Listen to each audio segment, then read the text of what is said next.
The First Man. By Albert Camus. Translated from the French by David Hapgood. Editor's note. Judith Jones, editor of the American edition of this book, has asked me for a more explanatory preface than the one I wrote for the French edition. Knopf has taken such pains with this book that I cannot refuse. But I must warn the reader that I am neither a writer, nor an academic, nor even an expert on Camus.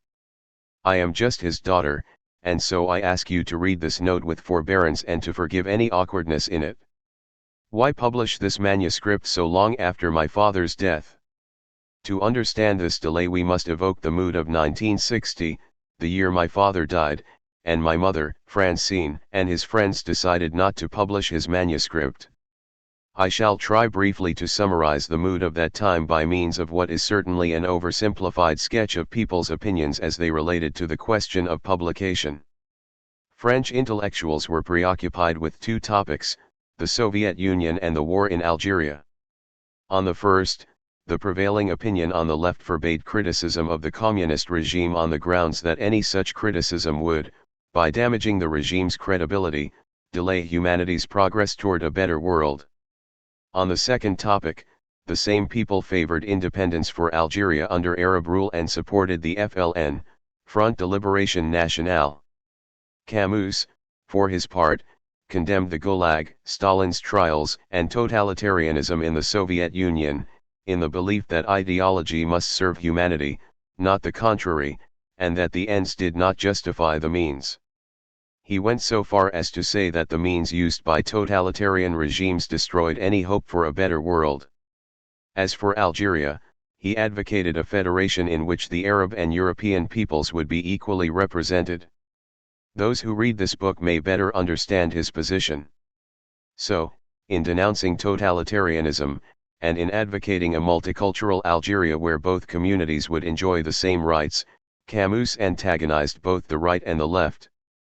At the time of his death he was very much isolated and subject to attacks from all sides designed to destroy the man and the artist so that his ideas would have no impact. In these circumstances, to have published an unfinished manuscript 144 handwritten pages, often lacking periods and commas, never revised might well have given ammunition to those who were saying Camus was through as a writer.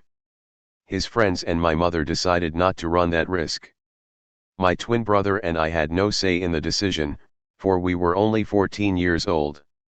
The years went by, my mother died in 1979, and I assumed the responsibility that had been hers.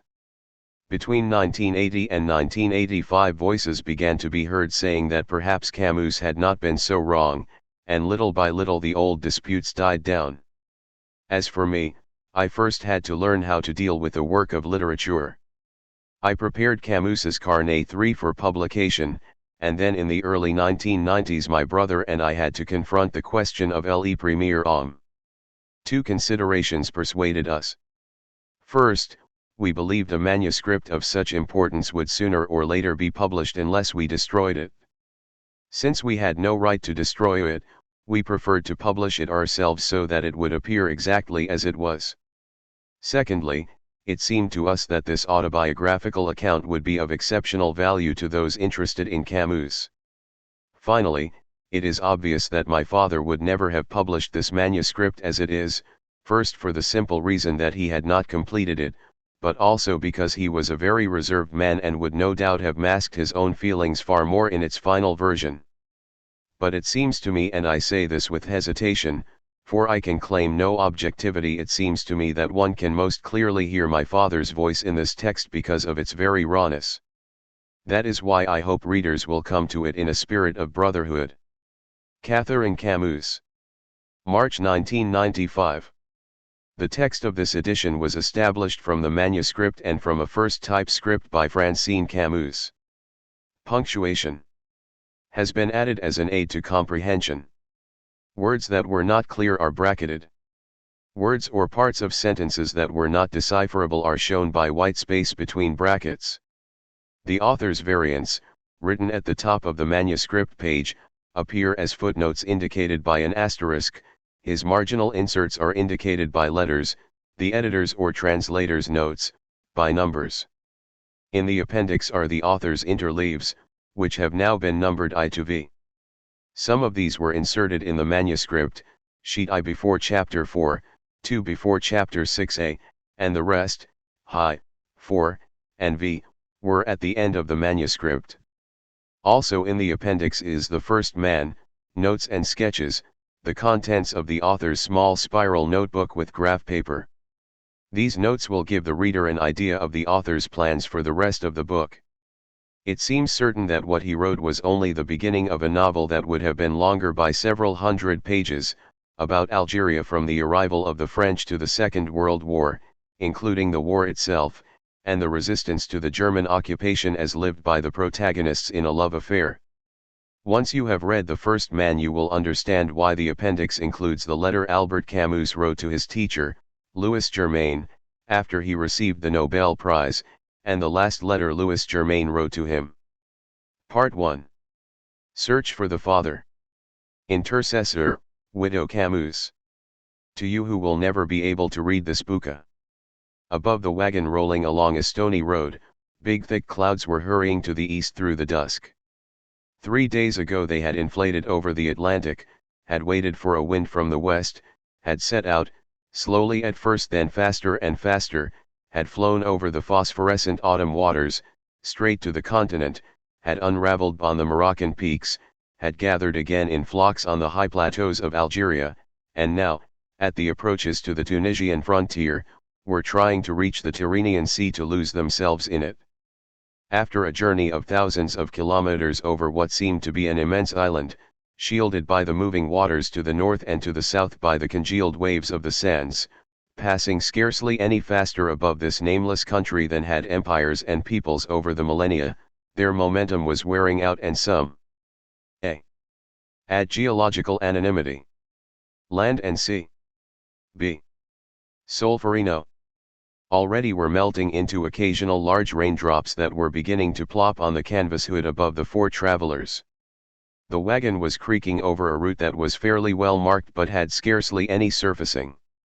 From time to time a spark would flash under a metal wheel rim or a horse's hoof, and a stone would strike the wood of the wagon or else would sink with a muted sound into the soft soil of the ditch. Meanwhile the two small horses moved steadily ahead, occasionally flinching a bit, their chests thrust forward to pull the heavy wagon, loaded with furniture, continuously putting the road behind them as they trotted along at different paces. One of them would now and then blow the air noisily from its nostrils, and would be thrown off its pace. Then the Arab who was driving would snap the worn reins flat on its back, and the beast would gamely pick up its rhythm. The man who was on the front seat by the driver, a Frenchman about 30, gazed with an impenetrable look at the two rumps moving rhythmically in front of him. He was of medium height, stocky, with a long face, a high square forehead, a strong jaw, and blue eyes. Though the season was well along, he wore a 3-button duck cloth jacket, fastened at the neck in the style of that time, and a light pith helmet over his close-cut hair. B. When the rain began streaming across the split from wear and tear. A. Or a kind of derby. B. Wearing heavy boots. Canvas above them, he turned toward the inside of the vehicle. "Are you all right?" he shouted.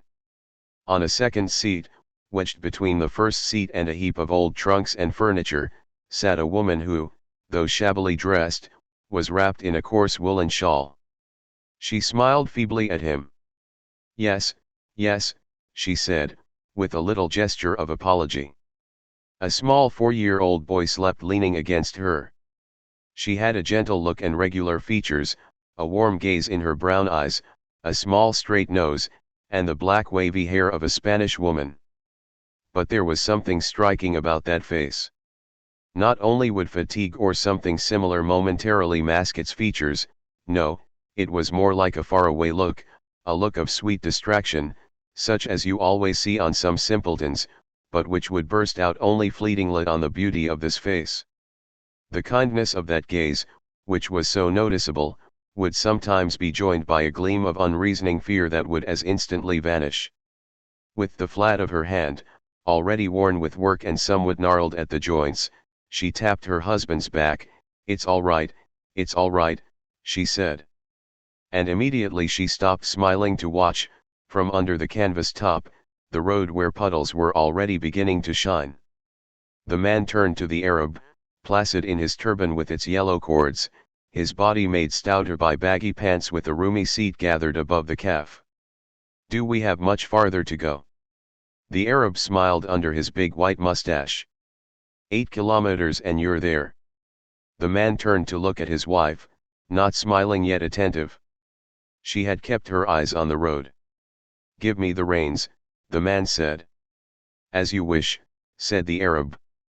He handed him the reins, and the man stepped across while the old Arab slipped under him to the place just vacated. With 2 slaps of the flat of the reins the man took over the horses, who picked up their trot and suddenly were pulling straighter. "You know horses," the Arab said. The husband's reply was curt and unsmiling. "Yes," he said. The light had dimmed and all at once night settled in. The Arab took the square lantern from its catch at his left and, turning toward the back, used several crude matches to light the candle inside it. Then he replaced the lantern. Now the rain was falling gently and steadily. It shone in the weak light of the lamp, and, all around, it peopled the utter darkness with its soft sound. Now and then the wagon skirted spiny bushes, small trees were faintly lit for a few seconds. But the rest of the time it rolled through an empty space made still more vast by the dark of night. The smell of burned grass, or, suddenly, the strong odor of manure, was all that suggested they were passing by land under cultivation. The wife spoke behind the driver, who held his horses in a bit and leaned back. "There are no people here," the wife said again. "Are you afraid?" "What?" The husband repeated the question, but this time he was shouting. "No, no, not with you." But she seemed worried. "You're in pain," the man said. "A little." He urged his horses on, and once more all that filled the night were the heavy sounds of the wheels crushing ridges in the road and the 8-shod hooves striking its surface. It was a night in the fall of 1913. 2 hours earlier the voyagers had left the railroad station in Beaune where they had arrived from Algiers after a journey of a night and a day on hard third-class benches. In the station they had found the wagon and the Arab waiting to take them to the farm located near a small village, about 20 kilometers into the interior of the country, where the husband was to take over the management. It had taken time to load the trunks and their few belongings, and then the bad road had delayed them still further. The Arab, as if aware of his companion's disquiet, said to him, "Have no fear. Here there are no bandits." "They're everywhere," the man said. "But I have the necessary." And he slapped his tight pocket. "You're right," said the Arab. "There's always madmen." At that moment, the woman called her husband. "Henry," she said. "It hurts." The man swore and pushed his horses a bit more. "We're getting there," he said. After a moment, he looked at his wife again. "Does it still hurt?" "Eh?" "The little boy." In the course of this chapter, the author variously places the boy in the wagon, p5, or in Algiers, p14, transaction. She smiled at him with a strangely absent air, yet she did not seem to be suffering. "Yes, a lot." He continued to gaze gravely at her. Again she apologized. "It's nothing. Maybe it's the train." "Look," the Arab said, "the village." Indeed they could see, to the left of the road and a little farther on, the lights of Solferino blurred by the rain. "But you take the road to the right," said the Arab. The man hesitated, then turned to his wife. "Should we go to the house or the village?" he asked. "Oh, to the house, that's better." A bit farther, the vehicle turned to the right toward the unfamiliar house that awaited them. "Another kilometer," said the Arab. "We're getting there," the man said, in the direction of his wife. She was bent over double, her face in her arms. "Lucy," the man said. She did not move. The man touched her with his hand. She was weeping silently. He shouted, stressing each syllable and acting out his words, "You are going to lie down there. I will go get the doctor." "Yes. Go get the doctor. I think this is it." The Arab was watching them with surprise. "She's going to have a baby," the husband said. "Is there a doctor in the village?" "Yes. I'll get him if you wish." "No, you stay at the house. You keep watch. I'll go faster." "Is there a small cart or a horse?" "There's a cart." Then the Arab said to the wife, "You will have a boy. Let him be a fine one." The wife smiled at him without seeming to understand. "She doesn't hear," the man said. "At the house, you'll have to shout out loud and make signs."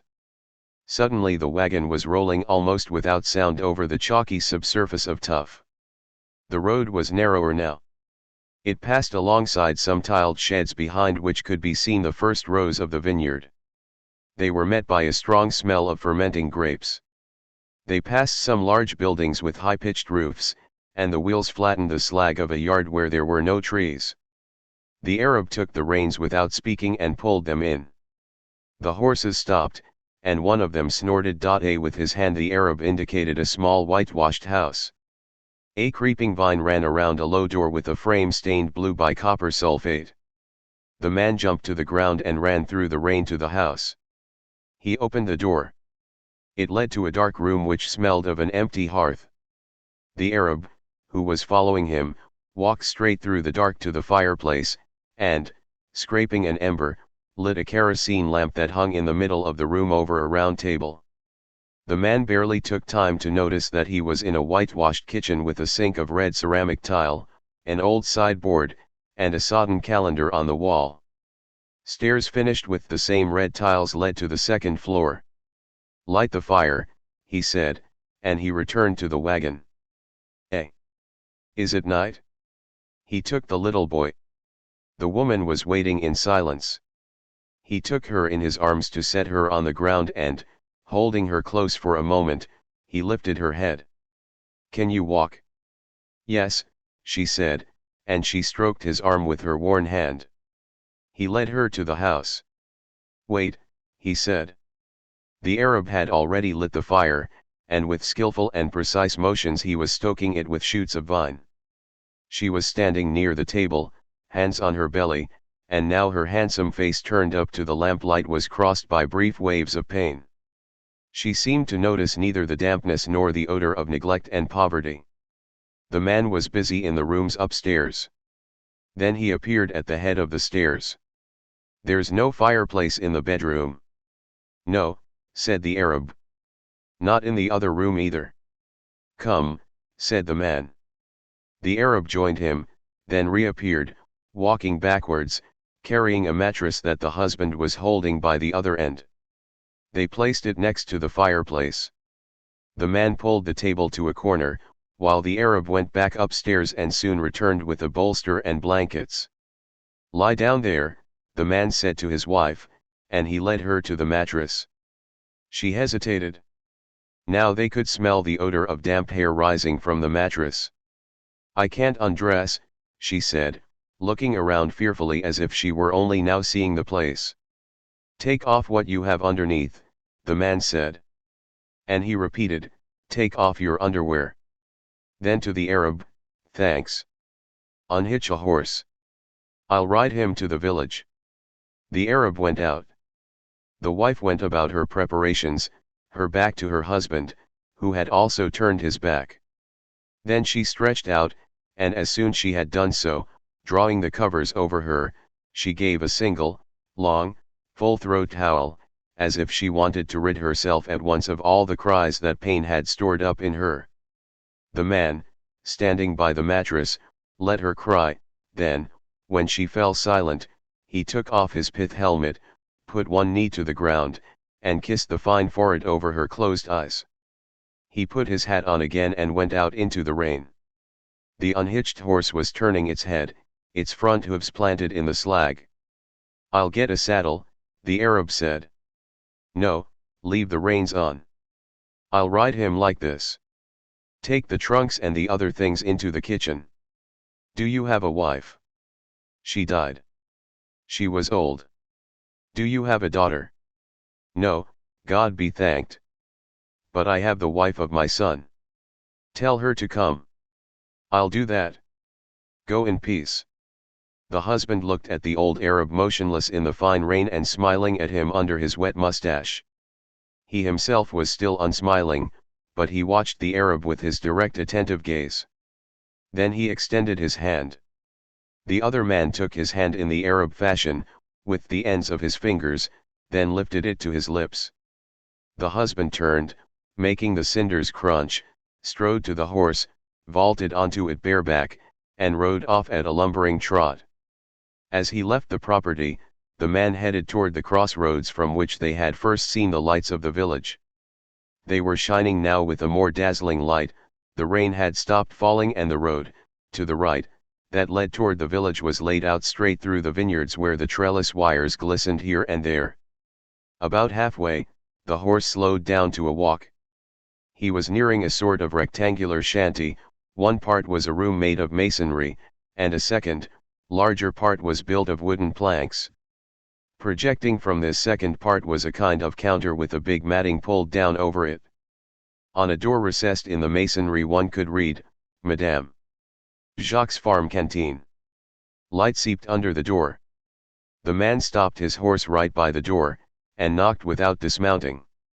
Immediately a firm resonant voice asked from inside, "What is it?" "I'm the new manager of the Saint Tapitra property. My wife is giving birth. I need help." No one answered. After a moment bolts were drawn, bars were lifted, then dragged away, and the door opened partway. He could make out the black curly head of a European woman with plump cheeks and a flattish nose above full lips. "My name is Henry Cor Mary. Can you go to be with my wife? I'm going to get the doctor." She gazed at him with the eye of one accustomed to weighing men and misfortune. He met her look squarely, but without adding a word of explanation. "I'll go," she said. "You hurry." He thanked her and kicked the horse with his heels. A few moments later he entered the village by passing between rampart-like walls made of dried mud.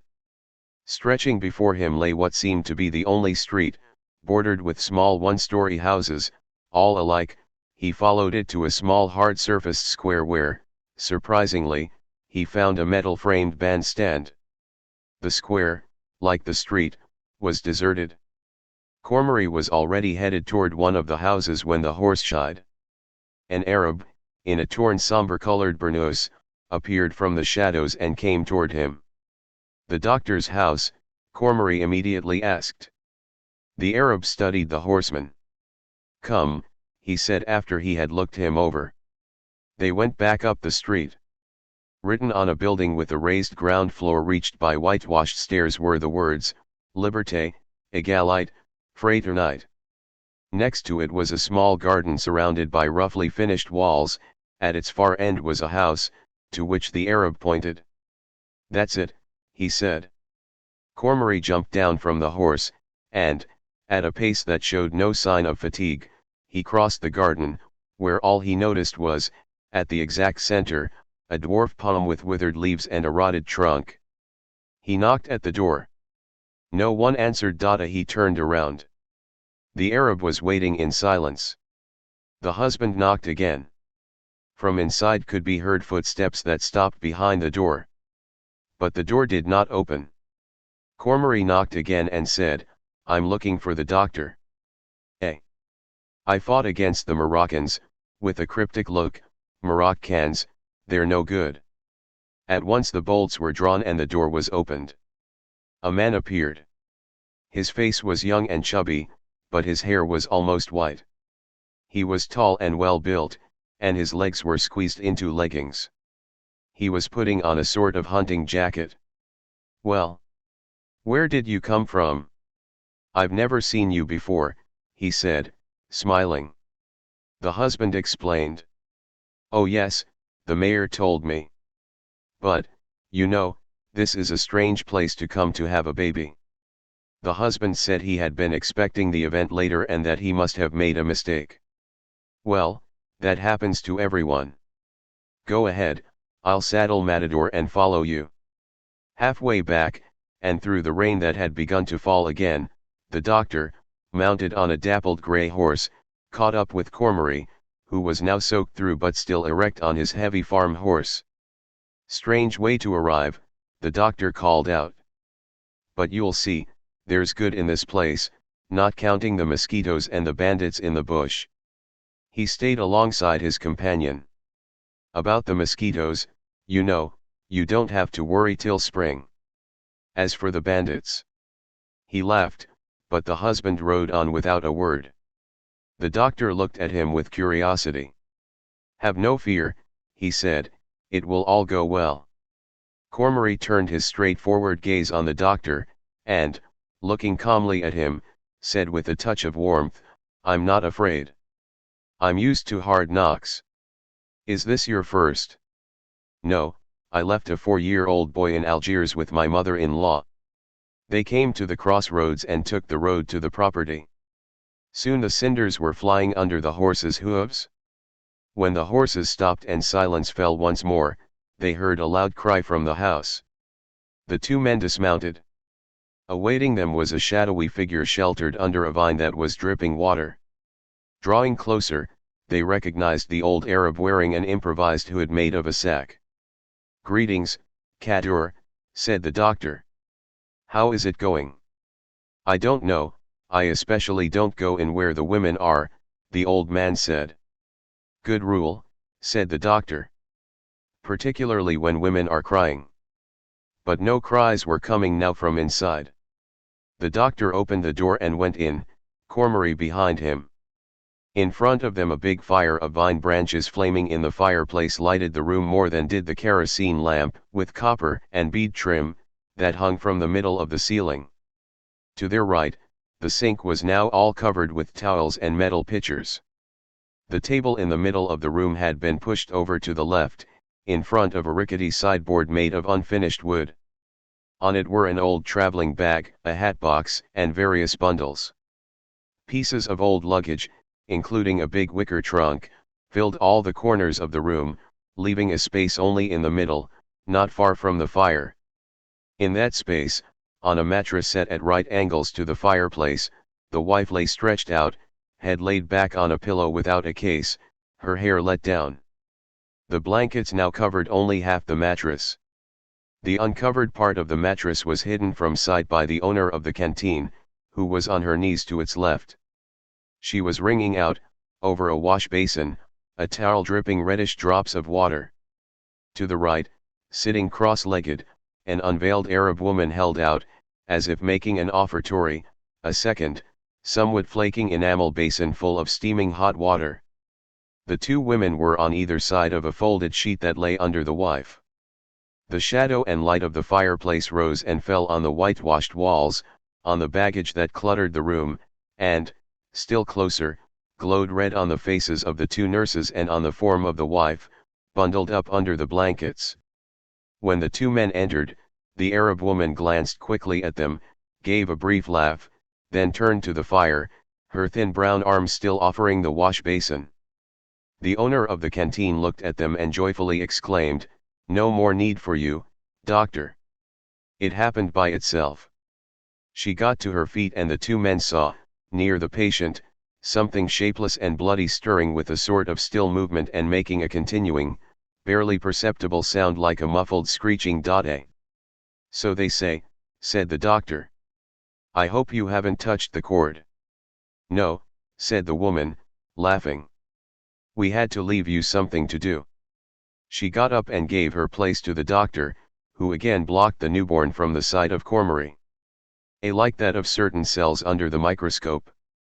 Still at the door, his head uncovered.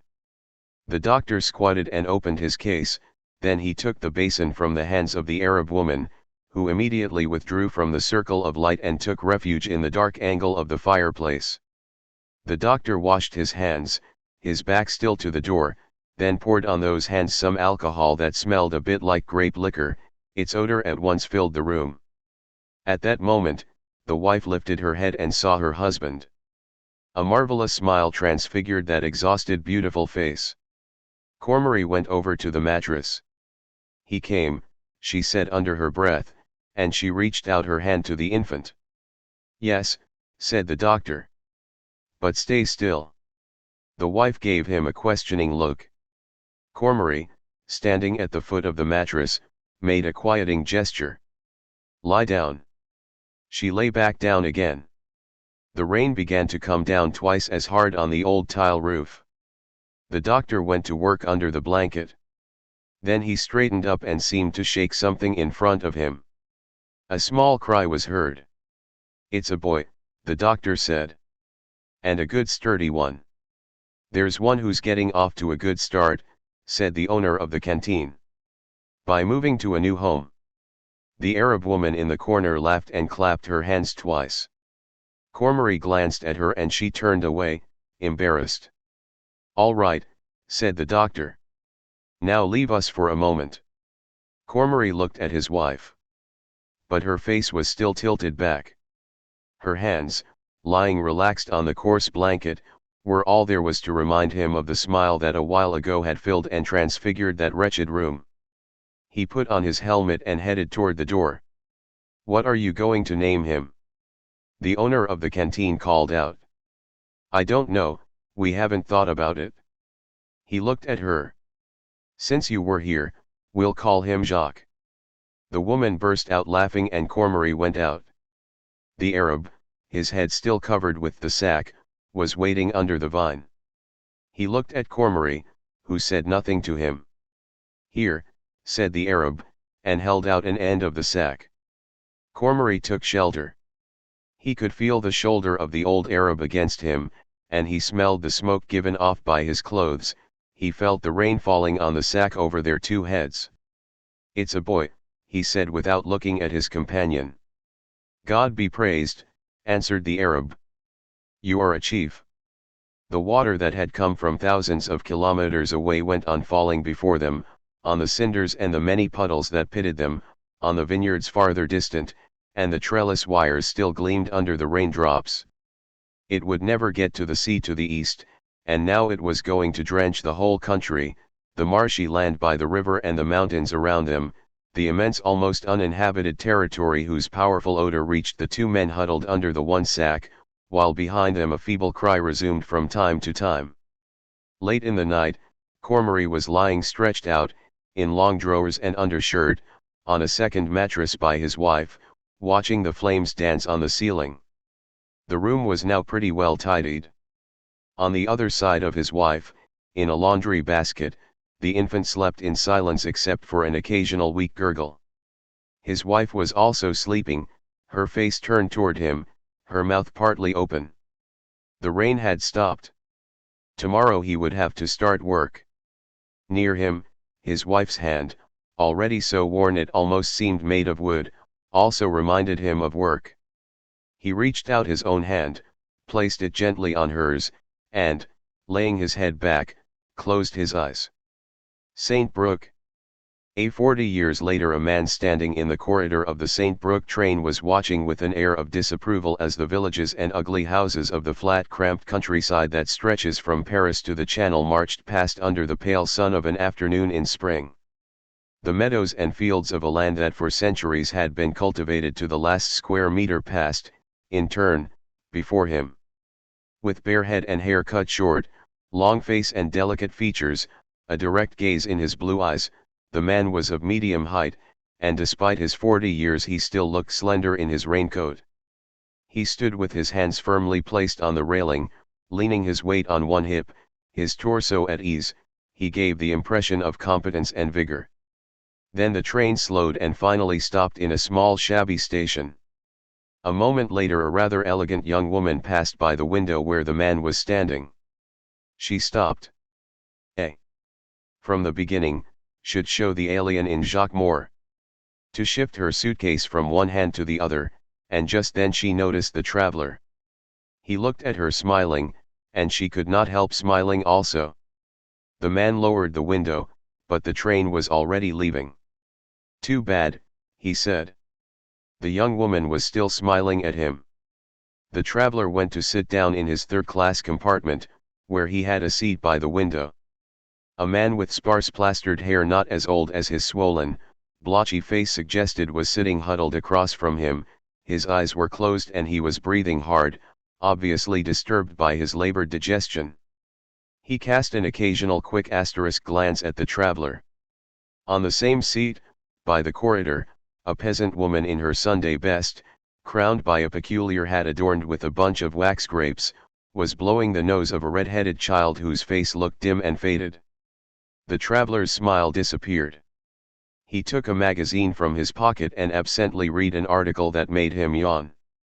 A bit later the train stopped, and a small placard announcing St. Brook moved slowly into the frame of the window. The traveler immediately stood up, effortlessly lifted his suitcase with its expanding sides from the overhead rack, and, after nodding to his fellow travelers, who responded with seeming surprise, he left rapidly and hurried down the 3 steps of the car. On the platform, he looked at his left hand, dirty from the *dim soot that had accumulated on the railing he had just been holding, took out a handkerchief and carefully wiped it off. Then he headed toward the exit, where he was gradually joined by a group of somberly dressed travelers with blotchy faces. Under the shelter with its small posts he patiently waited his turn to hand over his ticket, waited again till the taciturn clerk returned it to him, crossed a waiting room with bare dirty walls, decorated only with old posters in which even the Riviera had taken on the colors of soot, and, striding at a lively pace through the slanting afternoon light, he went down the street that led from the station to the town. At the hotel he asked for the room he had reserved, refused the help of the potato-faced chambermaid who wanted to carry his bag, and, after she had shown him to his room, gave her nonetheless a tip that surprised her and brought a friendly look to her features. Then he washed his hands again, and went back downstairs, still at a lively pace, without locking his door. He found the chambermaid in the lobby, asked her where the cemetery was given too much explanation, listened amiably, then set out in the direction she had indicated. Now he was walking down streets that were narrow and depressing, bordered by commonplace houses with ugly red tiles. Here and there he could see the crooked slates of an old half-timbered house. The few passers-by did not even stop before the shop windows that displayed the glass products, the masterpieces in plastic and nylon, the wretched ceramics that are found in every town in the contemporary Western world. Only the food shops showed any opulence. High forbidding walls surrounded the cemetery. Near its gate, meager displays of flowers and marble cutters' shops. The traveler stopped in front of one of these shops to watch a bright-looking child in a corner who was doing his homework on a marble slab that had yet to be inscribed. Then he entered the cemetery and went to the caretaker's house. The caretaker was not there. The traveler waited in the barely furnished little office, then noticed a map, which he was studying when the caretaker entered. He was a tall gnarled man, with a big nose, who smelled of the sweat under his thick high-necked jacket. The traveler asked for the location of those who died in the War of 1914. Yes, the caretaker said. That's called the Square of French Remembrance. What name are you looking for? Henry Cormery, said the traveler. The caretaker opened a large book bound in wrapping paper and went down a list of names with his dirty finger. His finger came to a stop. Cormery Henry, he said, fatally wounded at the Battle of the Marne, died at St. Brook October 11, 1914. That's it, said the traveler. The caretaker closed the book. Come, he said. And he led the way to the first row of gravestones, some of them simple, others ugly and pretentious, all covered with that bead and marble bric-a-brac that would disgrace any place on earth. Was he related to you? He asked absently. He was my father. That's rough, the other man said. No, it isn't. I was less than a year old when he died. So, you see. Yes, said the caretaker, but even so. Too many died. Jacques Cormery did not answer. Surely, too many had died, but, as to his father, he could not muster a filial devotion he did not feel. For all these years he had been living in France, He had promised himself to do what his mother, who stayed in Algeria, what she won for such a long time had been asking him to do, visit the grave of his father that she herself had never seen. He thought this visit made no sense, first of all for himself, who had never known his father, who knew next to nothing of what he had been, and who loathed conventional gestures and behavior, and then for his mother, who never spoke of the dead man and could picture nothing of what he was going to see. But since his old mentor had retired to St. Brook and so he would have an opportunity to see him again, Cormery had made up his mind to go visit this dead stranger, and had even insisted on doing it before joining his old friends so that afterwards he would feel completely free. "It's here," said the caretaker.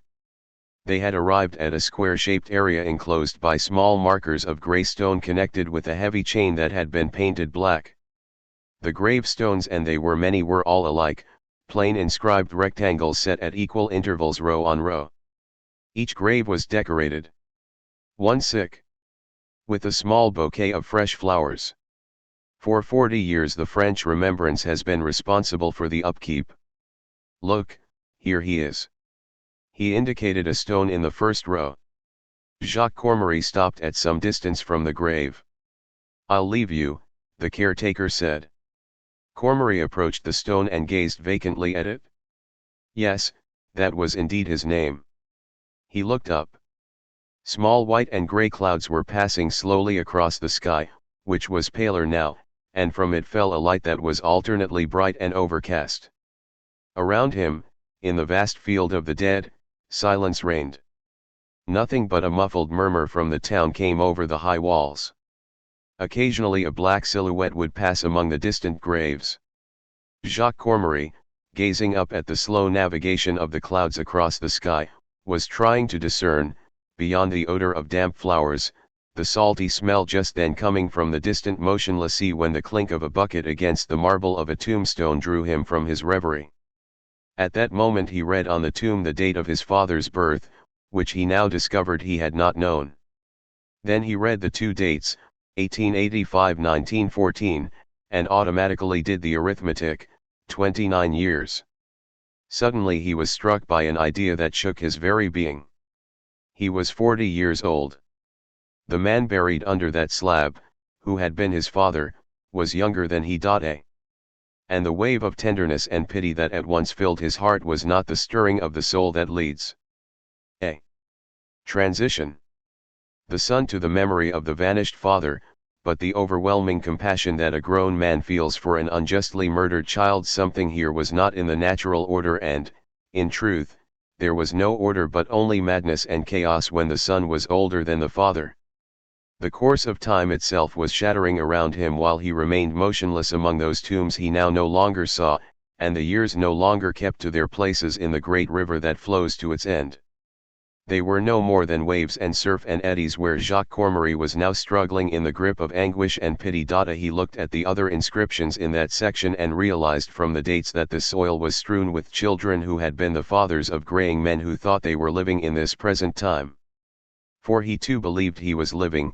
He alone had created himself, he knew his own strength, his vigor, he could cope, and he had himself well in hand.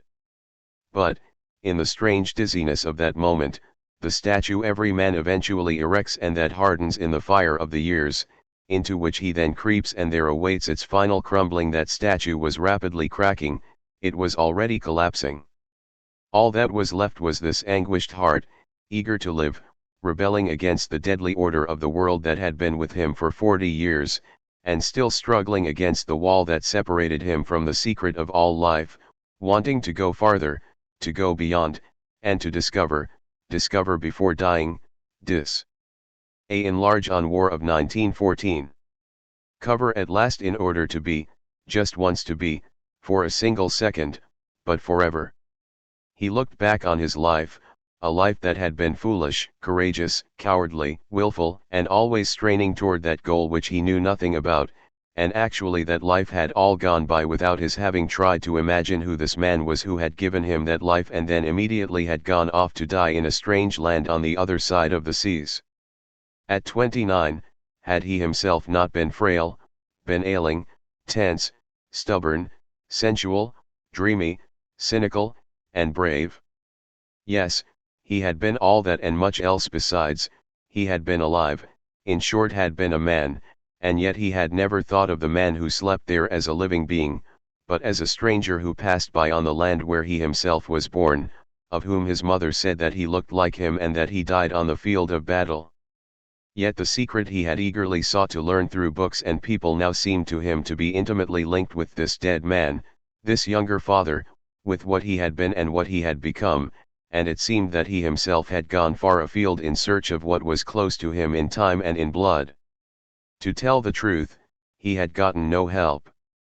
In a family where they spoke little, where no one read or wrote, with an unhappy and listless mother, who would have informed him about this young and pitiable father? No one had known him but his mother, and she had forgotten him. Of that he was sure. And he had died unknown on this earth where he had fleetingly passed, like a stranger. No doubt it was up to him to ask, to inform himself. But for someone like him, who has nothing and wants the world entire, all his energy is not enough to create himself and to conquer or to understand that world. After all, it was not too late, he could still search, he could learn who this man had been who now seemed closer to him than any other being on this earth. He could. Now the afternoon was coming to its end. The rustle of a skirt, a black shadow, brought him back to the landscape of tombs and sky that surrounded him. He had to leave, there was nothing more for him to do here. But he could not turn away from this name, those dates. Under that slab were left only ashes and dust. But, for him, his father was again alive, a strange silent life, and it seemed to him that again he was going to forsake him, to leave his father to haunt yet another night the endless solitude he had been hurled into and then deserted. The empty sky resounded with a sudden loud explosion, an invisible airplane had crossed the sound barrier. Turning his back on the grave, Jacques Cormery abandoned his father. 3. St. Brooke and Malin, J.G. A. That evening at dinner, J.C. watched his old friend attack his second slice of leg of lamb with a sort of disturbing voracity. The wind that had come up was growling softly around a small low-ceilinged house in a district near the road to the beaches. On his arrival J.C. had noticed some small pieces of dry algae in the gutter bordering the sidewalk, which, with their odor of salt, were all that suggested the nearness of the sea. Victor Malin, who spent his entire career in customs administration, had retired to this small town. He had not chosen it, but he justified the choice after the fact by saying that nothing came along to distract him from solitary meditation, neither an excess of beauty nor an excess of ugliness, nor of solitude itself. The administration of things and the management of men had taught him a great deal, but first of all, apparently, that we know very little. Yet he was immensely cool. A chapter to be written and deleted. Tavated and J.C. admired him unreservedly, for Malin, in a day when outstanding men are so banal, was the one person who had his own way of thinking, to the extent that that is possible. At any rate, under his deceptively accommodating exterior, he was free and uncompromisingly original in his opinions. "That's it, my son," Malin was saying. "Since you're going to see your mother, try to find out something about your father. And come back at top speed and tell me what happened next. I so seldom find anything to laugh about. Yes, it's ridiculous. But now that my curiosity is aroused I might as well try to pick up some more information. It's a bit pathological that I've never concerned myself with it. Not at all, it's wisdom in this case. I was married for 30 years to Martha, whom you knew. A perfect woman, and I still miss her. I always thought she liked her house one." "No doubt you're right," Malin was saying, looking away, and Cormery waited for the objection that was bound to follow his approval. "Nonetheless," Malin resumed, "I myself, and I am surely mistaken, I would restrain myself from trying to learn more than life has taught me. But I am a bad example in this respect, am I not? When all is said and done, it's surely a fault in me that I would make no such. 1. This and the 2 preceding paragraphs are crossed out. Attempt. Whereas you, and his eyes lit up mischievously, you are a man of action. Malin had a Chinese look, with his moon face, a somewhat flattened nose, scarcely any eyebrows, a bowl-cut hairdo, and a big mustache that failed to cover his thick, sensual lips. His soft, rounded body, the fleshy hand with pudgy fingers suggested a mandarin who disapproved of traveling by foot. When he half closed his eyes while eating heartily, you could not help seeing him in a silk robe holding chopsticks between his fingers. But the expression changed all that. The feverish dark brown eyes, restless or suddenly intent, as if the mind was focused on a very specific point, were the eyes of an Occidental of great sensitivity and culture. The elderly maid brought a cheese tray, which Malin ogled out of the corner of his eye. "I knew a man," he said, "who after he had lived with his wife for 30 years. Cormory paid close attention, whenever Malin began with "I knew a man who," or "a friend," or "an Englishman who was traveling with me." You could be sure he was talking about himself. Who didn't like pastries, and his wife never ate them either. Well, after 20 years of living together, he caught his wife in the pastry shop, and by keeping an eye on her he found out that she went there several times a week to stuff herself with coffee eclairs. Yes, he thought she didn't like sweets, while in fact she loved coffee eclairs. "So," said Cormory, "we never know anyone. If you will. But it might perhaps be more accurate, it seems to me. In any case I think I would prefer to say, but blame it on my inability to state anything positively. Yes, suffice it to say that if 20 years of living together are not enough to know a person, then an inquiry that is bound to be superficial 40 years after a man's death, runs the risk of bringing you only limited information. Yes, one can say information with limited meaning about this man. Although, in another sense."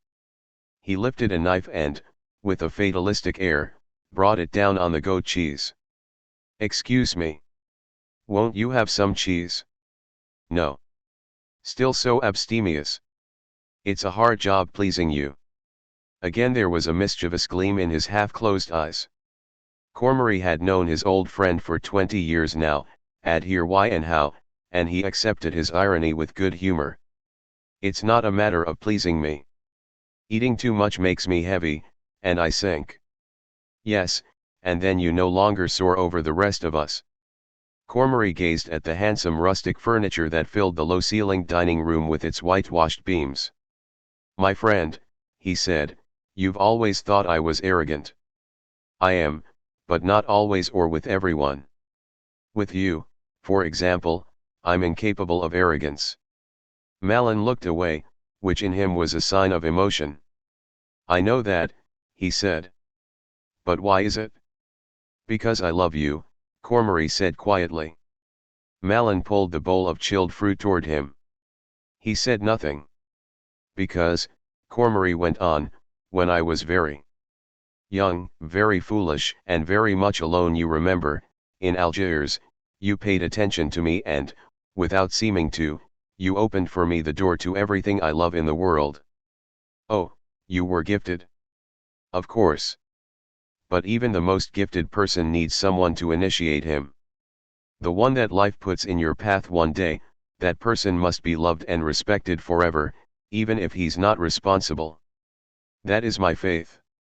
"Yes, yes," Malin said blandly. "I know you find that hard to believe. Mind you, do not think that my affection for you is blind. You have great, very great faults, at least in my eyes." Malin licked his thick lips. Suddenly he seemed interested. "What faults?" "For example, you are, let us say, thrifty. Not out of avarice, it's true, but out of fear of going without, and so forth.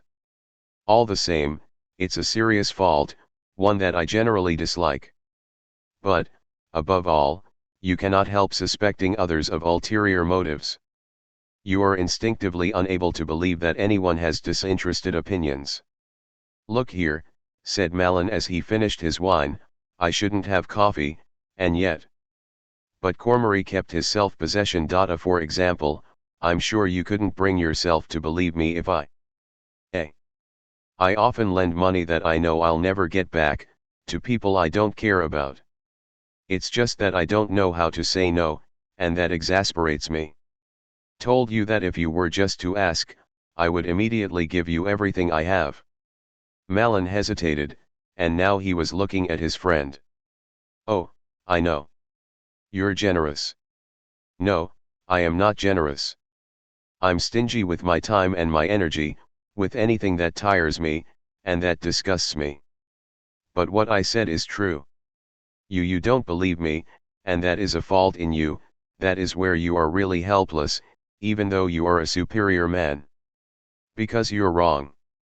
One word from you, right now, and everything I have is yours. You have no need of it and it's only an example. But I didn't choose it arbitrarily. Truly, everything I have is yours. Thank you, really, Malin said, his eyes half closed. I am very touched. All right, I'm embarrassing you. You don't like people to speak too openly. I just wanted to tell you that with all your faults I love you. I love or revere very few people.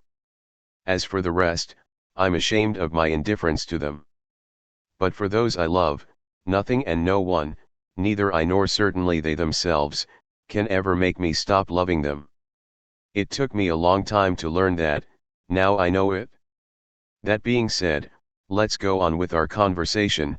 You don't approve of my trying to find out about my father. No, that is to say, I do approve.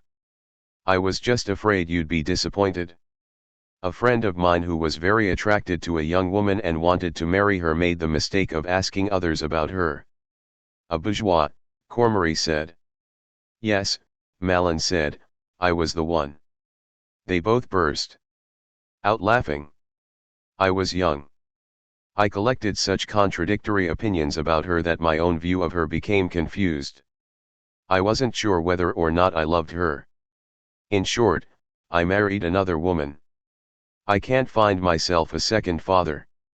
No, and luckily so. One is enough, if I can go by my own experience. All right, said Cormery. Anyhow, I have to go see my mother in a few weeks. That gives me an opportunity. I spoke to you about it particularly because I was disturbed a while back by that difference in age in my favor. Yes, in my favor. Yes, I understand. Cormery looked at Malin. Tell yourself he never grew old, Malin said. He was spared that suffering, and it is long. Along with a certain number of pleasures. Yes, you love life. You have to, since that's all you believe in. Malin seated himself heavily in a cretonne-covered easy chair, and suddenly a look of inexpressible melancholy came over his face.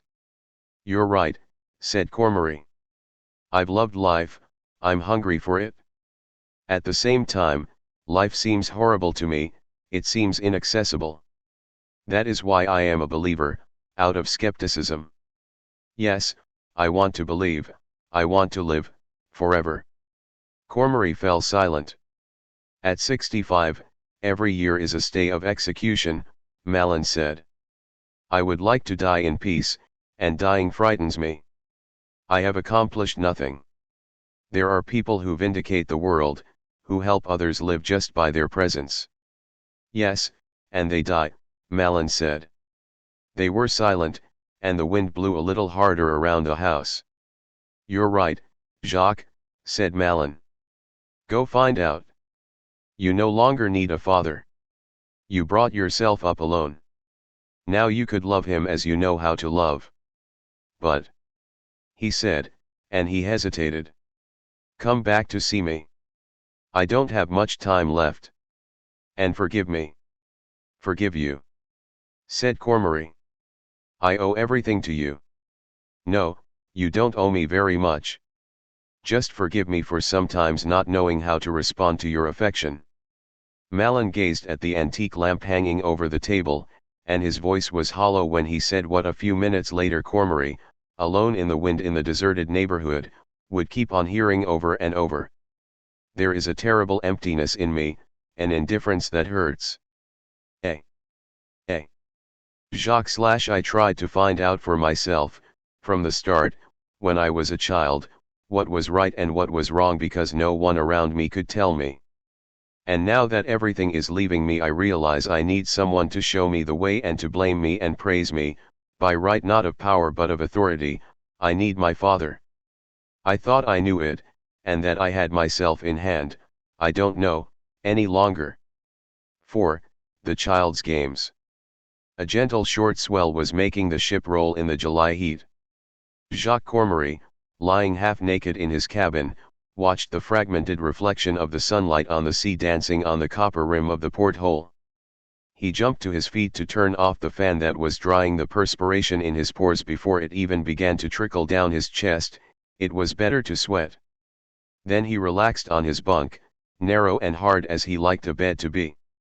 Now the dull sound of the engines rose from the depths of the ship in muffled vibrations, like an enormous army forever on the march.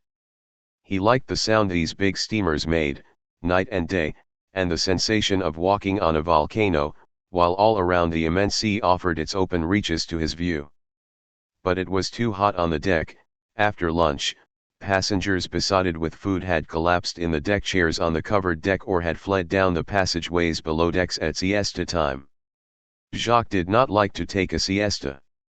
A bonheur, he thought bitterly, that was the bizarre expression his grandmother used when he was a child in Algiers and she was making him join her for the siesta.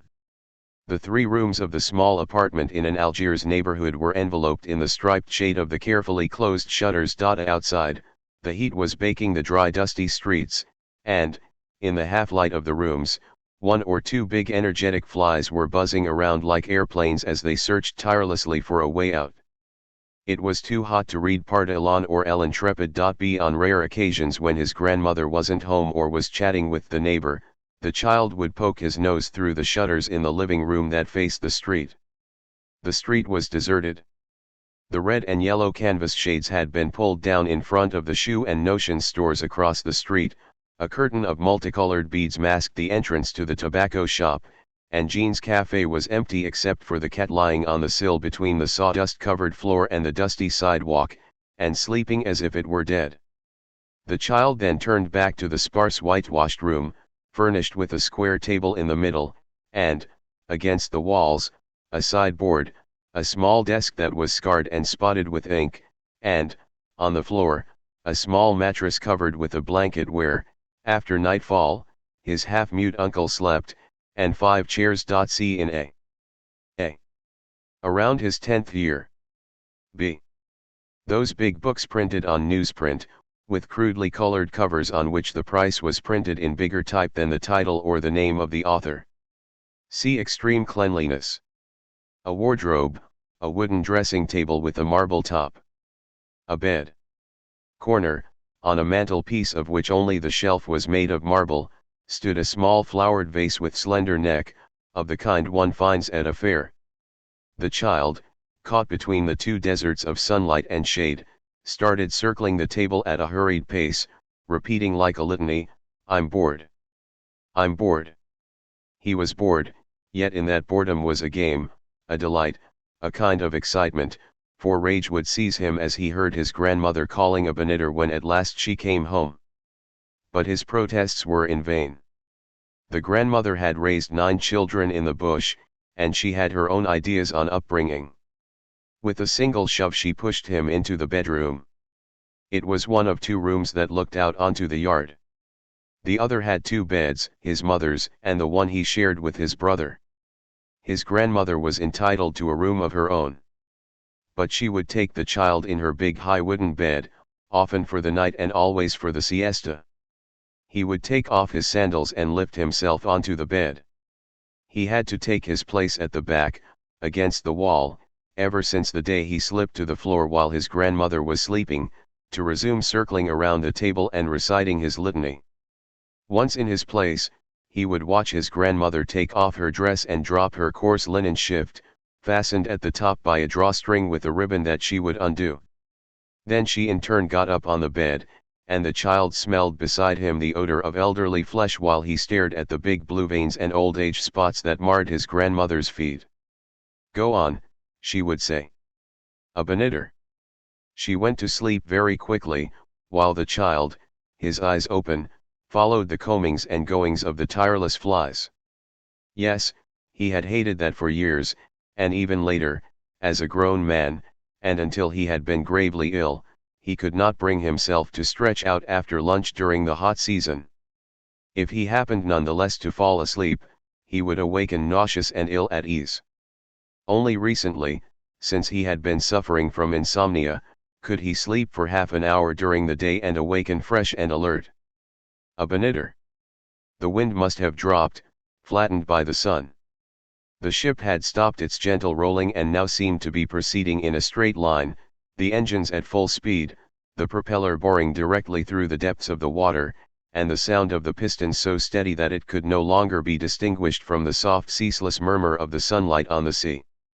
Jacques was half asleep, and he was filled with a kind of happy anxiety at the prospect of returning to Algiers and the small poor home in the old neighborhood. So it was every time he left Paris for Africa, his heart swelling with a secret exultation, with the satisfaction of one who has made good his escape and is laughing at the thought of the look on the guards' faces.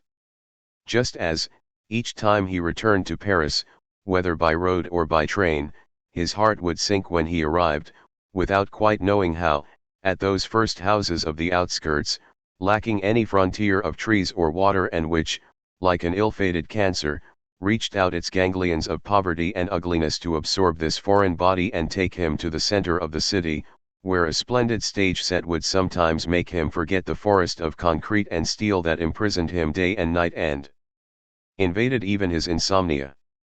But he had escaped, he could breathe, on the giant back of the sea he was breathing in waves, rocked by the great sun, at last he could sleep and he could come back to the childhood from which he had never recovered, to the secret of the light, of the warm poverty that had enabled him to survive and to overcome everything. That fragmented reflection on the copper of the porthole, now almost motionless, came from the same sun that pressed with all its weight on the shutters of the dark room where the grandmother was sleeping and plunged a very slender sword into the darkness through the one opening that a sprung knot had left in the butt strap of the shutters. The flies were missing, it was not they who were peopling and nourishing his reverie, there are no flies at sea, and besides they were dead, those flies the child had loved because they were noisy, the only living beings in that world chloroformed by the heat, and all the men and animals were lying inert on their flanks except himself. It's true, he was turning over on the bed in the narrow space left to him between the wall and his grandmother, and he wanted also to live, and it seemed to him that the time for sleep was being subtracted from his time for living and playing. His playmates were waiting for him, that was certain, in Rue Prévost Paradol, with its small gardens that in the evening smelled of damp from their watering and of the honeysuckle that grew everywhere, whether or not it was watered. As soon as his grandmother awakened, he would dash out, down to the Rue de Lyon, still deserted under its ficus trees, run as far as the fountain at the corner of Prévost Paradol, quickly turn the cast iron crank at the top of the fountain, putting his head under the faucet to receive the gushing stream that would fill his nostrils and his ears, run down the open neck of his shirt to his belly and down his legs under his shorts to his sandals. Then, happily feeling the water foam between his feet and the leather of the solace, he would run breathlessly to join Pierre and the others who were sitting at the hall entrance of the only two-story house on the street, sharpening the cigar-shaped piece of wood they would soon be using to play cane at Vinga one with the blue wooden racket. As soon as they were all there, they went off, scraping the racket along the rusty garden fences in front of the houses, which made enough noise to awaken the neighborhood and make the cats jump out of their sleep under the dusty wisteria. They ran, crossing the street, trying to catch each other, already covered with sweat, but always in the same direction, toward the green field not far from their school, 4 or 5 blocks away. But there was an obligatory stop at what was a. His friend Pierre was also the son of a war widow, who worked in the post office. See the author's explanation below. Known as the water spout, an enormous round fountain on 2 levels in a rather large square, where the water never ran, but the basin, long since clogged up, would on occasion be filled to the brim by the country's torrential rains. Then the water, covered with old moss, melon rinds, orange peels, and all sorts of refuse, would stagnate until the sun sucked it up or the municipal authorities roused themselves and decided to pump it out, and a filthy dry cracking sludge remained for a long time at the bottom of the basin, waiting till the sun, pursuing its efforts, reduced it to dust and the wind or the brooms of the street sweepers blew it onto the shiny leaves of the ficus that surrounded the square. In summer, at any rate, the basin was dry, and its broad edge of shiny dark stone, made slippery by thousands of hands and trouser bottoms, was available to Jacques, Pierre, and the others to play at jesting, swiveling in their seats until the inevitable fall hurled them into the shallow basin that smelled of urine and sun. Then, still running, through the heat and the dust that covered their feet and their sandals with a single grey layer, they dashed onto the green field. It was a vacant lot behind a cooperage, where among rusted hoops and old rotting barrel bottoms bunches of anemic grass sprouted between patches of chalky tuff. There amidst loud cries they would draw a circle in the tuff. One of them would take up a position in the circle, racket in hand, and the others would take turns hurling the wooden cigar into the circle. If the cigar landed in the circle, the thrower took the racket, and then he defended the circle. The more skillful among them would hit the cigar on the fly and drive it far away. In that case they had the right to go where it had landed, make the cigar jump in the air by hitting its end with the edge of the racket, then drive it still farther, and so on until either they missed their swing or the others caught it on the fly, and they hurried back again to defend the circle from the cigar hurled quickly and expertly by the opponent. This poor man's tennis, which had a few more complex rules, would take up the whole afternoon. Pierre was the best player. He was thinner than Jacques, and smaller, almost frail. His hair was as much blonde as brown, hanging down to his eyebrows, beneath which his blue eyes were direct and vulnerable, a bit hurt, astonished, though clumsy in his manner. In action he was sure and accurate. As for Jacques, he would make impossible parries and miss routine backhands. Because of the former, and the successes that caused his comrades to admire him, he thought he was the best player and often bragged about it. In fact, Pierre beat him all the time and never said a word. But after the game he would straighten up to his full height and smile to himself while he listened to the others. B. When either the weather or their mood did not lend itself to running around the streets and vacant lots, they would first gather in the hall of Jacques' house. From A. Put the skillful defender in the singular. B. The green field was where the donades took place. Fights between boys that followed a strict ritual. See pages 153-54. Transaction. There they went out the back door and down into a small yard enclosed on three sides by the walls of houses. On the fourth side a big orange tree stretched its branches over a garden wall. When it was in flower, its scent rose alongside the wretched houses, drifting through the hall or down a small stone stairs to the yard. Along one side and half of another a small L-shaped building housed the Spanish barber whose shop was on the street, and an Arab household where on some evenings the wife would be roasting coffee in the yard. On the third side, the tenants kept hens up in high dilapidated coops made of wood and wire screening. Finally, on the fourth side, the black maws of the building's cellars gaped on either side of the stairs, caverns without exit or lighting, cut into the earth itself, without any partitions, sweating with humidity, reached by 4 steps covered with green mold, where the tenants piled at random their surplus possessions, that is, almost nothing. Old sacks were rotting there, scraps of chests, rusty old wash basins with holes in them, things you find lying around vacant lots that even the poorest have no use for. It was there, in one of those cellars, that the children would gather. Jean and Joseph, the 2 sons of the Spanish barber, were in the habit of playing there. Since it was at the door to their hovel, the cellar was their own territory. Joseph, plump and mischievous, was always laughing and would give away everything he had. The short and thin A. Omar is the son of this couple. The father is a city street sweeper. Jean was forever picking up even the smallest nail or screw that he found, and he was particularly stingy with his marbles and with the apricot pits that were necessary for one of their favorite games. You could not imagine more opposite types than these inseparable brothers. With Pierre, Jacques, and Max, the last of the accomplices, they would plunge into the humid stinking cellar. They would take torn sacks that were rotting on the ground and, after ridding them of the grey cockroaches with jointed shells that they called guinea pigs, they would stretch them over rusty iron uprights. And under this vile tent, in their own place at last, when none of them had ever had a room or even a bed he could call his own, they would light a little fire that, confined in that damp air, would die out in smoke and drive them out of their den until they covered it over with some damp earth they had scraped up from the yard itself.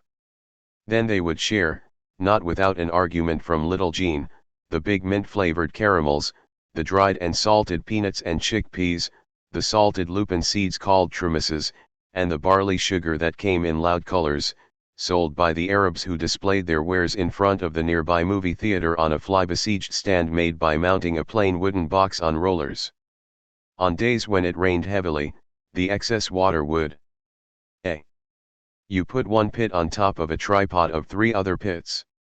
Someone tries to knock this structure down by throwing another pit at it from a given distance. If he succeeds, he picks up the 4 pits. If he misses, his pit belongs to the owner of the pile. Run off the saturated yard and flood the cellars, and the children, standing on old boxes, would play Robinson Crusoe far from the open sky and the sea breezes, triumphant in their kingdom of poverty. But the best * days were those in summer when, under one pretext or another, the boys managed by a clever lie to escape the siesta. Then, since they never had money for the trolley, they would walk the long way to the experimental garden, through a succession of the neighborhood's yellow and gray streets, crossing the district of the stables, the big coach houses belonging to businesses or individuals who supplied the regions of the interior with their horse-drawn trucks, then passing alongside big sliding doors behind which they heard the horses stamping, the sudden snorts that would make the animals' lips smack, the sound of the metal chains used as halters hitting against the wood of the manger, while the boys breathed with delight the odors of manure, of straw and of sweat that came from these forbidden places that Jacques would still be dreaming about while he went to sleep. They lingered in front of an open stable where the horses were being groomed, heavy-set big-hoofed animals that came from France. They were beaten down by the heat and the flies, and their eyes were those of exiles. Then, chased away by the teamsters, the children ran onto the huge garden where the rarest of species were raised.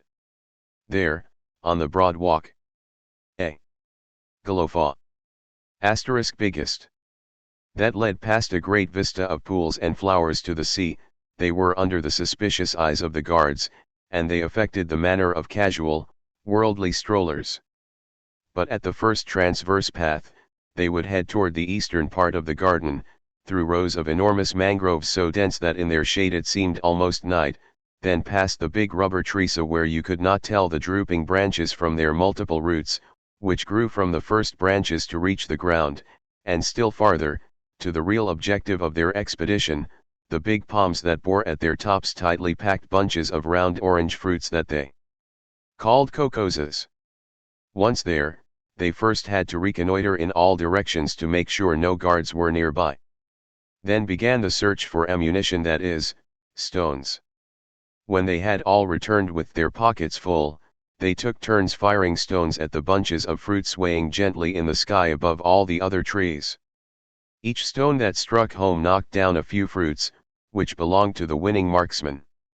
The others had to wait till he had picked up his loot before they fired in their turn. Jacques, who had a good arm, equaled Pierre at this game.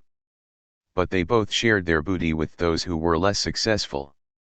The worst among them at this game was Max, who wore glasses and had poor eyesight. He was squat and solidly built, and the boys had respected him ever since the day they saw him fight. The others, and especially Jacques, who could not give the name of the trees, troll his violent temper, were in the habit during their frequent street fights of hurling themselves at the adversary in an attempt to inflict as much pain as quickly as possible, even at the risk of being hit hard in return. But when Max, whose name sounded German, was called a dirty Hun by the butcher's fat son, nicknamed Gigot, he calmly removed his glasses, which he entrusted to Joseph, took up the boxer's stance they had seen pictured in the newspapers, and invited the other boy to repeat his insult. Then, not seeming to raise a sweat, he dodged each attack by Jigget, hit him several times without being even touched in return, and finally, the supreme glory, he gave Jigget a black eye. Since that day, Max's popularity in the little group had been assured. Now, with their hands and pockets sticky with fruit, they hurried out of the garden toward the sea, and once they were outside the boundary, they ate the cocos as stacked on their dirty handkerchiefs, chewing delightedly on fibrous berries that were nauseatingly sweet and rich, yet as light and savory as victory. Then they scurried off to the beach. To get there they had to cross what was called the sheep's trail, because in fact flocks of sheep often traveled it to or from the Maison Carré market, east of Algiers. Actually it was a lateral road that divided the sea from the city, spread out on its hills like the arc of an amphitheater. Between the road and the sea lay factories, brickyards, and a gasworks separated by stretches of sand covered with patches of clay or lime dust where scraps of iron and wood were turning white. You crossed this barren land to reach the Sableds beach. Its sand was somewhat dirty, and the water in the first waves was not always clear. To the right, the public baths offered cabins, and its hall, a big wooden box on pilings, was available for dancing on holidays. Every day, during the season, a French fries peddler would start up his stove. Seldom did the little group have even the price of a single paper cornet of fried potatoes. If by chance one of them had the required coina, he would buy his twist, march solemnly to the beach, followed respectfully by the retinue of his comrades, and, in the shade of an old derelict barge by the sea, he would set his feet in the sand and drop to a sitting position while holding his twist vertical in one hand and covered with the other, to make sure he did not lose a single one of the crusty fries.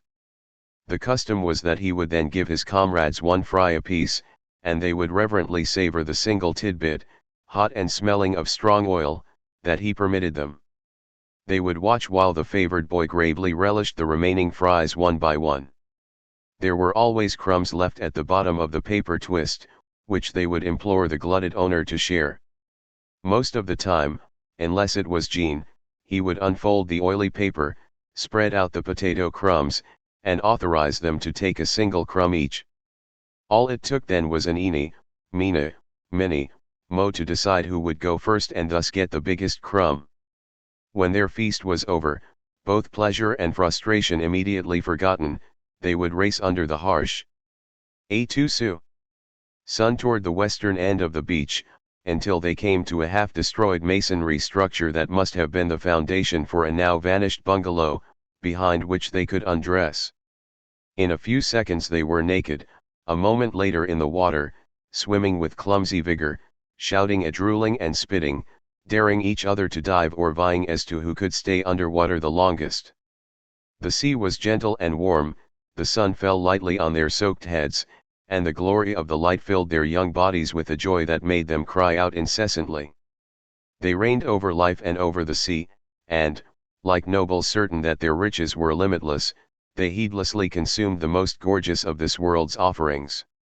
They forgot the time as they ran back and forth between beach and sea, drying the salt water that made them sticky while they were on the sand, then in the water washing off the sand that clothed them in gray. They ran on, and the swifts with their quick cries were beginning to fly lower over the factories and the beach. The sky, emptied of the hot haze of the day, became clearer, then turned greenish, the light slackened, and on the other side of the bay, till now enveloped in a sort of fog, the sweep of houses and the city became more distinct. It was still day, but already lamps were being lit in preparation for Africa's brief twilight. Pierre was usually the first to sound the alarm. It's a. If you drown, your mother'll kill you. Aren't you ashamed to let everything hang out like that? Where's your mother? Late, and right away came the stampede, the quick farewell.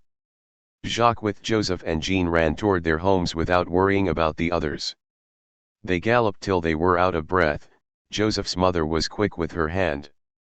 And as for Jacques' grandmother, they ran on through the rapidly falling night, panicked when the first gas lamp went on, the trolleys with their lights on receding before them, they ran faster, dismayed to see that night had already fallen, and parted on the doorstep without even a goodbye. On such evenings Jacques would stop on the dark stinking stairs, lean against the wall, and wait for his throbbing heart to quiet down. But he could not wait, and the knowledge made him gasp still more. In 3 strides he was on the landing, he passed by the door to the toilet for the floor, and he opened his door. There was a light in the dining room at the end of the hall, and, chilled, he heard the rattle of spoons against dishes. He entered. At the table his half-mute uncle went on noisily sucking up his soup. His mother, still young, her brown hair abundant, gazed at him with her lovely gentle look. "You know perfectly well," she began. But his grandmother, of whom he only saw the back, interrupted her daughter. She was erect in her black dress, her mouth firmly set, her eyes direct and stern. "Where were you?" she asked. "Pierre was showing me the arithmetic homework." The grandmother stood and came over to him. The brother sniffed his hair, then ran her hands over his ankles still covered with sand. "You were at the beach. Then you're a liar," the uncle managed to articulate. The grandmother passed behind him to get the crude whip, known as a bull's pizzle, that was hanging behind the door, and she gave him 3 or 4 lashes on his legs and buttocks that burned till he howled. A little while later, sitting with tears filling his mouth and throat before the plate of soup that the uncle, moved to pity, had served him, he strained every nerve to keep those tears from overflowing. And his mother, after a glance at the grandmother, would turn to him that face he so loved. "Eat your soup," she would say. "It's all over.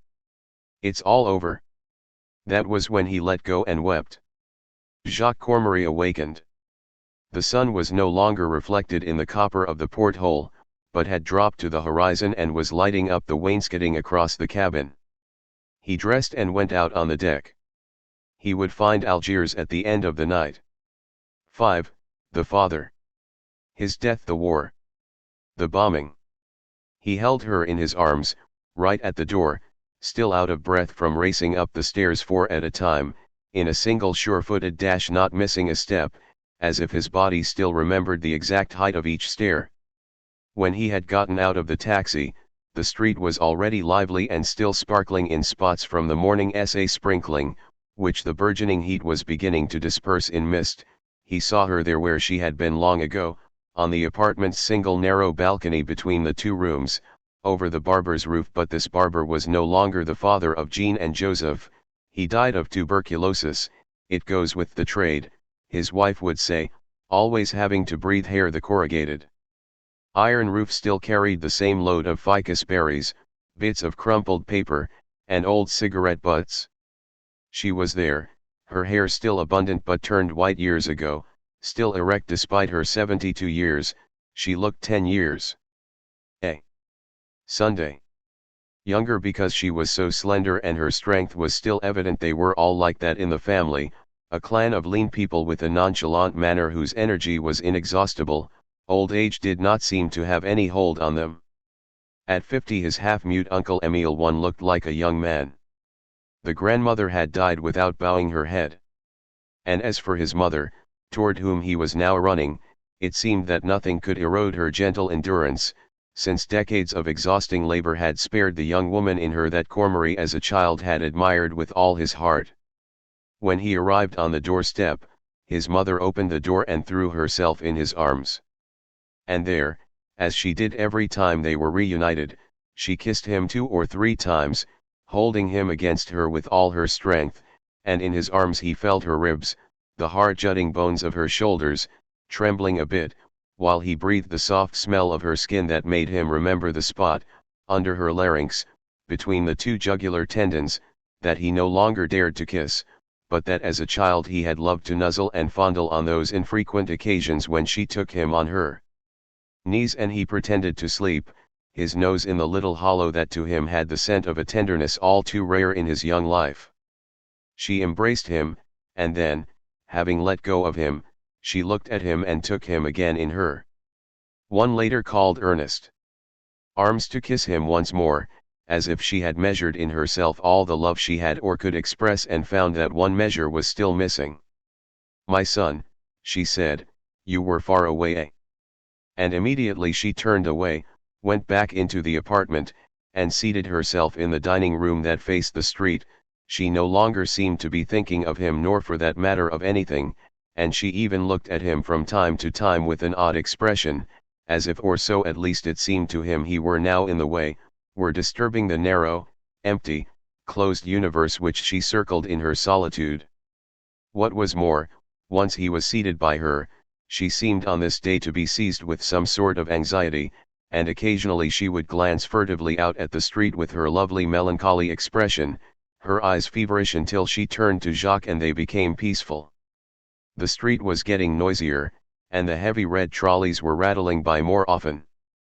Cormery watched his mother, in her small grey blouse set off by a white collar, sitting in profile on the same uncomfortable chair one by the window where she had always sat, her back a bit rounded by age, but still not seeking the support of the chair, her hands clasped around a small handkerchief that now and then she would roll into a ball with her stiffened fingers, then leave in the hollow of her dress between her motionless hands, her head turned a transition. 1 to illegible marks. Little toward the window. She was just as she had been 30 years ago, and behind the wrinkles he once more discovered the same miraculously young face, the arch of her brows as smooth and polished as if they had been cast with the forehead, her small straight nose, the mouth still clearly delineated despite the tension at the corners of her lips from her dentures. The neck itself, which is so soon laid waste, had kept its form although the tendons were knotty and the chin a bit slack. "You went to the hairdresser," Jacques said. She smiled with her look of a little girl caught in some misdeed. "Yes, you know, you were coming." She had always been coquettish in her almost invisible way. And, as plainly as she might be dressed, Jacques did not remember ever seeing her wear anything ugly. Even now, the greys and blacks in which she dressed were well chosen. That was the way of the clan, who were always wretched, or just poor, or occasionally, in the case of certain cousins, somewhat well off. But all of them, especially the men, insisted like all Mediterraneans on white shirts and pressed pants, finding it natural that this work of upkeep constant, given their meager wardrobes, should be added to the labor of the women, whether mothers or spouses. As for his mother, she had always reckoned that it was not enough to wash other people's laundry and do their housework, and as far back as he could remember, Jacques had the bony polished brow where the dark and feverish eye was shining. Seen her ironing the single pair of pants that he and his brother each had, until he left to go off into the world of women who neither iron nor do laundry. "It's the Italian," his mother said. "The hairdresser. He does good work." "Yes," said Jacques. He was going to say, "You're very beautiful," and he stopped himself. He had always thought that of his mother and had never dared to tell her so. It was not that he feared being rebuffed nor that he doubted such a compliment would please her. But it would have meant breaching the invisible barrier behind which for all his life he had seen her take shelter, gentle, polite, complacent, even passive, and yet never conquered by anyone or anything, isolated by her semi-deafness, her difficulty in expressing herself, beautiful surely but virtually inaccessible, and never more so than when she was full of smiles and when his own heart most went out to her. Yes, all his life she had had the same manner, fearful and submissive, yet also distant, the same look she had 30 years ago when she watched without intervening while her mother beat Jacques with a whip, she who had never touched or even really scolded her children. There was no doubt that those blows wounded her too, but she could not intervene because she was exhausted, because she could not find the words, and because of the respect she owed her mother. She had not interfered. She had endured through the long days and the years, had endured those blows for her children. Just as for herself she endured the hard days of working in the service of others, washing floors on her knees, living without a man and without solace in the midst of the greasy leavings and dirty linen of other people's lives, the long days of labor adding up one by one to a life that, by dint of being deprived of hope, had become also a life without any sort of resentment, unaware, persevering, a life resigned to all kinds of suffering, her own as well as that of others. He had never heard her complain, other than to say she was tired or that her back hurt after a big wash day. He had never heard her speak ill of anyone, other than to say a sister or aunt had not been nice to her, or was stuck up. But on the other hand, he had seldom heard her laugh wholeheartedly. She laughed a little more now that she was no longer working because her children were paying for all her needs. Jacques looked around the room, which had also remained unchanged. She had not wanted to leave this apartment where she had her own routines, this neighborhood where everything was easy for her, to go to a more comfortable place where everything would have become difficult for her. Yes, it was the same room.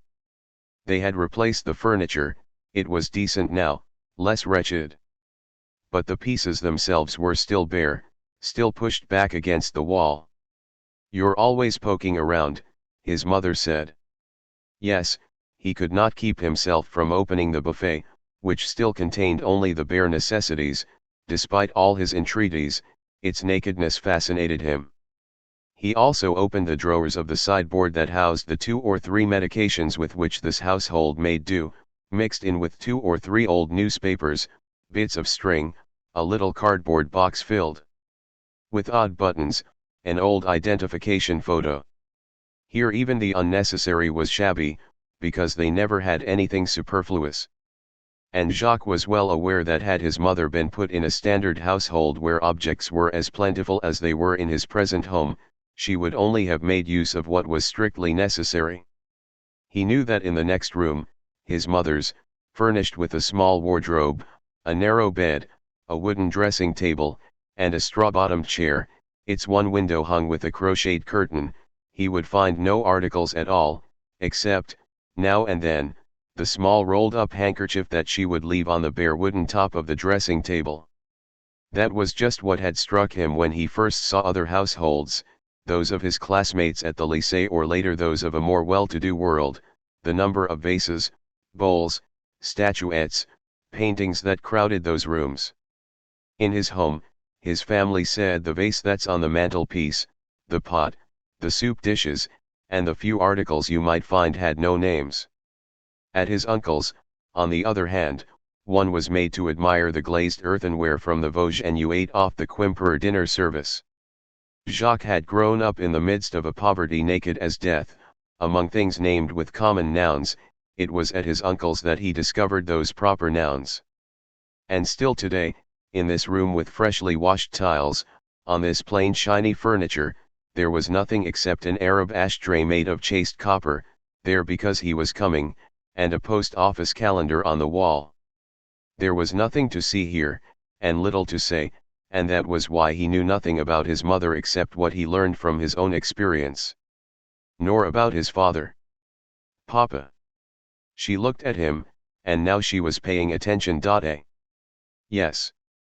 His name was Henry, and what else? I don't know. Didn't he have any other name? I think he did, but I don't remember. Suddenly distracted, she gazed at the street where the sun was now beating down with all its force. He looked like me. Yes, he was your spitting image. He had blue eyes. And his forehead was like yours. What year was he born? I don't know. I was 4 years older. And you, what year were you born? I don't know. Look in the family book. Jacques went into the bedroom and opened the wardrobe. Among the towels, on the top shelf, were the family record book, a pension book, and some old documents in Spanish. He came back with the papers. He was born in 1885 and you in 1882. You were 3 years older. Ah. I thought it was 4. It was a long time ago. Eh? The father interrogation war of 14 attack. You told me he lost his father and mother when he was very young, and his brothers put him in an orphanage. Yes. His sister too. His parents had a farm. Yes. They were Alsatians. At Old Fayette. Yes. And we were at Chiragas. It's right nearby. How old was he when he lost his parents? I don't know. Oh, he was young. His sister left him. That wasn't right. He didn't want to see them anymore. How old was his sister? I don't know. And his brothers? Was he the youngest? No. He was the second one. But then his brothers were too young to look after him. Yes, that's it. Then it wasn't their fault.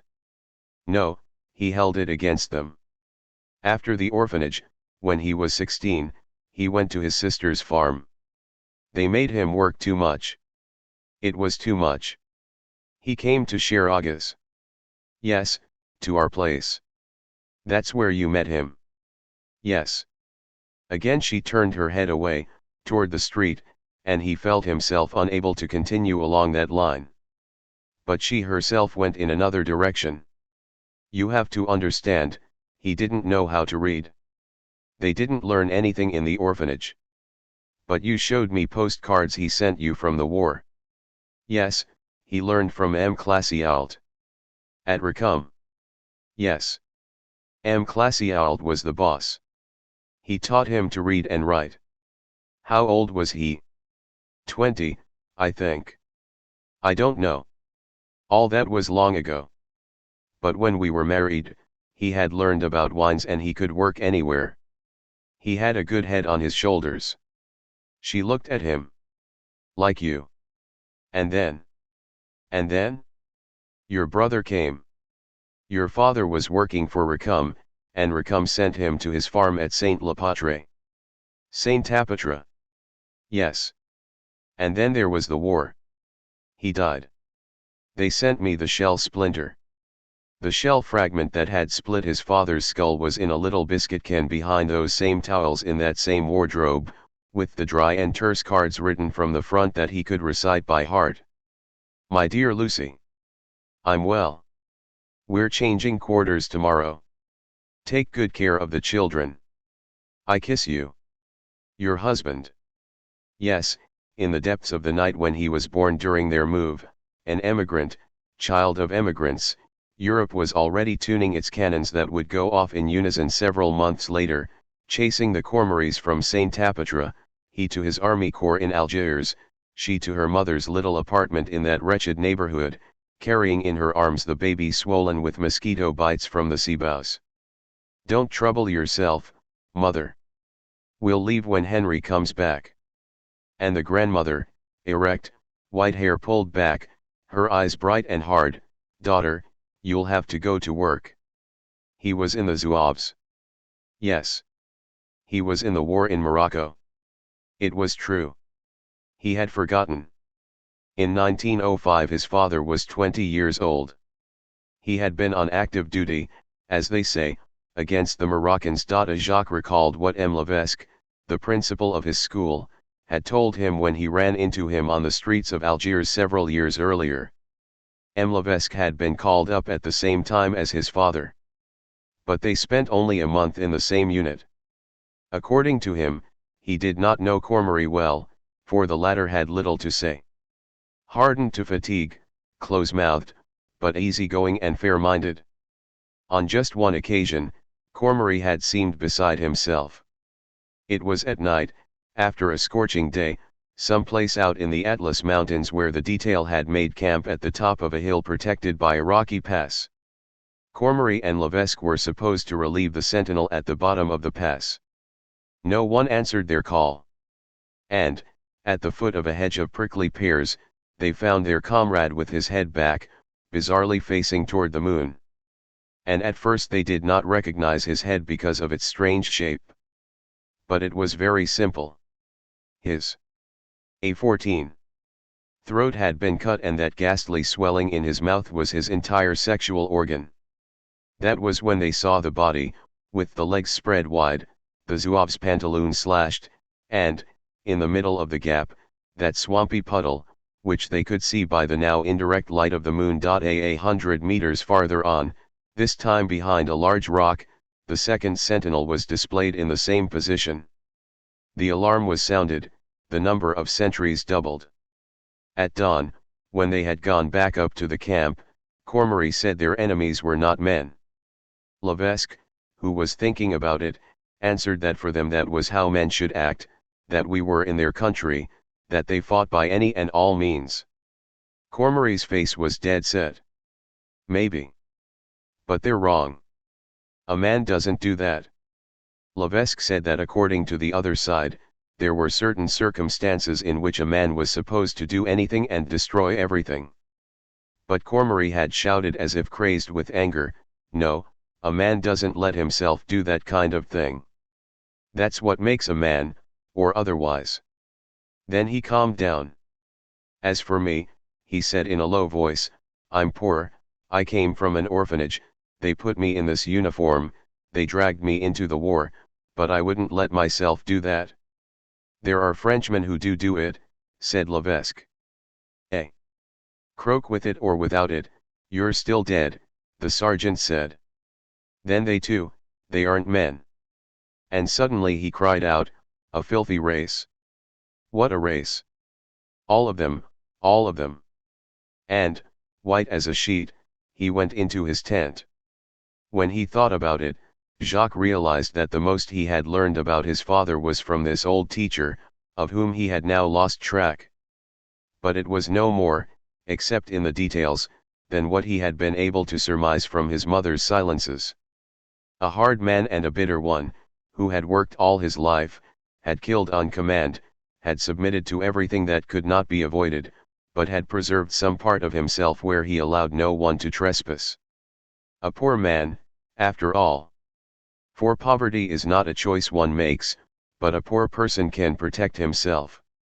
And Jacques tried, with the little he knew from his mother, to picture the same man 9 years later, married, father of 2, who had achieved a somewhat better position in life and then was summoned back to Algiers to be mobilized at the long journey by night with the patient wife and the unbearable children, the parting at the station and then, 3 days later, at the little apartment in Bellecourt, his sudden appearance in the Zouave regiment's handsome red and blue uniform with its baggy pantaloons, sweating under the thick wool in the July heat, a straw hat in his hand because he had neither tarbouche nor helmet, after he had sneaked out of the depot under the arches of the docks and run to kiss his wife and children.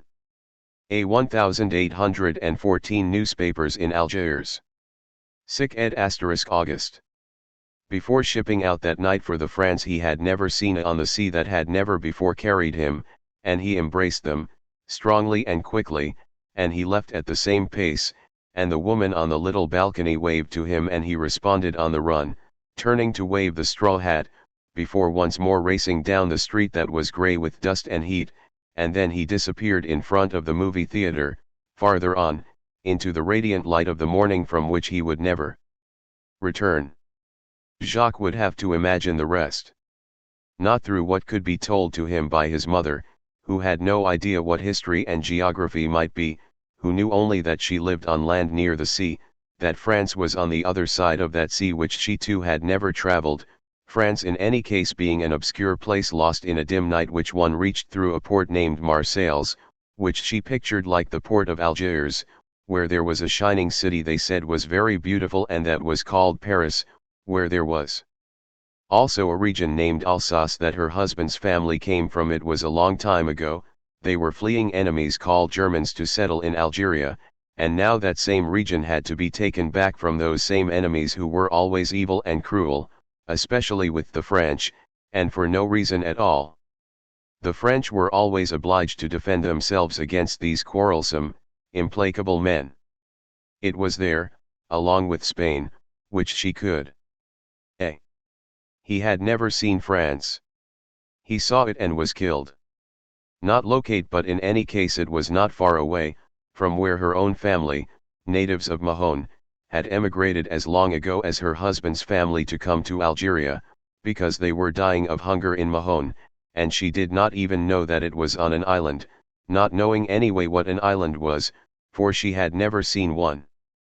About other countries, she might sometimes be struck by the names without always being able to pronounce them correctly. And in any case she had never heard of Austria-Hungary nor of Serbia. Russia like England was a difficult name, she did not know what an archduke was, and she could never have articulated the 4 syllables of Sarajevo. The war was there, like an evil cloud thick with dark menace, but you could not keep it from invading the sky, no more than you could stop the locusts or the devastating storms that would swoop down on the high plains of Algeria. The Germans were forcing France into war once again, and we were going to suffer. There were no causes for it. She did not know the history of France, nor what history was. She knew a little of her own history, barely knew the history of those she loved, and those she loved had to suffer as she did. Into the night of the world she could not imagine, and the history she did not know. A still darker night had just come, mysterious orders had arrived, brought out into the bush by a sweating, weary constable, and they had to leave the farm where they were just getting ready to harvest the grapes. The parish priest was at the station in Beaune for the draftie's departure. "We must pray," he said to her, and she had answered, "Yes, Monsieur Cure," but actually she had not heard him, for he had not spoken loudly enough, and besides the idea of praying would never have entered her mind. She never wanted to bother anyone, and now her husband was gone away in his handsome multicolored outfit. He would come back soon, that was what everyone was saying. The Germans would be punished, but in the meantime she had to find work. Luckily, a neighbor had told the grandmother that they needed women in the cartridge factory at the armory, and that they would give preference to the wives of men in service, especially if they had family responsibilities, and she would have the good fortune to work 10 hours a day arranging little cardboard tubes according to their thickness and color. She would be able to bring money home to the grandmother. The children would have enough to eat until the Germans were punished and Henry came home. Of course, she did not know there was a Russian front, nor what a front was, nor that the war could spread to the Balkans, to the Middle East, to the planet. Everything was going on in France, where the Germans had entered without giving warning and were attacking children. Actually everything over there was happening with the troops from Africa, among them H. Cormery, transported as quickly as possible, led as they were to a mysterious region people were talking about, the Marne, and there was no time to find them helmets. The sun was not strong enough to erase colors as it did in Algeria, so that waves of Arab and French Algerians, dressed in smart shining colors, straw hats on their heads, red and blue targets you could see for hundreds of meters, went over the top in droves into the fire, were destroyed in droves, and began to fertilize a narrow stretch of land where for 4 years men who came from all over the world, crouching in muddy layers, would struggle for each meter under a sky bristling with flares, with shells screaming while great artillery barrages proclaimed their futile assaults. But for the moment there were no dugouts, only the African troops who melted away under fire like multicolored wax dolls, and each day hundreds of new orphans, Arab and French, awakened in every corner of Algeria, sons and daughters without fathers who would now have to learn to live without guidance and without heritage.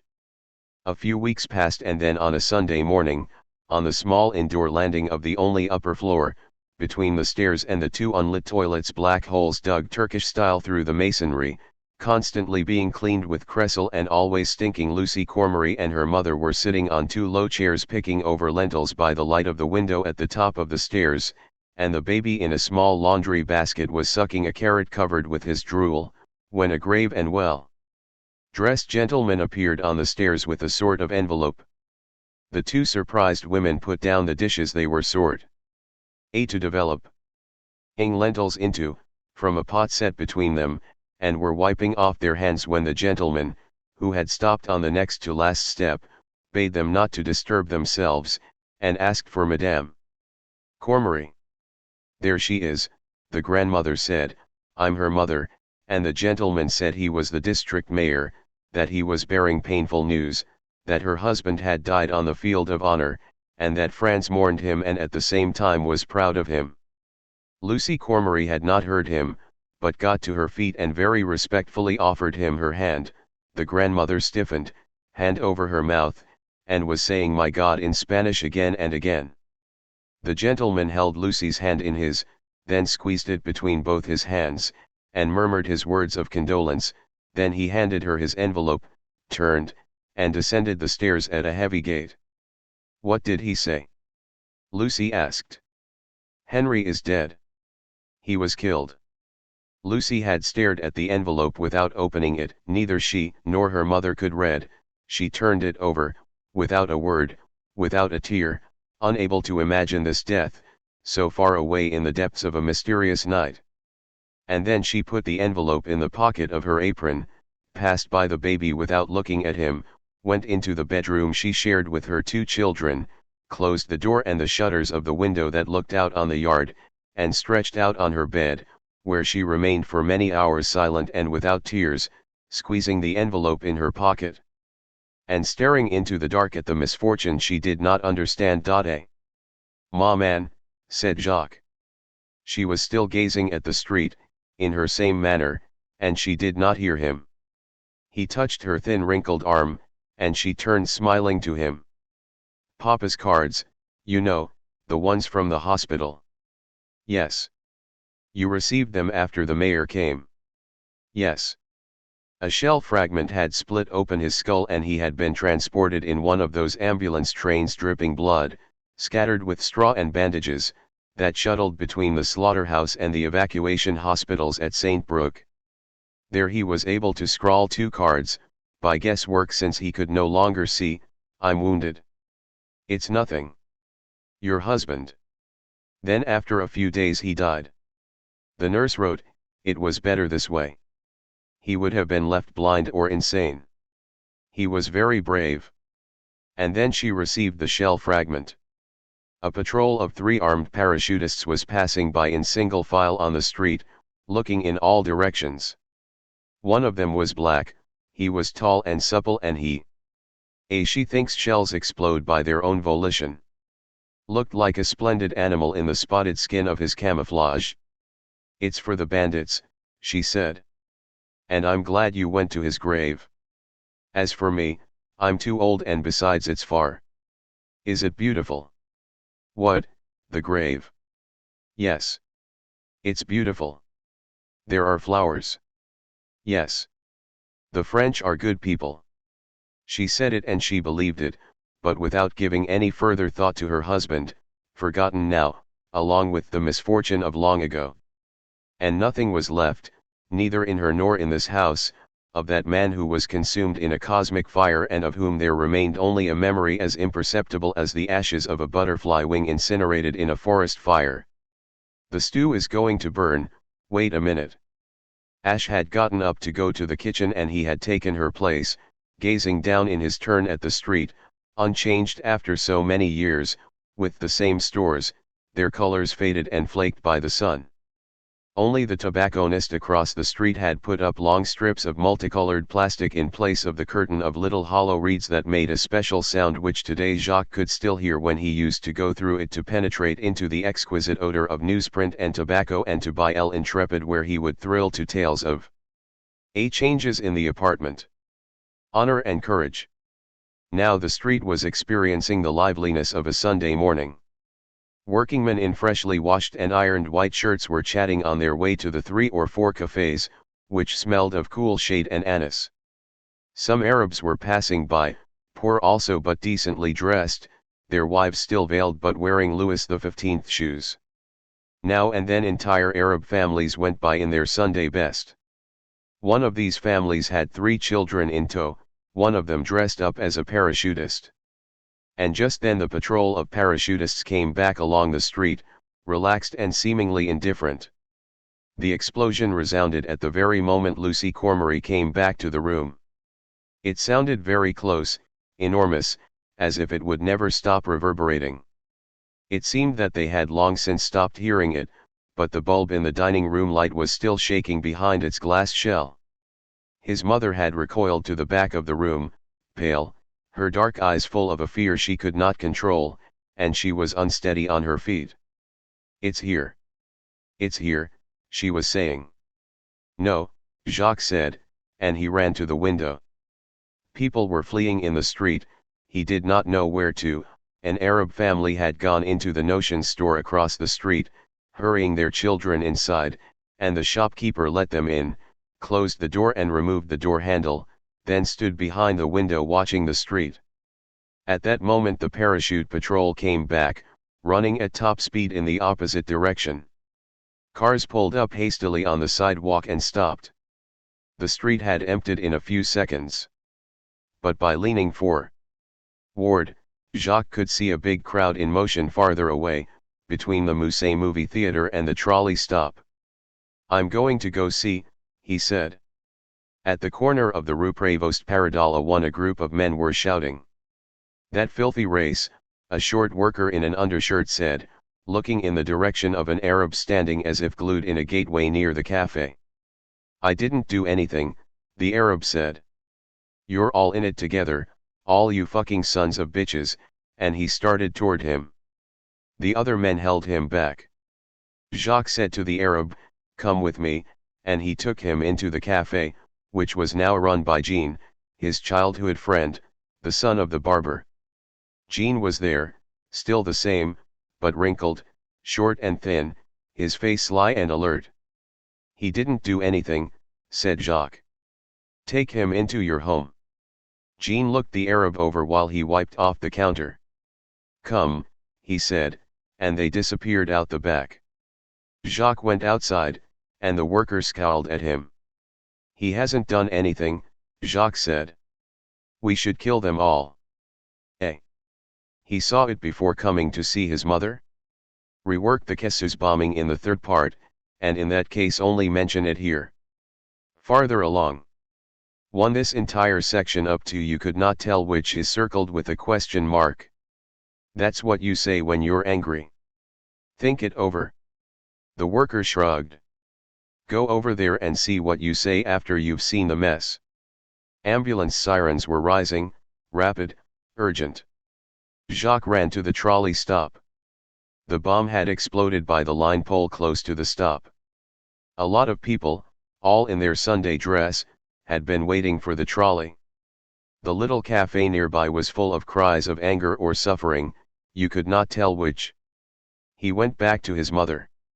She was standing erect now and very pale. "Sit down," and he led her to the chair close to the table. He sat by her and took her hands. "Twice this week," she said. "I'm afraid to go out." "It's nothing," Jacques said. "It'll stop." "Yes," she said.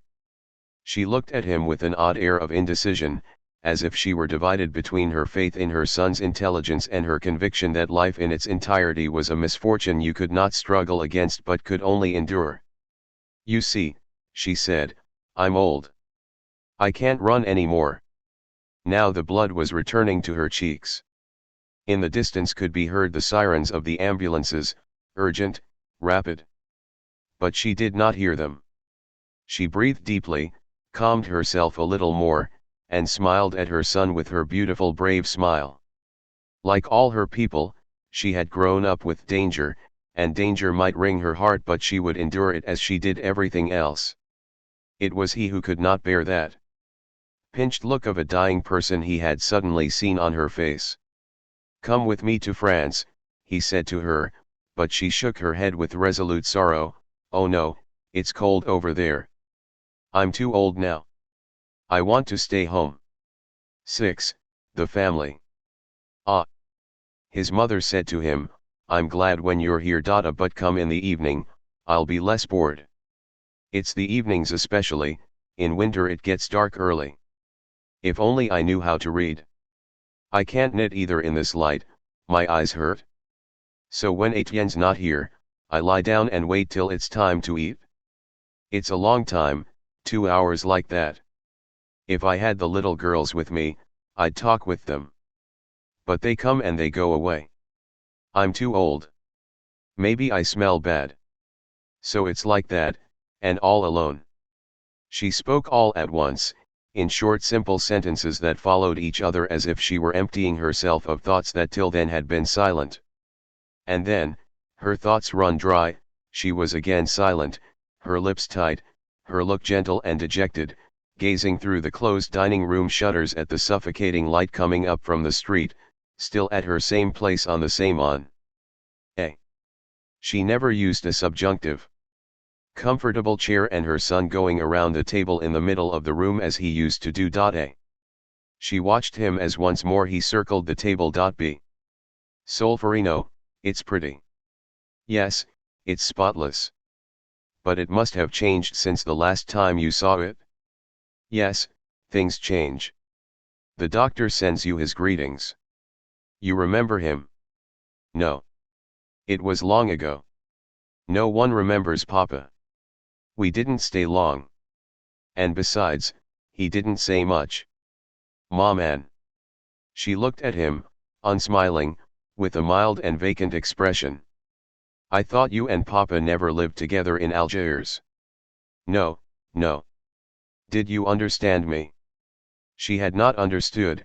He could guess as much from her slightly frightened manner, as if she were apologizing, and he articulated the words as he repeated the question, you never lived together in Algiers? No, she said.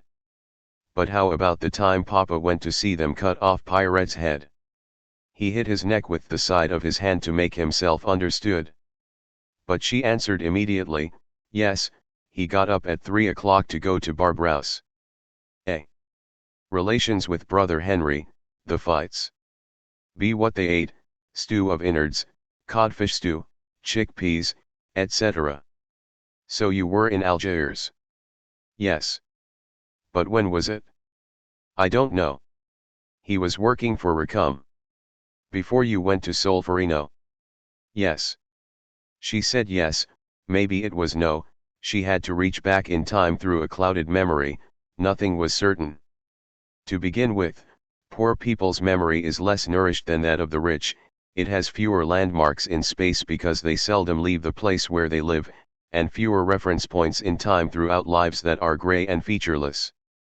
Of course there is the memory of the heart that they say is the surest kind, but the heart wears out with sorrow and labor, it forgets sooner under the weight of fatigue. Remembrance of things past is just for the rich. For the poor it only marks the faint traces on the path to death. And besides, in order to bear up well one must not remember too much, but rather stick close to the passing day, hour by hour, as his mother did, somewhat by necessity no doubt, since that childhood illness, by the way, according to his grandmother, it was typhoid. But typhoid does not have such after effects. Typhus perhaps. Or else. Here again, all was darkness, since that childhood illness had left her deaf and speaking with difficulty, then prevented her from learning what is taught to even the most wretched, so her mute resignation was forced on her, but it was also the only way she had found to face up to her life, and what else could she have done, who in her place could have found another way? He wanted her to be fascinated by describing for him a man who had died 40 years earlier and whose life she had shared, and had she really shared it, for 5 years? She could not do that, he did not even know if she had passionately loved that man, and in any case he could not ask it of her, for in her presence he too was in his own way mute and crippled, at heart he did not even want to know what there had been between them, and so he had to give up on learning anything from her. Even the one circumstance that had made such an impression on him as a child, had pursued him throughout his life and even into his dreams, his father getting up at 3 o'clock to attend the execution of a notorious criminal, even that he had learned from his grandmother. Pirate was an agricultural laborer on a farm in the Sahel, quite close to Algiers. He had killed his employers and the 3 children in the house with a hammer. To rob them? Jacques asked as a child. Yes, said Uncle Etienne. No, said his grandmother, but without any further explanation. They found the disfigured corpses, the house splattered with blood right up to the ceiling, and, under one of the beds, the youngest child still breathing. He died also, but he had found the strength to write on the whitewashed wall with his blood-soaked finger, "It's Pirate." They searched for the murderer and found him, dazed, out in the countryside. Horrified public opinion demanded the death penalty, it was readily granted, and the execution took place before Barbaros prison in the presence of a considerable number of spectators. Jacques' father had gotten up in the night and gone to attend the exemplary punishment of a crime that, according to the grandmother, had outraged him. But they never knew what had happened. Apparently the execution had taken place without incident. But Jacques' father was livid when he came home. He went to bed, then got up several times to vomit, and went back to bed. He never wanted to talk about what he had seen. And on the night he heard the story, Jacques himself, when he was lying huddled on the side of the bed to avoid touching his brother, with whom he slept, choked back his nausea and his horror as he relived the details he had heard and those he imagined. And throughout his life those images had followed him even into his sleep, when now and then, but regularly, a recurrent nightmare would haunt him, taking many forms, but always having the one theme: they were coming to take him, Jacques, to be executed. And for a long time when he awakened he would shake off his fear and anguish and return to that soothing reality where there was absolutely no chance that he would be executed. Then, by the time he had come of age, world events around him were such that his execution was no longer so unlikely a possibility, and reality no longer assuaged his dreams, but on the contrary was fed during a very precise number of years by the same dread that so distressed his father and that he had left to his son as his only clear and certain legacy. But it was a mysterious bond that connected him to the dead stranger of St. Brook, who, after all, had not thought he would die a violent death either, a bond beyond the reach of his mother, who had known that story, had seen his vomiting, and had forgotten that morning, just as she had not realized later on that times had changed. For her the times were always the same: disaster could emerge at any moment without calling out a warning. His grandmother, on the other hand, had a more accurate picture of things. "You'll end up on the gallows," she would often tell Jacques. Why not? It was no longer unusual. She did not know that, but, being the person she was, nothing would have surprised her. Erect in her long black robe of a prophetess, uninformed and stubborn, she at least had never known resignation. And she more than anyone else had dominated Jacques' childhood. Raised by her parents from Mahon on a small farm in the Sahel, she was very young when she married a slender and delicate man, also of Mahon origin, whose brothers had already settled in Algeria by 1848, after the tragic death of the paternal grandfather, a sometime poet who composed his verses mounted on a donkey and riding around the island between stone walls that bordered vegetable gardens. It was during the course of one of these outings that a scorned husband shot poetry in the back, in the belief that he was punishing a lover, but misled by the silhouette and the broad-brimmed black hat, thus killing a model of familial virtue, who, however, left nothing to his children. The eventual result of this tragic misunderstanding, in which a poet found his death, was the settling on the Algerian shore of a nest of illiterates who multiplied, far from any school, harnessed to a life of exhausting labor under a transition ferocious sun. But the husband of Jacques' grandmother, judging by his photos, had kept something of his poet grandfather's inspiration, and his thin face with its clear-cut features under a lofty brow, and his dreamer's expression, did not suggest that he could hold his own against his young, beautiful, and vigorous spouse. She gave him 9 children, of whom 2 died in infancy, another was saved only at the price of being handicapped, and the last was born deaf and partly mute. She raised her brood on that somber little farm while doing her share of their hard common labor. She sat at the end of the table with a long stick at hand that spared her any superfluous speech, the guilty one being immediately hit over the head. She held sway, demanding respect for herself and her husband, whom the children had to address in the polite form of speech, according to Spanish practice. Her husband would not long enjoy this respect.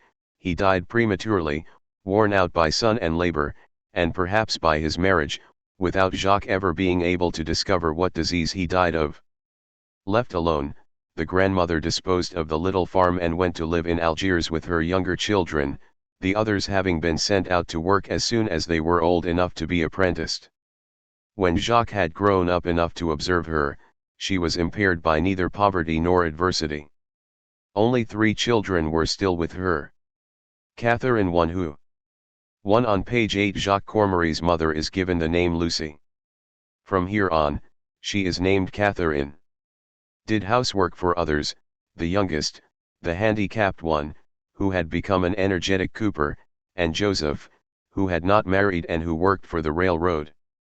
All 3 earned paltry wages that, combined, had to support a family of 5. His grandmother managed the household's money, and that is why the first thing that struck Jacques about her was her penny pinching. Not that she was a miser, except in the sense that we are miserly with the air we breathe that keeps us alive.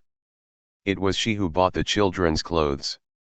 Jacques' mother came home late in the day, and was satisfied to watch and listen to what was said, overwhelmed by the energy of the grandmother, to whom she relinquished everything.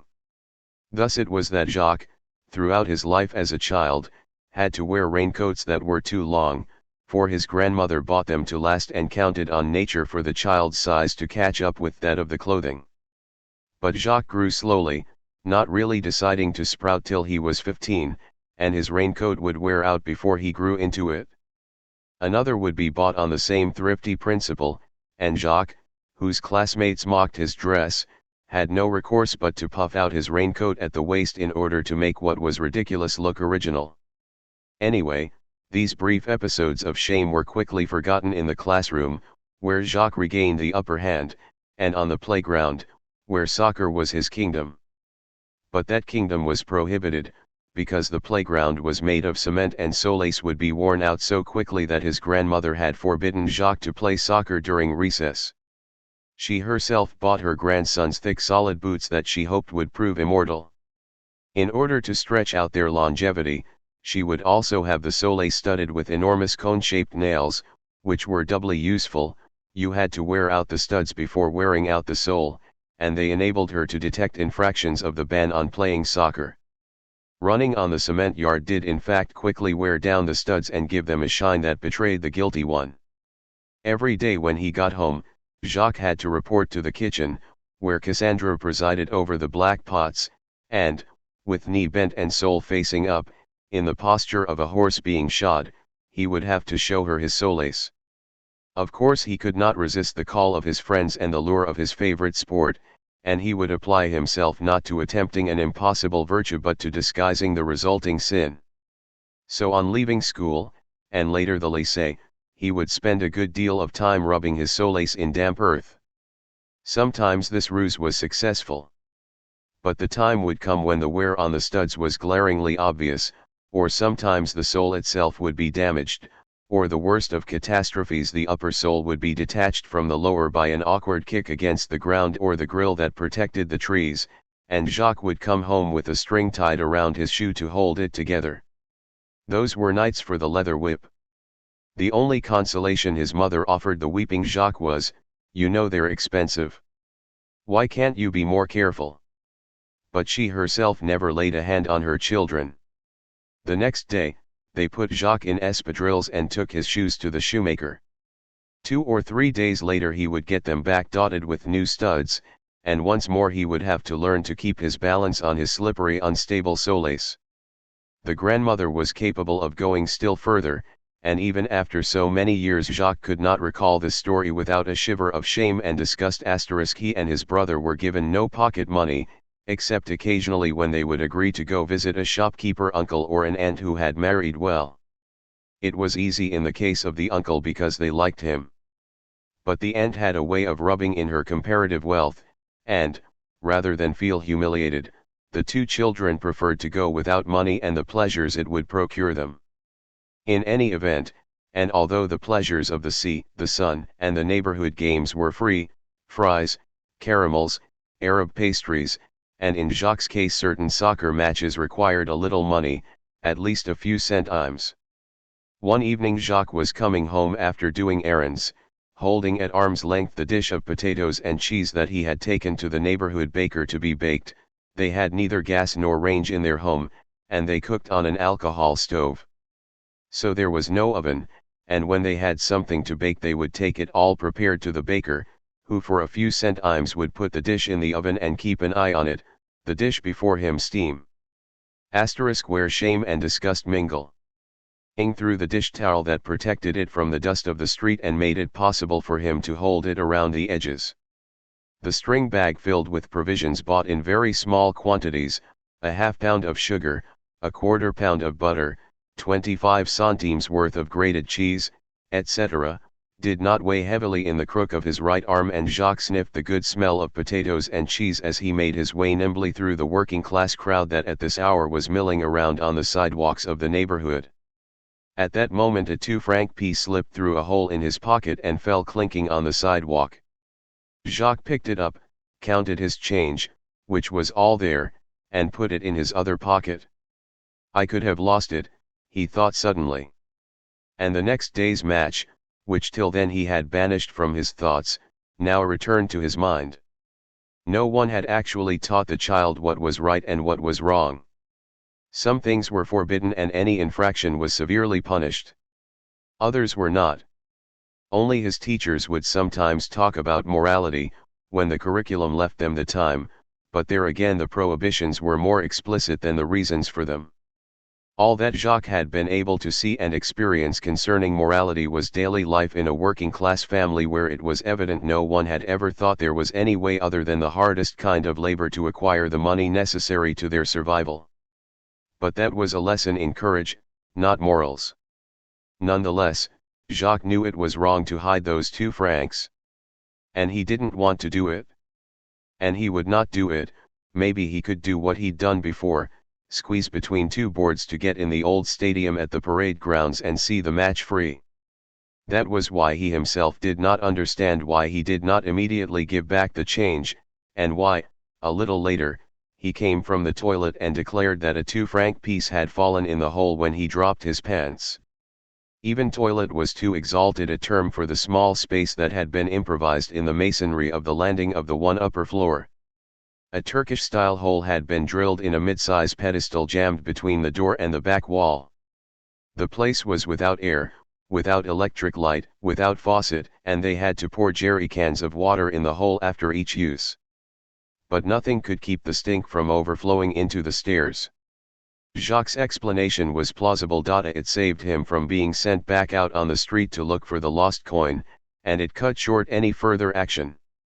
Yet Jacques felt a pang as he announced his bad news.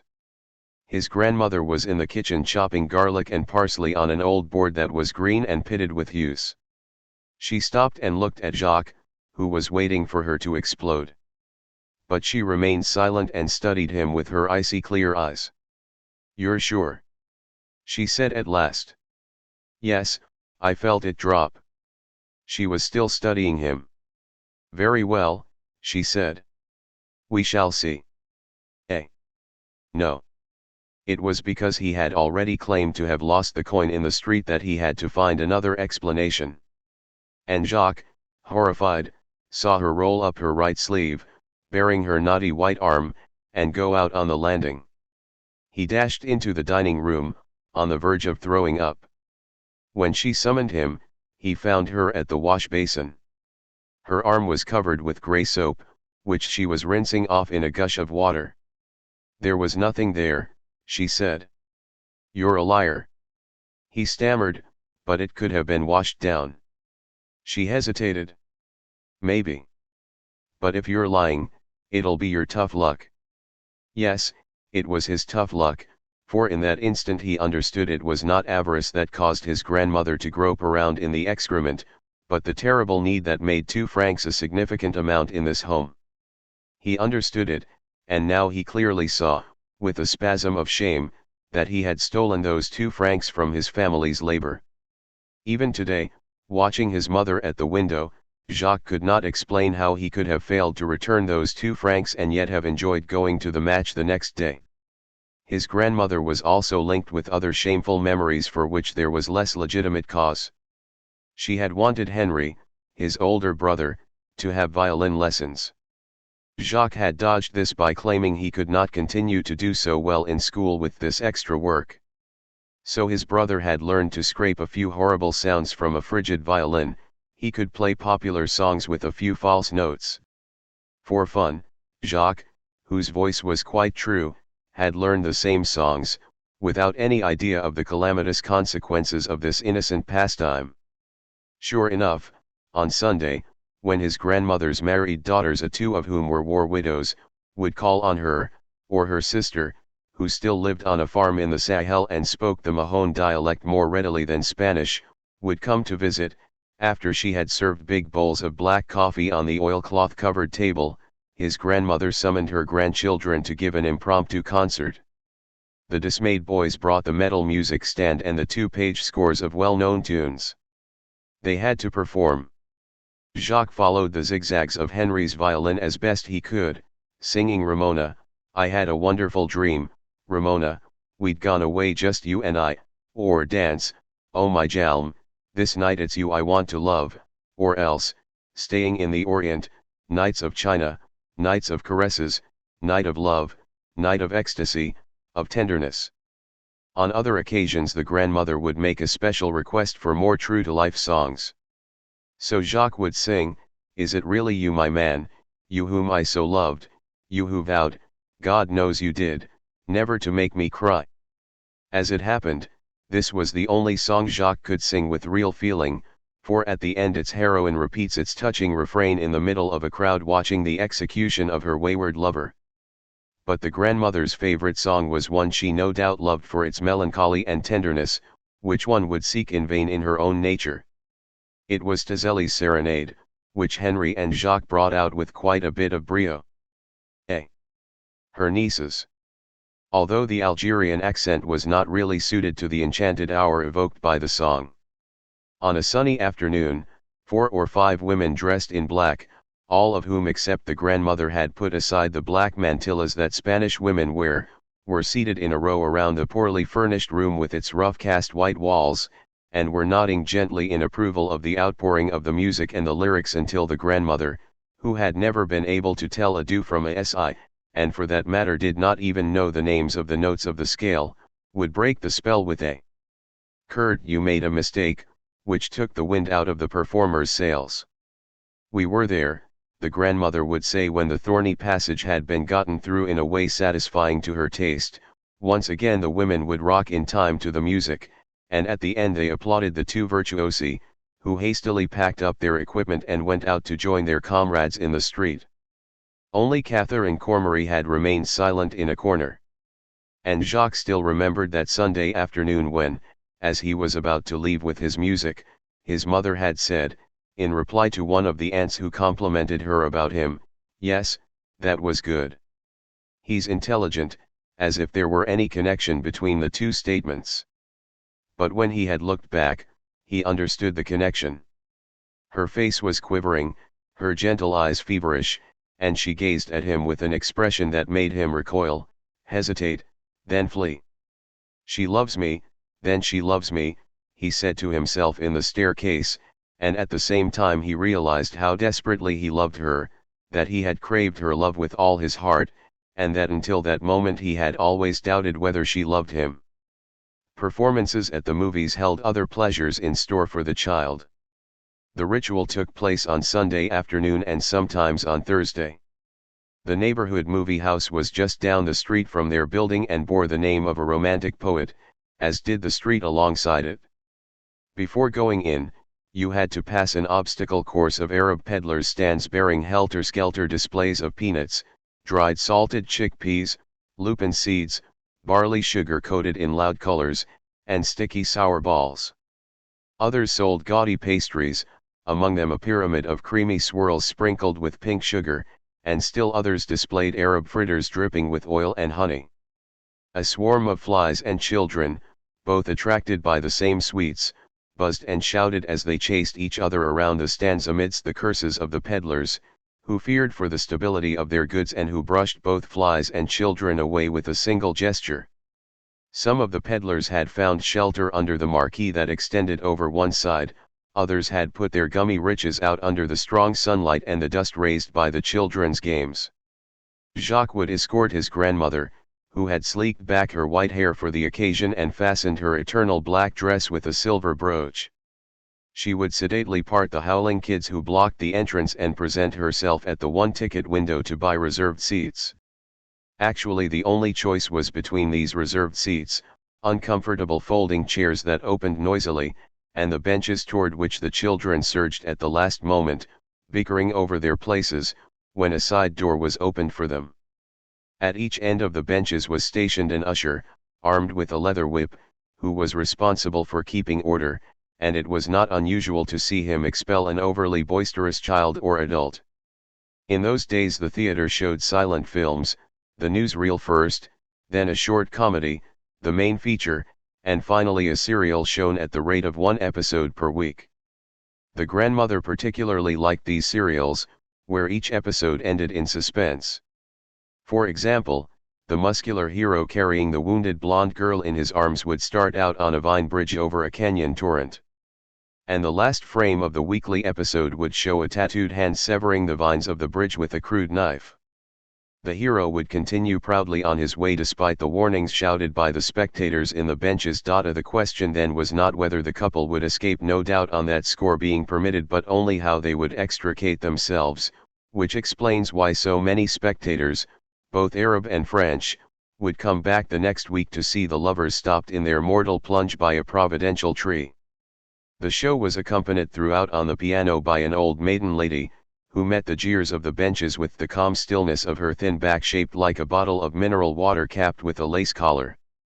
At the time, Jacques thought it a mark of distinction that this ravuscio impressive lady wore her fingerless gloves during the most torrid hot spells.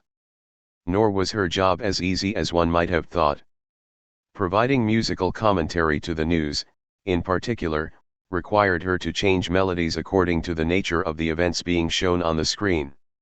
She would go without transition from a lively quadrille accompanying the spring fashion shows to Chopin's funeral march for a flood in China or the funeral of a personage important on the national or international scene.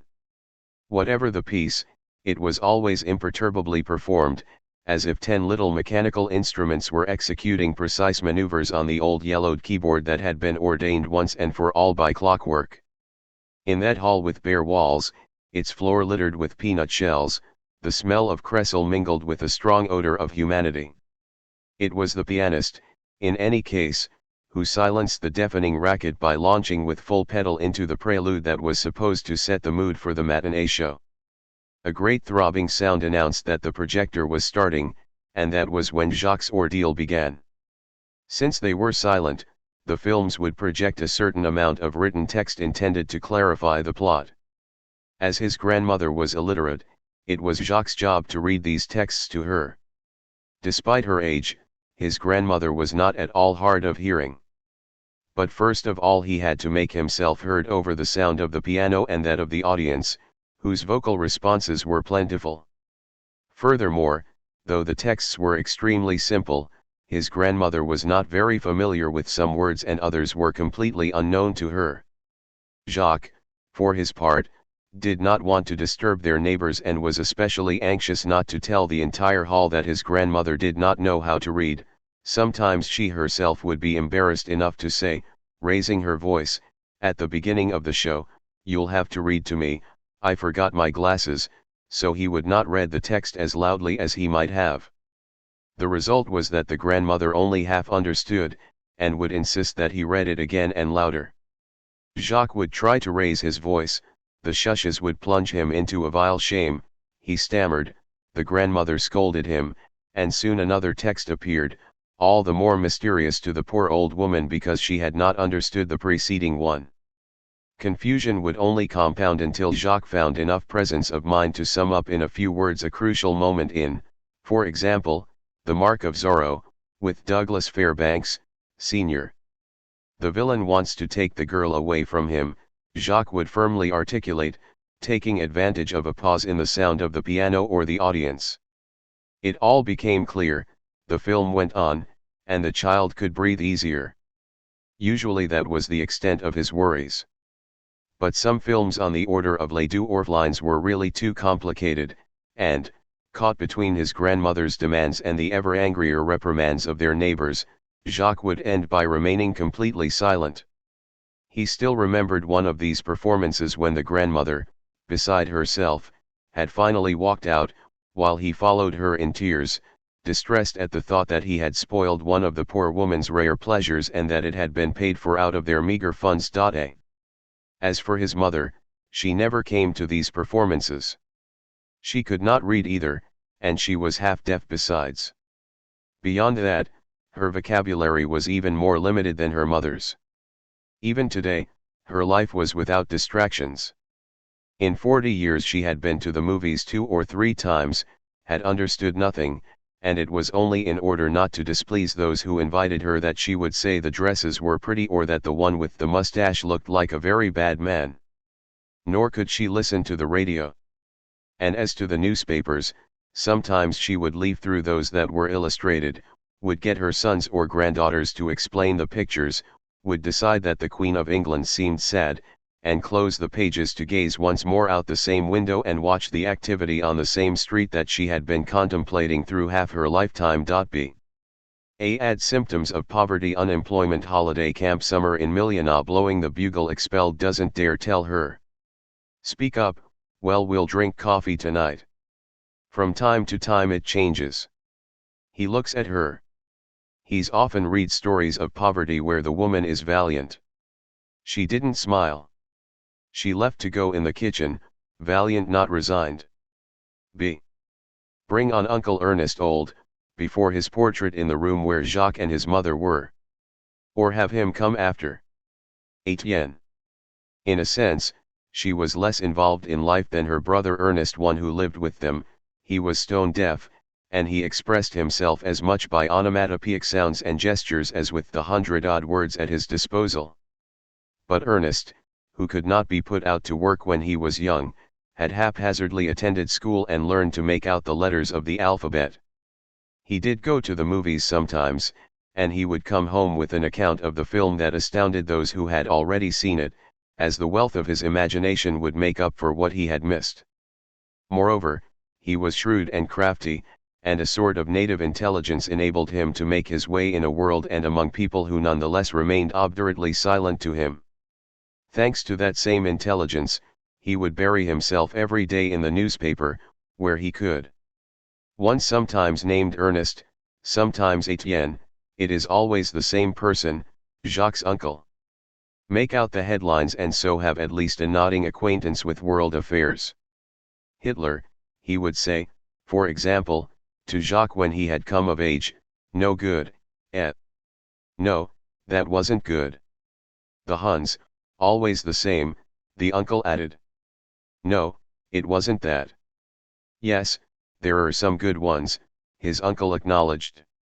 But Hitler, that's no good, and right after, his love of a joke gaining the upper hand, Levy, that was the mercer across the street, he's scared. And he guffawed. Jacques would try to explain. His uncle would become serious again. Yes. Why, he wants to hurt the Jews. They're like other people. He always loved Jacques, in his fashion. He admired his success in school. He would rub the child's skull with his hard hand on which tools and manual labor had left a horn-like callus. Got a good head, this one. Hard, and he tapped his own head with his big fist, but good. Sometimes he added, like his father. One day Jacques took the opportunity to ask if his father had been intelligent. Your father, hard head. Did what he wanted, always. Your mother always, yes, yes. Jacques was unable to get any more out of him. In any case, Ernest would often take the child with him. His energy and vitality, finding no outlet in speech or in the complex relations of social life, would explode in his physical life and its sensations. Even on awakening, when someone shook him out of the hermetic sleep of the deaf, he would rear up wild-eyed, bellowing hoon hoon. Like a prehistoric beast that wakens each day to a strange and hostile world. But once he was awake, his body and its functioning made him secure on his feet. Despite the hard labor of his job as a cooper, he liked to go swimming and hunting. When Jacques was still a child, his uncle would take him to sabled speech, make him get up on his back, and immediately set out to sea with a rudimentary but powerful stroke, making inarticulate sounds that translated first his surprise at the coldness of the water, then his pleasure at being there or his anger at an errant wave. You not scared, he would say from time to Jacques. Yes, he was afraid but did not say so. He was spellbound by the solitude where they were, between the sky and the sea, one as vast as the other. When he glanced back, the beach seemed like an invisible line, and an acid fear would grip his stomach and, with the beginnings of panic, he pictured the immense dark depths below where he would sink like a stone if ever his uncle should let him loose. Then the child would clutch the swimmer's neck a little tighter. "You scared?" his uncle said right away. "No, but go back." Docile, the uncle turned, took a few breaths, and set off again as confidently as if he were on terra firma. On the beach, and hardly out of breath, he rubbed Jacques vigorously, with great gusts of laughter, turned aside to urinate with a loud splash, still laughing, then would 9 years. Congratulate himself on the fine functioning of his bladder, slapping his belly with the good that accompanied all his enjoyable sensations, among which he made no distinction, whether they were of excretion or of nutrition, stressing in each case and with the same innocence the pleasure they gave him, and always wanting his family to share his pleasure, which at the dining-room table would provoke a protest from the grandmother, who accepted that these things were discussed, and even spoke of them herself, but, as she would say, not while we're eating. Though she put up with his watermelon act, the fruit had a great reputation as a diuretic. Ernest adored it, and he would begin his consumption of it by laughing, by mischievous winks at the grandmother, by an assortment of sounds of inhaling, regurgitating, and slurping, and after the first few mouthfuls that he would bite right down to the skin. He would perform a whole pantomime in which with his hand he would repeatedly demonstrate the journey the handsome rose and white fruit was supposed to make from his mouth to his penis, while he made faces and rolled his eyes to illustrate how spectacularly he was enjoying himself, all this accompanied by, "Good, good. Washes you out. Good, good," until it was so irresistible that everyone would burst out laughing. This Adam-like innocence caused him to attach exaggerated importance to a series of fleeting ailments he would complain of, frowning, his gaze turned inward as if he were scrutinizing the mysterious night of his organs. He claimed to be suffering from a stitch, its location varying widely, or a lump that wandered all over the place. Later, when Jacques was attending the lycée, his uncle would question him, in the belief that there was one science that applied equally to everyone, showing him the small of his back. "Right there, it pulls," he would say. "That's bad." No, it was nothing. And Ernest would go out relieved, descending the stairs with his small hurried steps to join his comrades in the neighborhood cafes, with their wood furnishings and zinc bar, smelling of anisette and sawdust, where Jacques sometimes had to go fetch him at dinner time. It was not the least of the child's surprises to find this deaf-mute at the bar surrounded by his comrades and talking his head off while they all laughed, laughter in which there was no mockery, for his friends adored Ernest for his good nature and his generosity. ABCD. A. The money he'd set aside and gave to Jacques. B. Of medium height, a bit bow-legged, his shoulders somewhat stooped under a thick shell of muscle, he gave the impression despite his slender build of an extraordinarily virile strength. And yet his face was and for a long time would remain that of an adolescent, delicate regular features, a bit a word crossed out ed with his sister's beautiful chestnut eyes, a very straight nose, bare eyebrows, regular chin, and beautiful thick hair, no, a little wavy. His physical beauty in itself was why despite his handicap he had had several adventures with women, which could not lead to marriage and were necessarily brief, but at times had the appearance of what is usually called love, like that affair he'd had with a married shopkeeper in the neighborhood, and sometimes he would take Jacques to the Saturday night concert in Bresson Square that looked out on the sea, and the military orchestra on the bandstand played the bells of Corneille or tunes from Lock Me, while in the continued. Jacques would be well aware of that when his uncle took him hunting with his comrades, all of whom were coopers or workers at the port or on the railroad. They got up at dawn. Jacques was responsible for awakening his uncle, whom no alarm could rouse from his sleep. Jacques himself responded to the ringing, his brother turned over in bed grumbling, and his mother, in the other bed, stirred softly without awakening. He got up groping his way, struck a match, and lit the small kerosene lamp on the night table that stood between the two beds. Ah, the furnishings in that room, 2 iron beds, one single, where the mother slept, the other double, where the 2 children slept, a night table between the 2 beds, and, across from the night table, a wardrobe with a mirror. At the foot of the mother's bed was a window that faced the yard. Below that window was a cane trunk covered with a crocheted blanket. While he was still small, Jacques had to kneel on the trunk to close the shutters of the window. And no chair. Then he would go to the dining room, shake his uncle, who bellowed, looked up in terror at the lamp over his eyes, and finally came to his senses. They continued.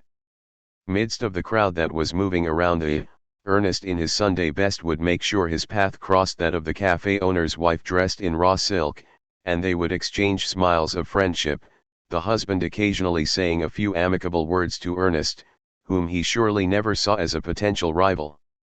See the La Mauna laundry words circled by the author ed. D. The beach pieces of bleached wood, corks, sea-worn fragments of glass, reeds from cork trees. Dressed. And Jacques heated leftover coffee on the little alcohol burner while his uncle packed sacks with provisions, a cheese, sobrasada sausages, tomatoes with salt and pepper, and a half loaf of bread cut in two where a big omelette made by the grandmother had been inserted.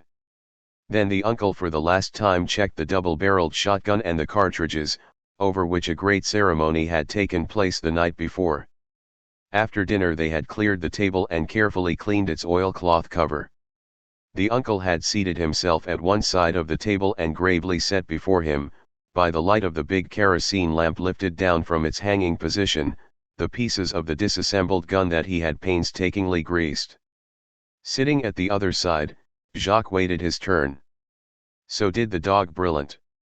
For there was a dog, a mongrel setter, boundlessly good-natured, who couldn't hurt a fly, the proof of that being that if he happened to catch one on the wing, he would spit it out with a disgusted look accompanied by a great display of outstretched tongue and smacking of his chops. Ernest and his dog were inseparable, and there was a perfect understanding between them. You could not help thinking of them as a couple, and only one who neither knew nor loved dogs would see that as ridiculous. And the dog owed the man obedience and love, while the man agreed to have only this single responsibility. They lived together and never left each other, sleeping together, the man on the dining room couch, the dog on a skimpy bedside rug that was threadbare, went to work together, the dog would lie on a bed of wood shavings, made just for him, under a workbench in the shop, went out to cafes together, the dog waiting patiently between his master's legs until his performance had come to an end.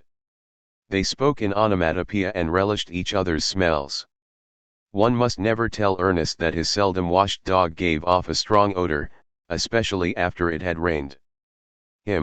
He would say, no smell, and he would lovingly sniff the inside of the dog's big quivering ears. Hunting was a spree for both of them, their night on the town. Ernest had only to bring out the knapsack for the dog to race madly around the little dining room, setting the chairs to dancing by bumping them with his rear, and thumping his tail against the sideboard. Ernest would laugh. He understands, and he would calm the animal, who would then place his muzzle on the table and watch their minute preparations, yawning discreetly from time to time but never leaving the delightful spectacle until it was over. Ab. When the shotgun was once more assembled, his uncle handed it to him. Jacques received it reverently, and he shined its barrels with an old linen rag. Meanwhile the uncle was preparing his cartridges. He had before him some brightly colored cardboard tubes with copper bases in a sack from which he also removed gourd-shaped metal flasks containing the powder and A. The hunt could be cut. B. The book should be heavy with things and flesh. Shot and brown felt wadding. He carefully filled the tubes with powder and wadding. The tubes would be fitted into a small machine he also took from the sack. A little crank worked a cap that crimped the tops of the tubes down to the level of the wadding. When the cartridges were ready, Ernest handed them one by one to Jacques, who devoutly placed them in the cartridge belt he had in front of him. In the morning one knew they were leaving when Ernest put the heavy cartridge belt around his belly, which had already been augmented by 2 layers of sweaters.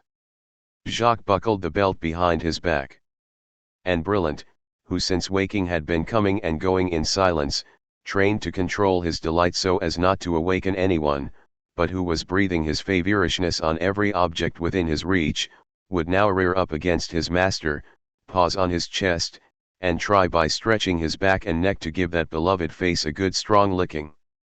They hurried toward the Aga station under a sky that was already growing light, the fresh smell of the ficus trees floating in the air, with the dog racing at full speed ahead of them on a zigzagging course that sometimes ended with him sliding on sidewalks still wet from the night's humidity, then coming back just as fast, visibly terrified that he had lost them, Etienne carrying the shotgun muzzle down in its heavy canvas case, as well as a sack and a game bag, Jacques with his hands in the pockets of his shorts and a big knapsack on his back. Their friends were at the station with their dogs, who did not leave their masters except to make quick inspections under their fellows' tails. There were Daniel and Pierre brothers who worked in the shop with Ernest, Daniel always laughing and full of optimism, Pierre more contained, more methodical, full of opinions and words of wisdom about people and things. Also there was Georges, who was employed at the gasworks but who would earn some extra pay by boxing an occasional match. And often 2 or 3 others besides, all good fellows, at least for this occasion, happy to have escaped for a day from the workshop, from small overcrowded apartments, sometimes from their wives also, uninhibited and in a mood of amused tolerance that is peculiar to men when they have gotten together among themselves for some brief violent pleasure. They climbed cheerfully into one of those cars where every compartment opens to the platform, they handed each other the knapsacks, they made the dogs get in, and they settled down, happy now to feel themselves sitting side to side sharing the same warmth. On these Sundays Jacques learned that the company of men was good and could nourish the soul. The train started out, then picked up speed with short puffs and an occasional brief sleepy whistle. They were crossing one end of the Sahel, and on reaching the first fields these loud sturdy men fell oddly silent and watched the day dawn over carefully cultivated fields where morning mists trailed like scarves on the hedges of big dry reeds that separated the fields. Now and then clumps of trees would slip past the window with the whitewashed farmhouse they careful, change the names. Tected, where everyone was sleeping. A bird that was flushed out of the ditch alongside the embankment came suddenly up to their level, then flew in the same direction as the train, as if trying to race it, until it abruptly set off at a right angle to the course of the train, and now it seemed as if it had been pulled away from the window and hurled to the rear of the train by the wind of their passage. The green horizon turned pink, then all at once red, and the sun appeared and rose visibly in the sky. It sucked the mists off all the expanse of fields, kept on rising, and suddenly it was hot in the compartment. The men took off one sweater after another, made the fidgety dogs lie down, traded some jokes, and already Ernest was telling stories in his manner about food, about sickness, and also about fights in which he always had the upper hand. Sometimes one of the comrades would ask Jacques about his school, then they talked of other things or called him to witness one of Ernest's charades. "He's tops, your uncle." The countryside was changing, becoming more rocky, the orange trees gave way to oaks, and the little train chugged harder and gave off great blasts of steam. Suddenly it was colder, for the mountain had come between the sun and the travelers, and then they realized it was still only 7 o'clock. At last the train gave a final whistle, reduced its speed, slowly rounded a tight curve, and arrived at a small station that was alone in the valley, deserted and silent, for it only served some distant mines. It was planted with big eucalyptuses whose sickle-shaped leaves shivered in the morning breeze. They left the train with the usual hubbub, the dogs tumbling out of the compartment, missing the 2 steep steps down, the men again lining up to pass each other the sacks and guns. But at the exit of the station, where the first slopes began immediately, the silence of wild nature bit by bit drowned out their exclamations and shouts. The little troop finished climbing the hill in silence, while the dogs circled in endless figure eights. Jacques would not let his vigorous companions leave him behind. Daniel, his favorite, had taken his knapsack, over his objections, but he still had to take 2 steps for one of theirs to keep up, and the sharp morning air was scorching his lungs. After an hour they at last came to the edge of a vast and gently undulating plateau wooded with dwarf oaks and junipers, over which a fresh and softly sunlit sky stretched its immense space. This was their hunting terrain. The dogs came back, as if they already knew, and gathered around the men. They agreed to meet for lunch at 2 o'clock in the afternoon at a pine thicket, where a small spring was conveniently located at the edge of the plateau and where they could see over the valley and far out on the plain. They synchronized their watches.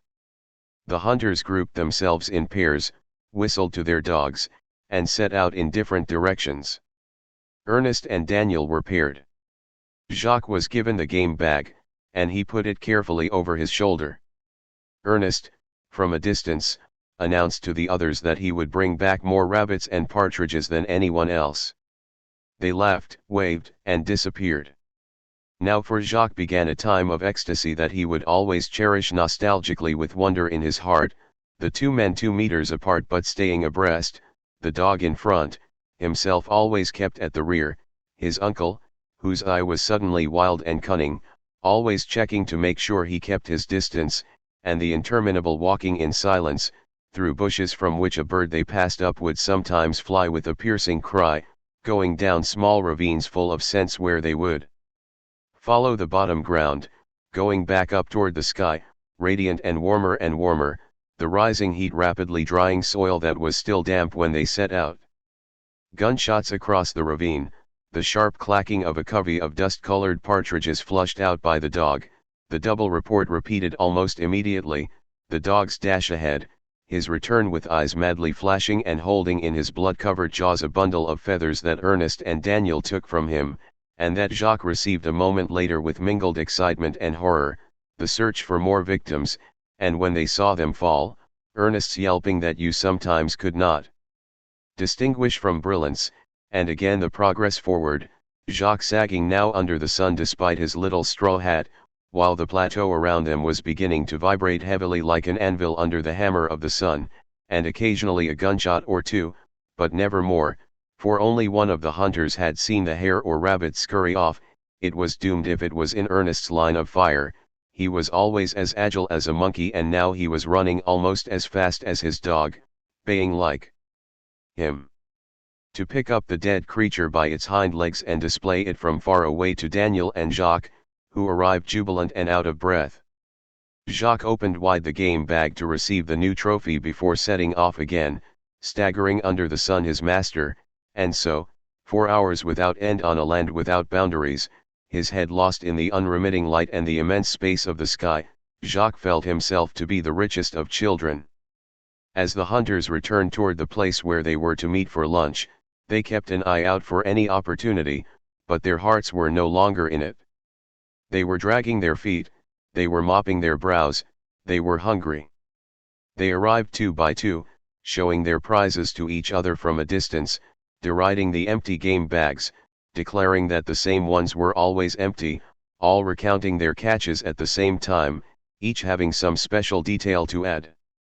But the great braggart was Ernest, who finally got the floor and mimed, with an accuracy that Jacques and Daniel were well placed to judge, the way the partridges took off, and the scurrying rabbit zigzagged twice then rolled on his back like a rugby player making a try from behind the goal. Meanwhile the methodical Pierre poured anisette in the metal goblets he had collected from each person and went to fill them with fresh water at the spring trickling by the edge of the pines. They improvised a makeshift table with dish towels, and each one brought out his provisions.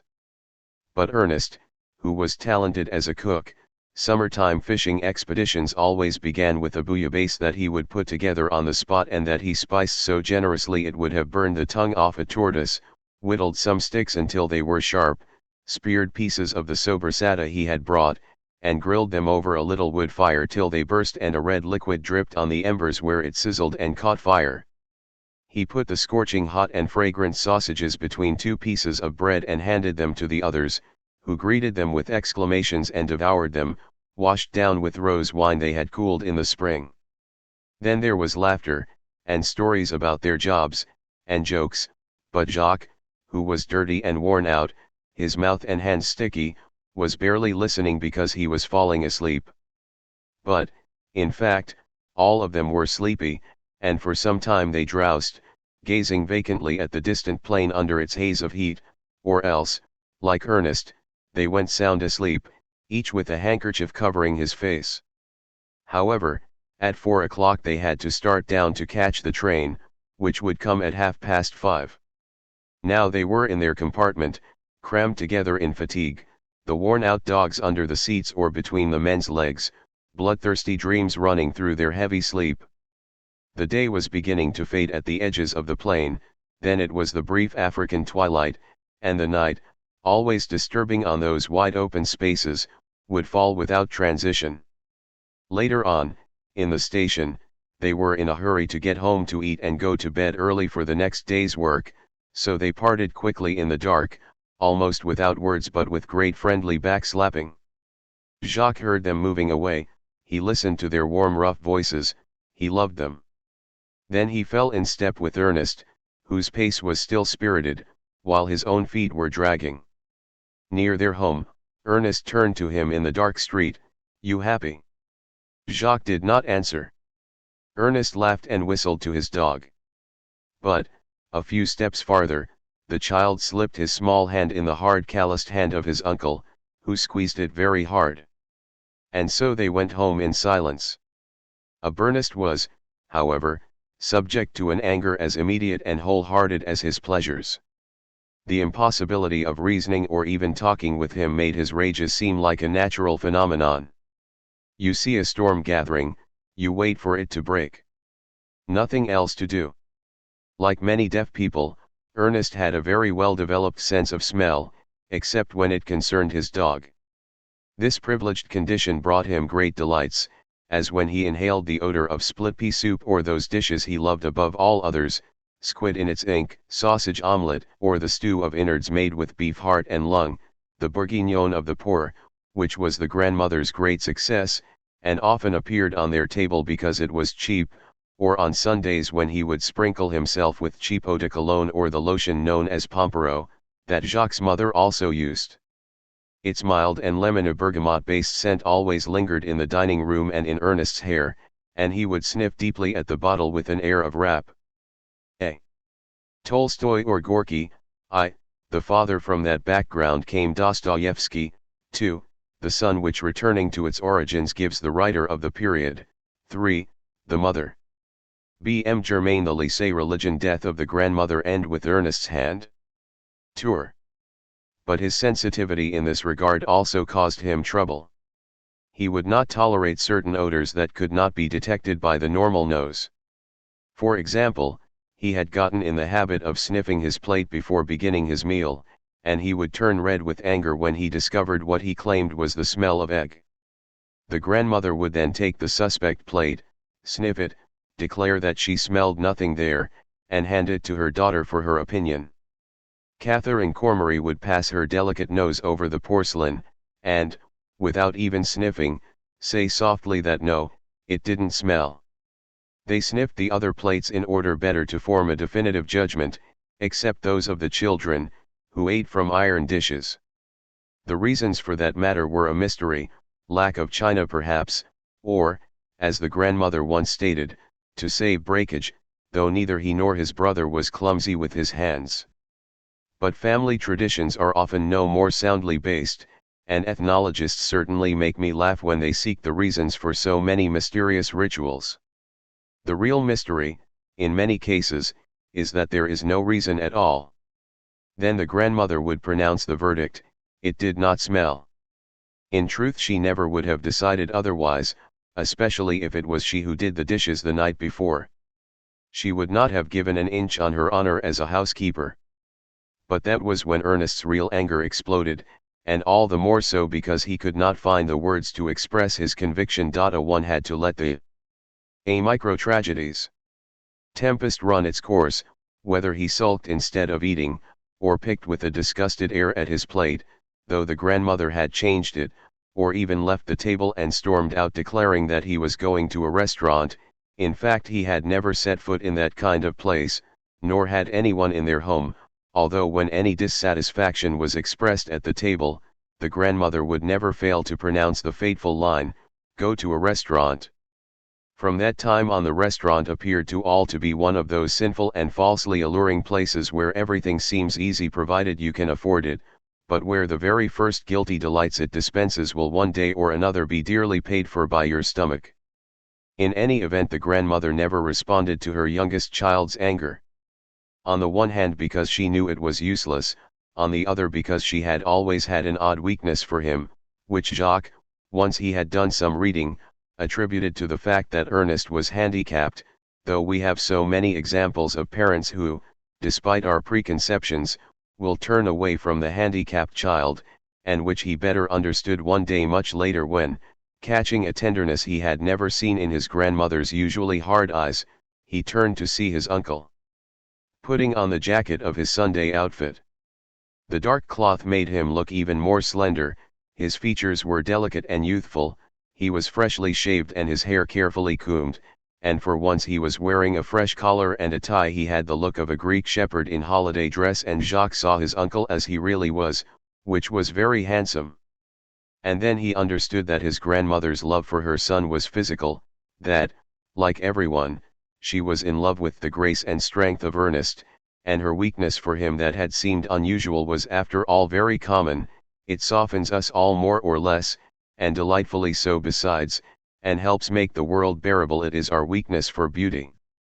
Jacques also remembered another of Uncle Ernest's rages, this one more serious since it almost ended in a fist fight with Uncle Joséphine, the one who worked for the railroad. Joséphine did not sleep at his mother's home, and indeed where would he have slept? He had a room in the neighborhood, where he had never actually invited any of the family, and which Jacques, for example, had never seen, and took his meals with his mother, to whom he paid a small amount for his board. Joséphine was as different from his brother as he could be. 10 years older, with a short mustache and a crew cut, he was also more stolid, more reserved, and especially more calculating. Ernest often accused him of avarice. Actually he expressed it more simply, he Mzabite.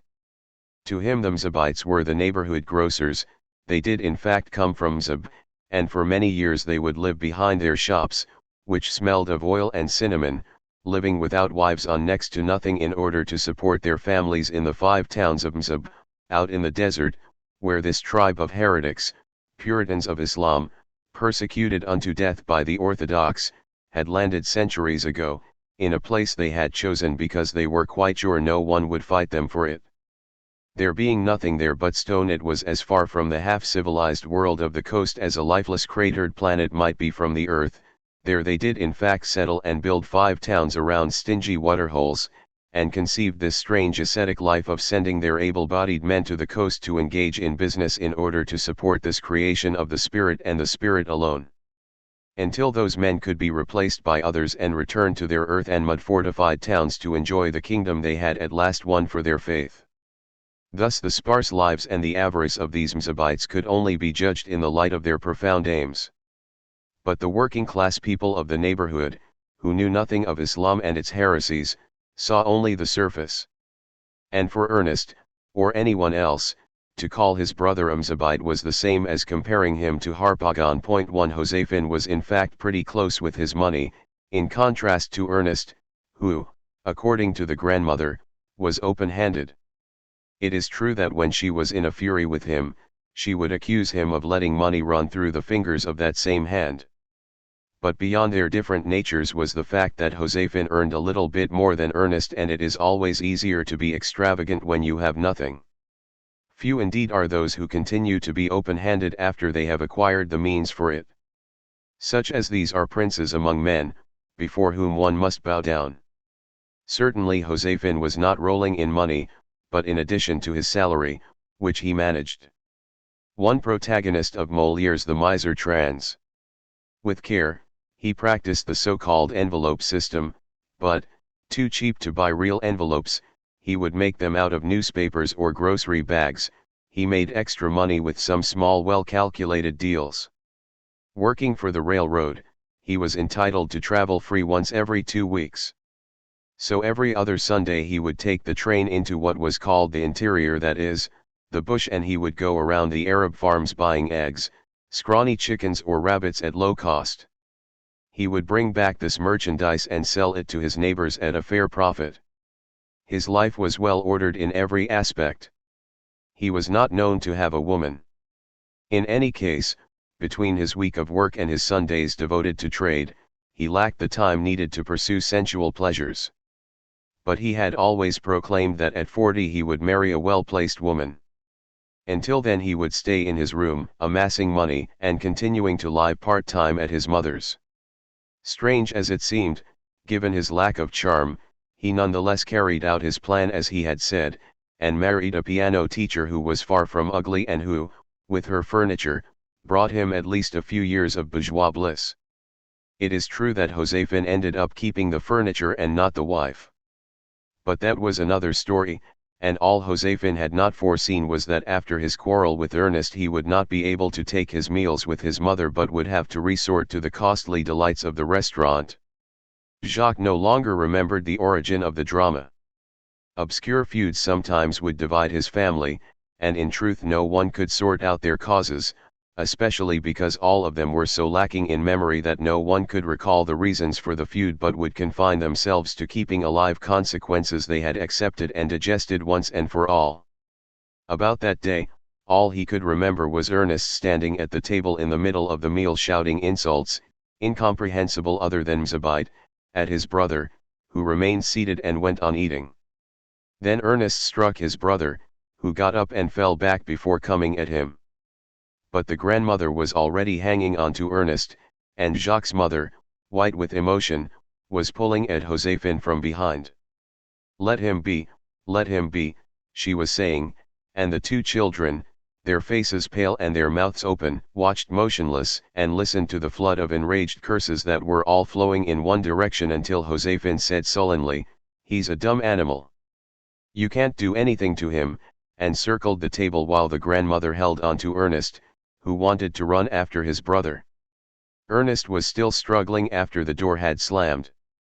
Let me go," he said to his mother. "I'll hurt you." But she had seized him by the hair and was shaking him. You'd hit your mother." And Ernest dropped into his chair sobbing, No, not you. You like the good Lord for me." Jacques' mother went to bed without finishing her meal, and the next day she had a headache. From that day on, Joséphine never returned home, except once in a while when he was sure Ernest was not there, to visit his mother. There was another rage Jacques did not like to recall because he himself did not want to know its cause.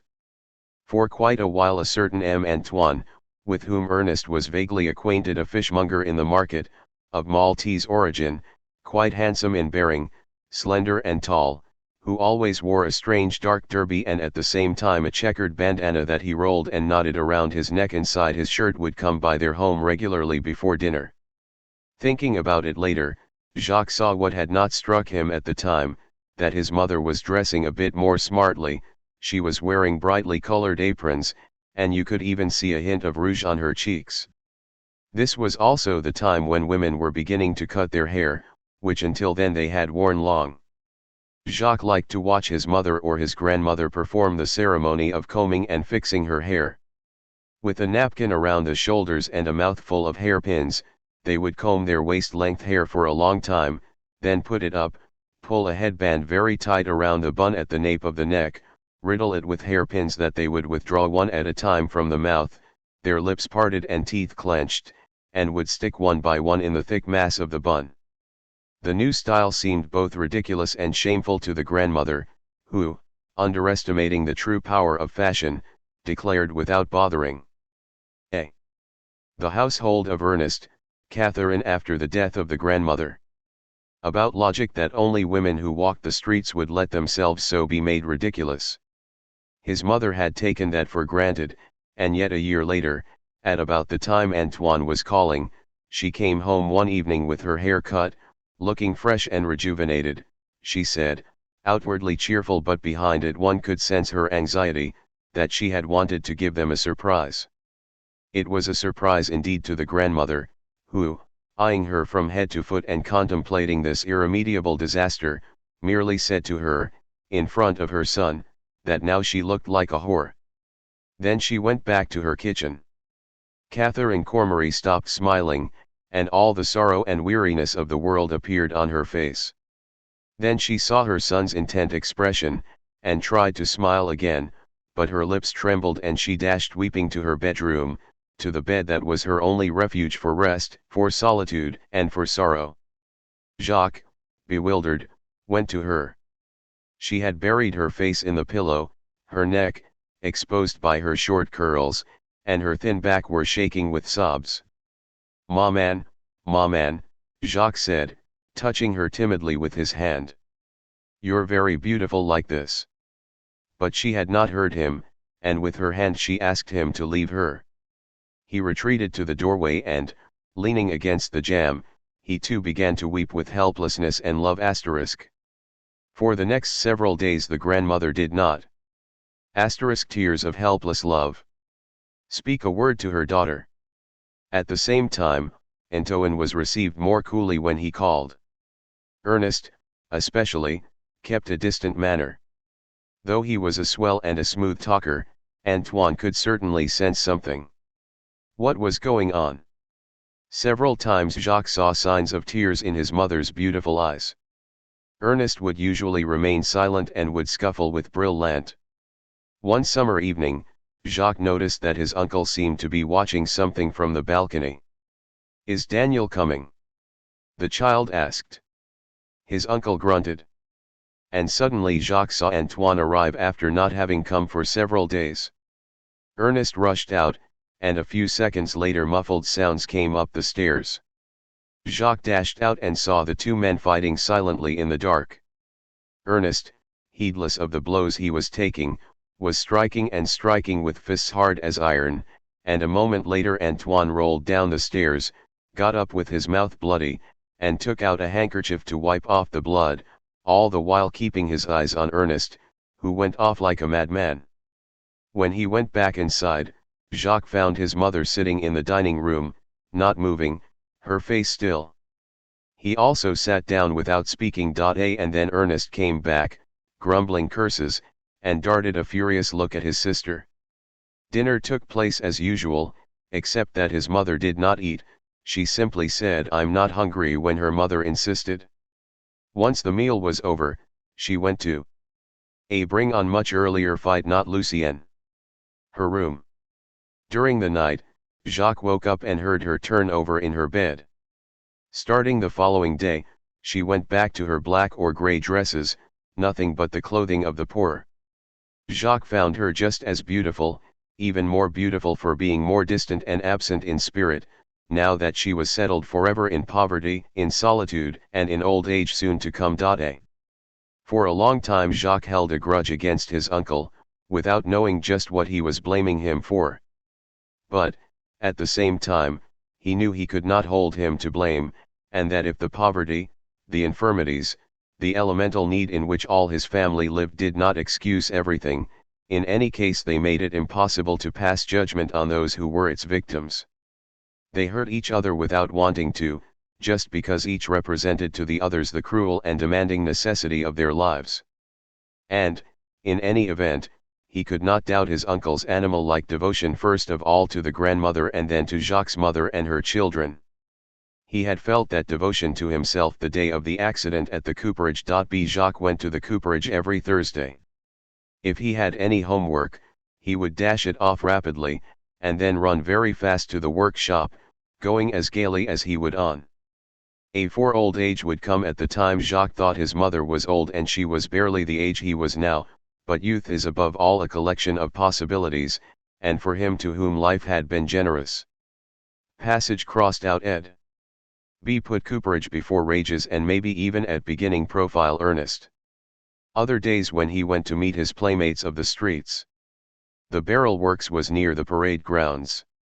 It was a yard cluttered with rubbish, old hoops, slag, and extinguished fires. At one side had been erected a sort of roof of bricks supported at regular intervals by pillars made of rubble. The 5 or 6 artisans worked under that roof. Each one was supposed to have his own area, a workbench against the wall and in front of it a space where the barrels and wine casks could be assembled, and, separating it from the next area, a sort of bench with a rather large slot cut in it into which the barrel head was slit and then shaped by hand with a tool that resembled a chopping knife * but with the sharp side facing the man who held it by its two handles. Actually, this layout was not evident at first glance. Certainly that was how it had been originally designed, but little by little the benches were moved around, hoops piled up between the work benches, cases of rivets lay here and there, and it took lengthy observation or, which amounted to the same thing, a long stay to see that everything each artisan did took place in his separate area.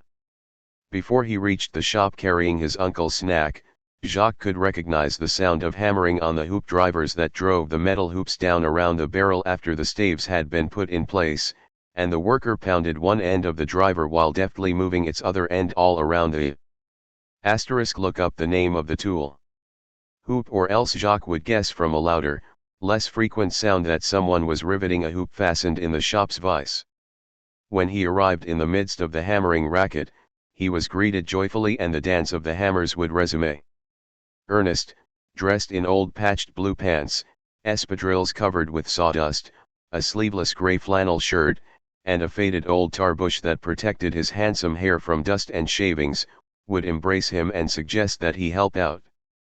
Sometimes Jacques would hold the hoop in place on the anvil where it was wedged while his uncle would drive the rivets in with mighty blows. The hoop vibrated in Jacques' hands, and with each blow of the hammer would dig into his palms, or else while Ernest seated himself astride one end of the bench, Jacques sat the same way at the other end, holding the bottom of the barrel while Ernest shaped it. But what he liked best was bringing the staves out to the middle of the yard for Ernest to assemble roughly, keeping them in place with a hoop.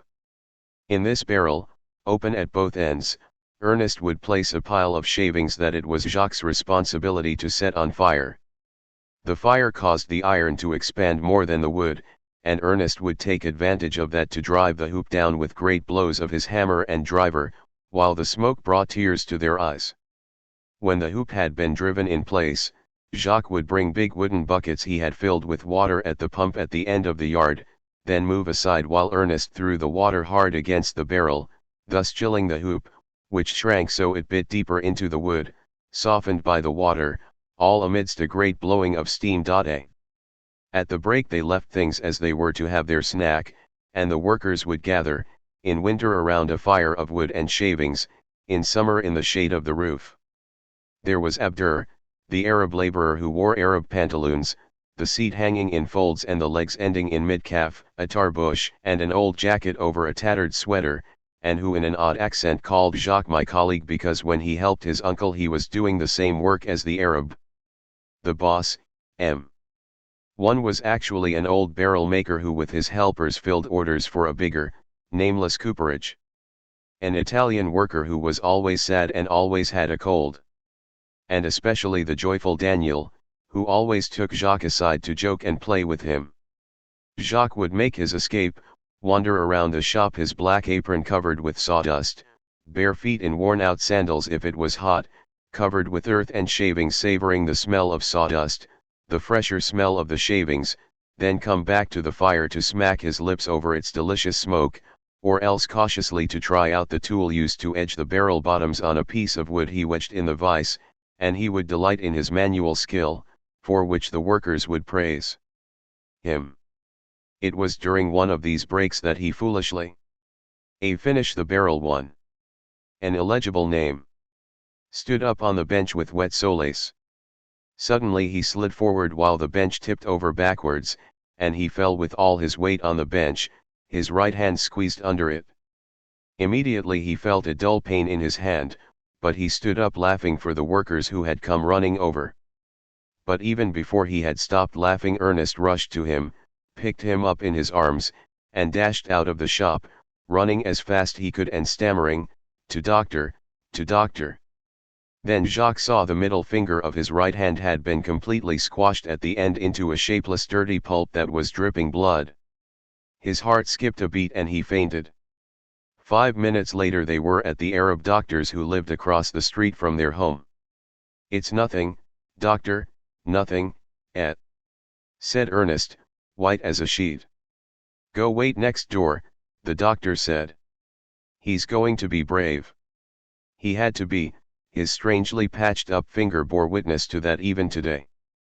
But once the staples were inserted and it was bandaged, the doctor gave him a sweet drink and awarded him a badge for courage. Even so, Ernest wanted to carry him across the street and, in the stairs of their building, he embraced the child, sobbing and hugging him close till it hurt. "Ma man," Jacques said, "someone's knocking at the door." "It's Ernest," his mother said. "Go open it for him. I lock it now because of the bandits." When he discovered Jacques on the doorstep, Ernest gave an exclamation of surprise, something that sounded like the English "how," and he straightened up and embraced him. Despite hair that was now entirely white, his face was surprisingly youthful, his features still regular and harmonious. But he was even more bow-legged, his shoulders completely rounded, and he walked swinging wide his arms and legs. "How are you?" Jacques said. "Not so good, he had stitches, rheumatisms, it was going badly," and Jacques. Yes, all was well, he was in good shape, she, and he pointed to Catherine, was glad to see him. Since the grandmother had died and the children had left home, brother and sister had been living together and could not do without each other. He needed someone to look after him, and from that standpoint she was his wife, preparing meals, doing his laundry, caring for him when necessary. What she needed was not money, for her sons paid for her needs, but a man's companionship, and Ernest had been watching over her in his fashion for the years they had lived together, yes, like man and wife, not in the flesh but in the blood, helping each other to survive when their handicaps made life so difficult, carrying on a mute dialogue lit up from time to time by scraps of sentences, but more connected and better informed about each other than many normal couples. "Yes, yes," said Ernest. "Jacques, Jacques, always she's saying." "Well, here I am," said Jacques. And here he was indeed, he was with the two of them as he used to be, he was never able to talk to them and he had never stopped loving them, them above all, and he cherished them all the more for his ability to love them when he had failed to love so many who deserved it. "And Daniel? He's all right, he's old like me." "Pierrot his brother in prison." "What for?" "He says the Union." "Me, I think he's with the Arabs." And suddenly worried, "Say, the bandits, that's all right." "No," said Jacques, "the other Arabs yes, the bandits no."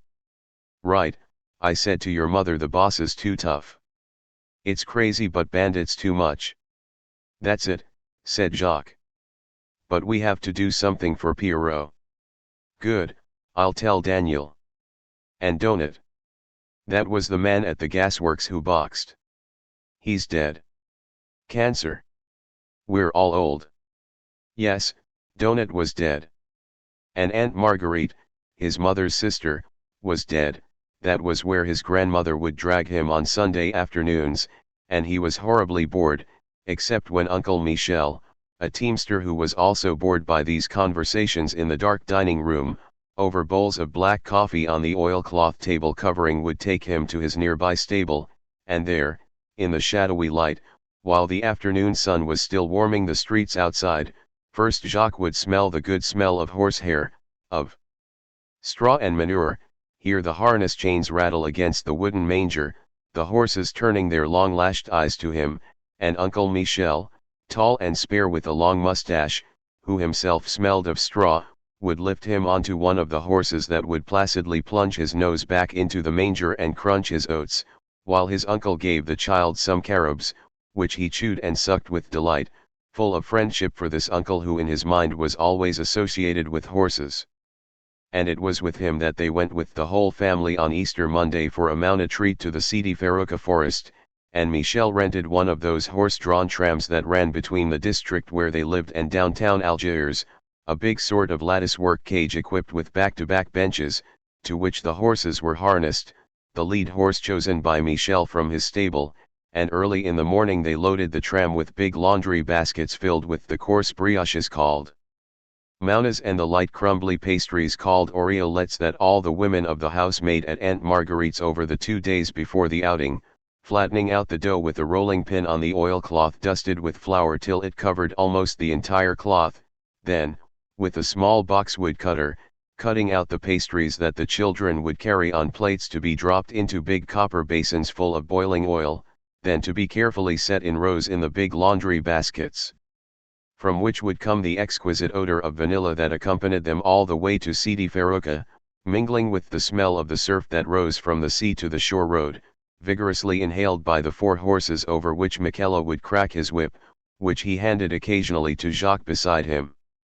Jacques was fascinated by the 4 enormous rumps rocking before him with a great noise of bells or else opening as the tail went up, and he would see the savory dung form then drop to the ground while the horseshoes sparked and the bells rang faster as the horses tossed their heads. In the forest, while the others settled the baskets and dish towels under the trees, Jacques helped Michel rub down the horses and fasten around their necks the grey-brown canvas nose bags, in which the horses chomped their jaws, opening and closing their large brotherly eyes or chasing away a fly with an impatient hoof. The forest was full of people. They ate side by side while here and there people were dancing to the sound of an accordion or a guitar, and the sea was rumbling nearby. It was never hot enough to swim, but always enough to go barefoot in the shallowest waves while others were taking their siesta, and the imperceptible softening of the light made the reaches of the sky still more vast, so vast that the child felt tears coming to his eyes along with a great cry of joy and gratitude for this wonderful life. But Aunt Marguerite was dead. She was so beautiful, and always stylish, too coquettish, people said, but she had not been wrong, for diabetes would soon nail her to her armchair, and she would begin to swell up in that neglected apartment. Bring Michel back during the Orleansville earthquake.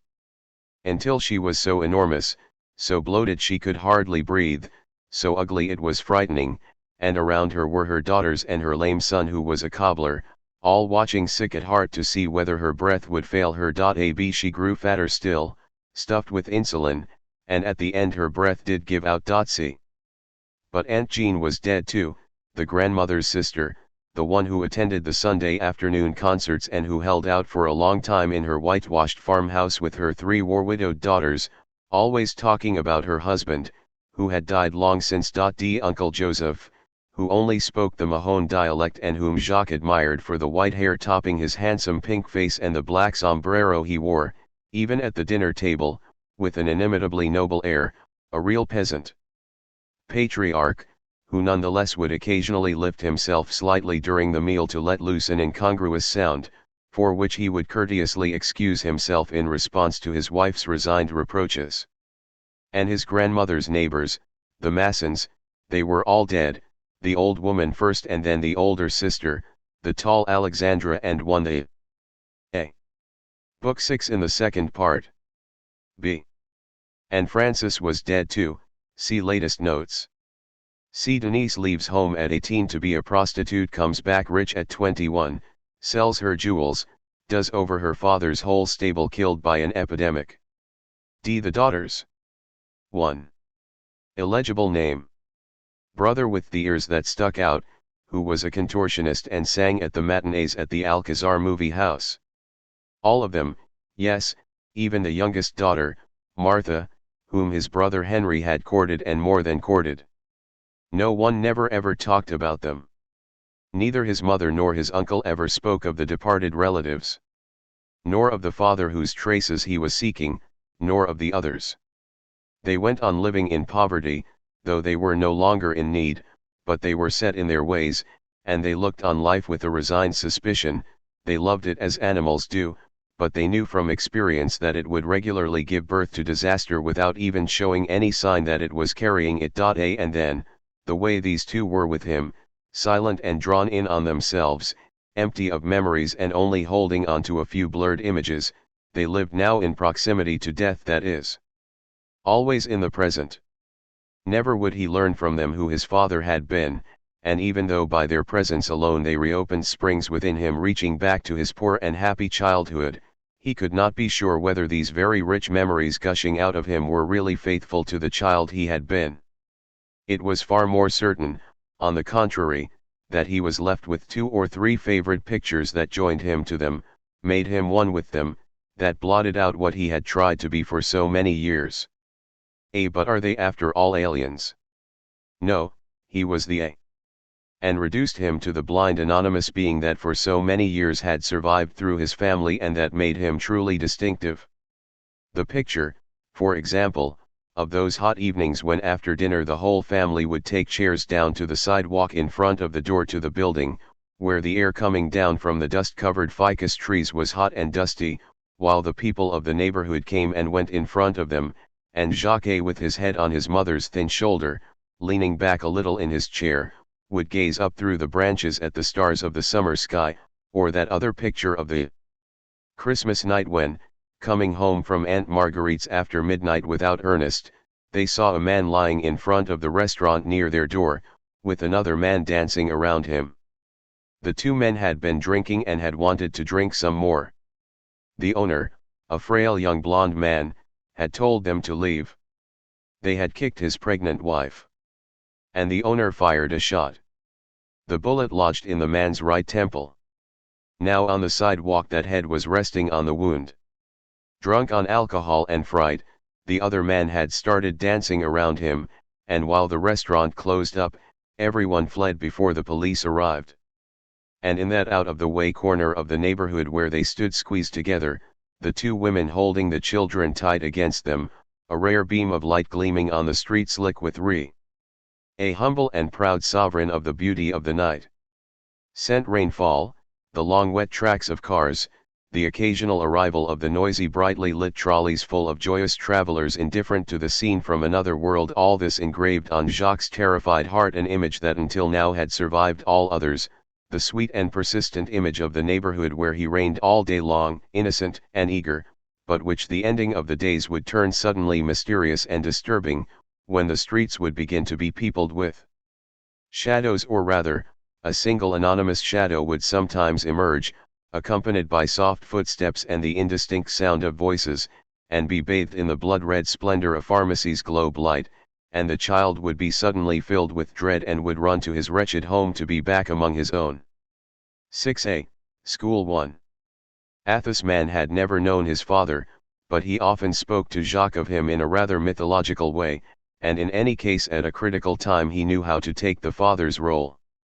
That is why Jacques had never forgotten him, as if, having never really felt the lack of a father he had never known, he had nonetheless subconsciously recognized, first as a child, then during the rest of his life, the one paternal act both well thought out and crucial that had affected his life as a child.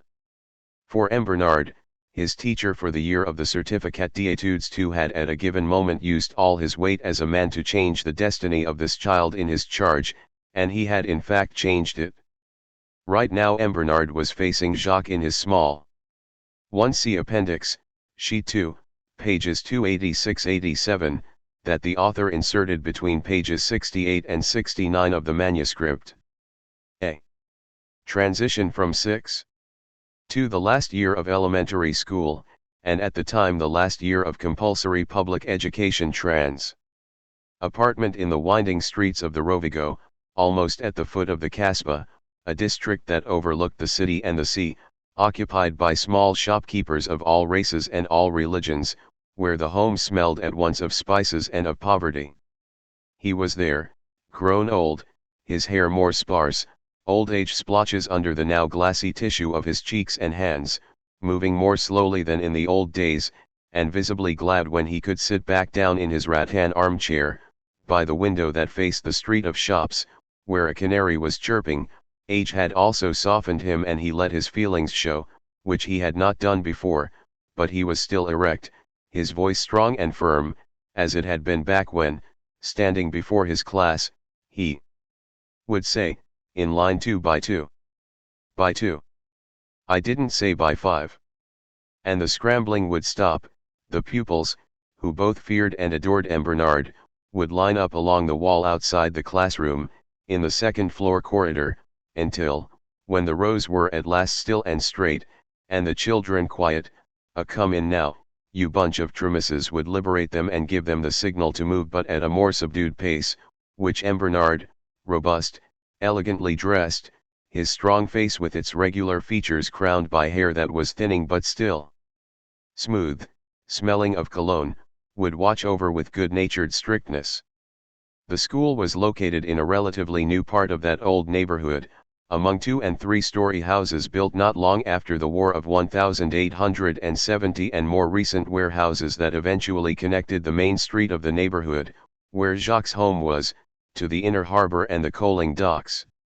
So Jacques went on foot twice a day to that building he had begun attending at the age of 4, when he went to nursery school, about which he remembered nothing except a dark stone lavatory that took up one whole end of the covered playground, where he landed one day head first, got up all bloody with a cut eyebrow, amidst the panic of teachers, and it was then he became acquainted with medical staples and, in fact, his had hardly been removed when they had to put one on his other eyebrow, his brother having conceived the idea of dressing him up at home in an old bowler that blinded him and an old coat that hobbled his feet, with the result that he wound up with his head hitting a loose tile and was covered with blood once again. But now he was going to nursery school with Pierre, who was a year or almost so older, who lived in a nearby street with his mother, also a war widow and now working in the post office, and 2 of his uncles who worked on the railroad. Their families were vaguely friends, or the way people are in these neighborhoods, they valued one another but hardly ever exchanged visits, and they were firmly resolved to help each other out but almost never had the occasion to do so. Only the children had really become friends, from that first day when Jacques was still wearing a dress and was entrusted to Pierre, who was aware that he was wearing pants and had responsibilities as the older boy. The 2 children went together to nursery school. They then went through every grade together up to the year of the Certificat d'études, which Jacques entered at the age of 9. For 5 years they made the same journey 4 times a day, one blonde, the other brown-haired, one placid, the other hot-blooded, destined from the beginning to be friends, good students both and also tireless at play. Jacques shone more in some subjects, but his conduct, his flightiness, and his desire to show off were forever leading him into all sorts of foolish behavior, and this gave the advantage back to the more sober and discreet Pierre. So they alternated at the head of the class, but, in contrast to their families, they did not think to take pride in this. Their pleasures were different. Each morning, Jacques would wait for Pierre outside his house. They would leave before the passage of the scavengers, or more precisely a cart drawn by a broken-kneed horse driven by an old Arab. The sidewalk was still moist from the humidity of the night, the air coming from the sea tasted of salt.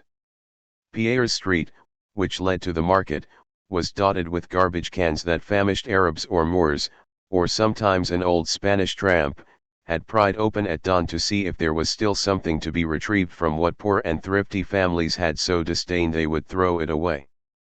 The lids of these cans were usually off, and by this hour of the morning the neighborhood's thin vigorous cats had taken the place of the ragged people. The idea was for the 2 children to creep up to the garbage can so noiselessly that they could suddenly slap the lid down on the cat inside. This exploit was not easy, for cats born and raised in a poor district were as vigilant and agile as animals used to fighting for their right to live. But sometimes, hypnotized by an appetizing find that was hard to extract from the pile of garbage, a cat would let itself be caught unawares. The lid would slam noisily down, the cat would give a terrified howl, convulsively arch its back and claws, and manage to raise the roof of its zinc prison, then scramble out, its hair standing on end with fear, and tear off as if there were a pack of hounds at its heels to bursts of laughter from its tormentors, who were hardly aware of their cruelty. To tell the truth, these tormentors were also inconsistent, for they directed their hatred at the dog catcher, nicknamed Galofa One, which in Spanish, by the neighborhood children. This municipal employee operated at about this same time of day, but if necessary he would also come around in the afternoon. He was an Arab in European dress who was usually stationed at the rear of a strange cart drawn by 2 horses and driven by an impassive old Arab. The body of this cart consisted of a kind of cube made of wood, with a double row of cages with strong bars installed along each side. It included a total of 16 cages that could each hold a dog, that would then find itself squeezed between the bars and the back of the cage. Since the dog catcher was perched on a little running board at the back of the cart, his nose was even with the roof of the cages, and thus he would survey his hunting grounds. The cart rolled slowly through wet streets that were beginning to be peopled by children on their way to school, housewives in flannelette housecoats decorated with garish flowers. A. Exoticism pea soup. 1. The name originated with the first person to take this position, and who was in fact named Galofa. Going for their bread or milk, and Arab peddlers returning to the market, their little folded stands over one shoulder, holding in the other hand enormous hampers of braided straw that contained their merchandise. And suddenly, at a word from the dog catcher, the old Arab would pull back on the reins and the cart would stop. The dog catcher had spotted one of his wretched victims digging feverishly in a garbage can, glancing back frantically at regular intervals, or else trotting rapidly along a wall with the hurried and anxious look of an undernourished dog. Galofa then seized from the top of the cart a leather rod with a chain that ran through a ring down the handle. He moved toward the animal at the supple, rapid, and silent pace of a trapper, and when he had caught up with the beast, if it was not wearing the collar that proves membership in a good family, he would run at it, in a sudden burst of astonishing speed, and put his weapon around the dog's neck, so that it served as an iron and leather lasso. Suddenly strangled, the animal struggled wildly while making inarticulate groans. But the man quickly dragged it to the cart, opened one of the cage doors, lifted the dog, strangling it more and more, and shoved it into the cage, making sure to put the handle of his lasso through the bars. Once the dog was captured, he loosened the iron chain and freed the neck of the now imprisoned animal. At least that is how things happened when the dog was not under the protection of the neighborhood children. For they were all in league against Galofa. They knew the captured dogs were taken to the municipal pound, kept for 3 days, after which, if no one claimed them, the animals were put to death. And if they had not known it, the pitiful spectacle of that death cart returning after a fruitful journey, loaded with wretched animals of all colors and sizes, terrified behind their bars and leaving behind the vehicle a trail of cries and mortal howls, would have been enough to rouse the children's indignation. So, as soon as the prison van appeared in the area, the children would alert each other. They would scatter throughout the streets of the neighborhood, they too hunting down the dogs, but in order to chase them off to other parts of the city, far from the terrible lasso. If despite these precautions the dog catcher found a stray dog in their presence, as happened several times to Pierre and Jacques, their tactics were always the same. Before the dog catcher could get close enough to his quarry, Jacques and Pierre would start screaming Galofa! Galofa! In voices so piercing and so terrifying that the dog would flee as fast as he could and would soon be out of reach. Now it was the children's turn to prove their skill as sprinters, for the unfortunate Galofa, who was paid a bounty for each dog he caught, was wild with anger, and he would chase them brandishing his leather rod. The grown UPS usually helped them escape, either by hindering Galofa or by stopping him outright and telling him to stick to his dogs. The workingmen of the neighborhood were all hunters and as a rule liked dogs, they had no respect for this strange occupation. As Uncle Ernest would say, "He loafer." The old Arab who drove the cart presided silent and impassive over all the fuss, or, if the arguments stretched out, would calmly start rolling a cigarette. Whether they had captured cats or saved dogs, the children would then hasten wearing short capes for the wind if it was winter, their leather sandals, known as mevas, flapping if it was summer toward school and work. While crossing the market, they would glance quickly at the displays of fruit, mountains of oranges and tangerines, of medlars, apricots, peaches, tangerines, melons, and watermelons rushing past them, of which they would get to taste only the least expensive, and that in small quantities, 2 or 3 turns adjusting on the broad shiny rim of the basin at the water spout, and they would go alongside the warehouses on Boulevard Thiers, where they would be hit in the face with the smell of oranges coming from factories that peeled them to make liqueurs with their rinds, up a small street of gardens and villas, and they would come out finally on Rue Amarat into a swarm of children who, while chattering away at each other, were waiting for the doors to open. Then came class. With M. Bernard, this class was always interesting for the simple reason that he loved his work with a passion. Outside, the sun might blare on the tawny walls while the heat crackled in the classroom itself, though it was shaded by awnings with big yellow and white stripes. Or the rain might fall, as it does in Algeria, in endless deluges, making a wet dark well of the street, but the class was hardly distracted. Only the flies during a storm could sometimes divert the children's sick tension. They would be captured and grounded in the inkwells, where they suffered a hideous death, drowned in the purple ink that filled the little cone-shaped wells that were set in holes in the table. But M. Bernard's method, which consisted of strict control on behavior while at the same time making his teaching lively and entertaining, would win out over even the flies. He always knew the right moment to bring from his treasure chest the mineral collection, the herbarium, the mounted butterflies and insects, the maps, or, to revive his pupils' flagging interest. He was the only person in the school to have obtained a magic lantern, and twice a month he would do projections on some subject in natural history or geography.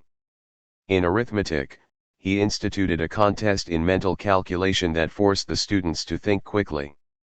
He would put forth a problem to the class, all sitting with their arms folded, in division, or multiplication, or sometimes a somewhat complex addition. How much is 1267 plus 691? The first one to give the correct answer was awarded a plus that counted toward the monthly ranking. Besides, he used the textbooks with competence and accuracy. The texts were always those used in France. And these children, who knew only the sirocco, the dust, the short torrential cloudbursts, the sand of the beaches, and the sea in flames under the sun, would assiduously read accenting the commas and period stories that to them were mythical, where children in hoods and mufflers, their feet in wooden shoes, would come home dragging bundles of sticks along snowy paths until they saw the snow-covered roof of the house where the smoking chimney told them the pea soup was cooking in the hearth. For Jacques, these stories were as exotic as they could possibly be. He dreamed about them, filled his compositions with descriptions of a world he had never seen, and was forever questioning his grandmother about a snowfall lasting 1 hour that had taken place in the Algiers area 20 years earlier.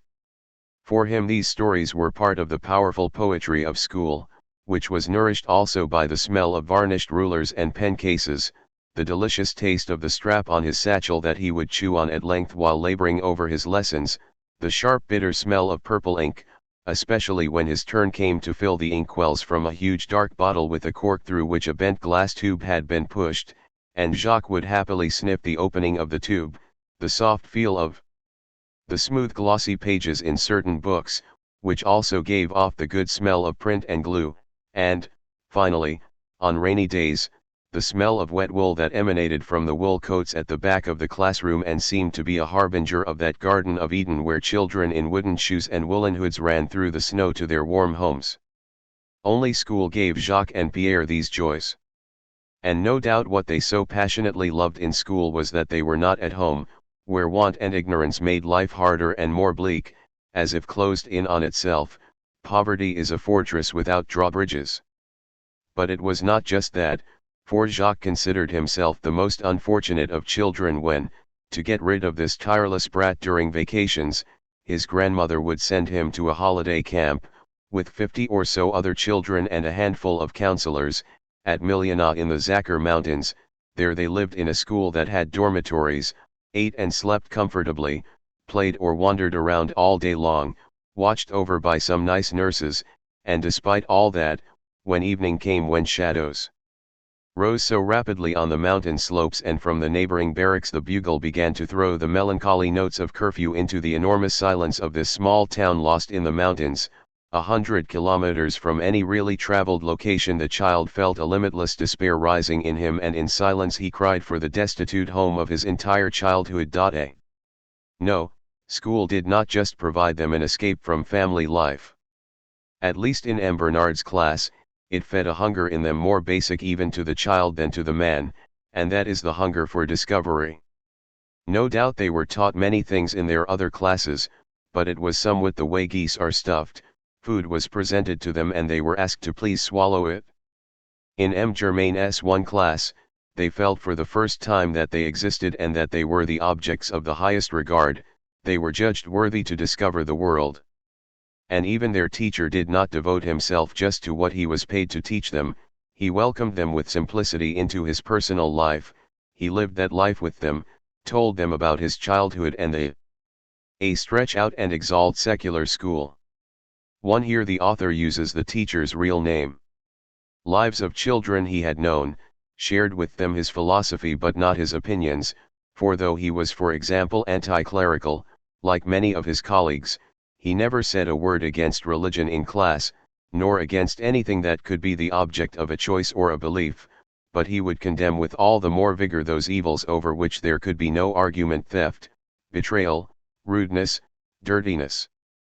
But most of all he talked to them about the war that was still recent, which he had fought for 4 years, and about the suffering of the soldiers, their courage and their endurance, and the joy of the armistice. At the end of each term, before sending them home for vacation, and from time to time when the schedule allowed him to, he would read them long excerpts from Georges's La Croix de Bois. For Jacques these readings again opened the door to the exotic, but this time an exotic world stalked by fear and misfortune, although he never made any but a theoretical connection with the father he never knew. He just listened with all his heart to a story that his teacher read with all his heart and that spoke to him again of snow and his cherished winter, but also of a special kind of men, dressed in heavy cloth stiff with mud, who spoke a strange language and lived in holes under a ceiling of shells and flares and bullets. Pierre and he awaited each reading with ever-increasing impatience. That war everyone was still talking about, and Jacques listened silent but with ears wide open when see the book. A novel of the First World War transaction.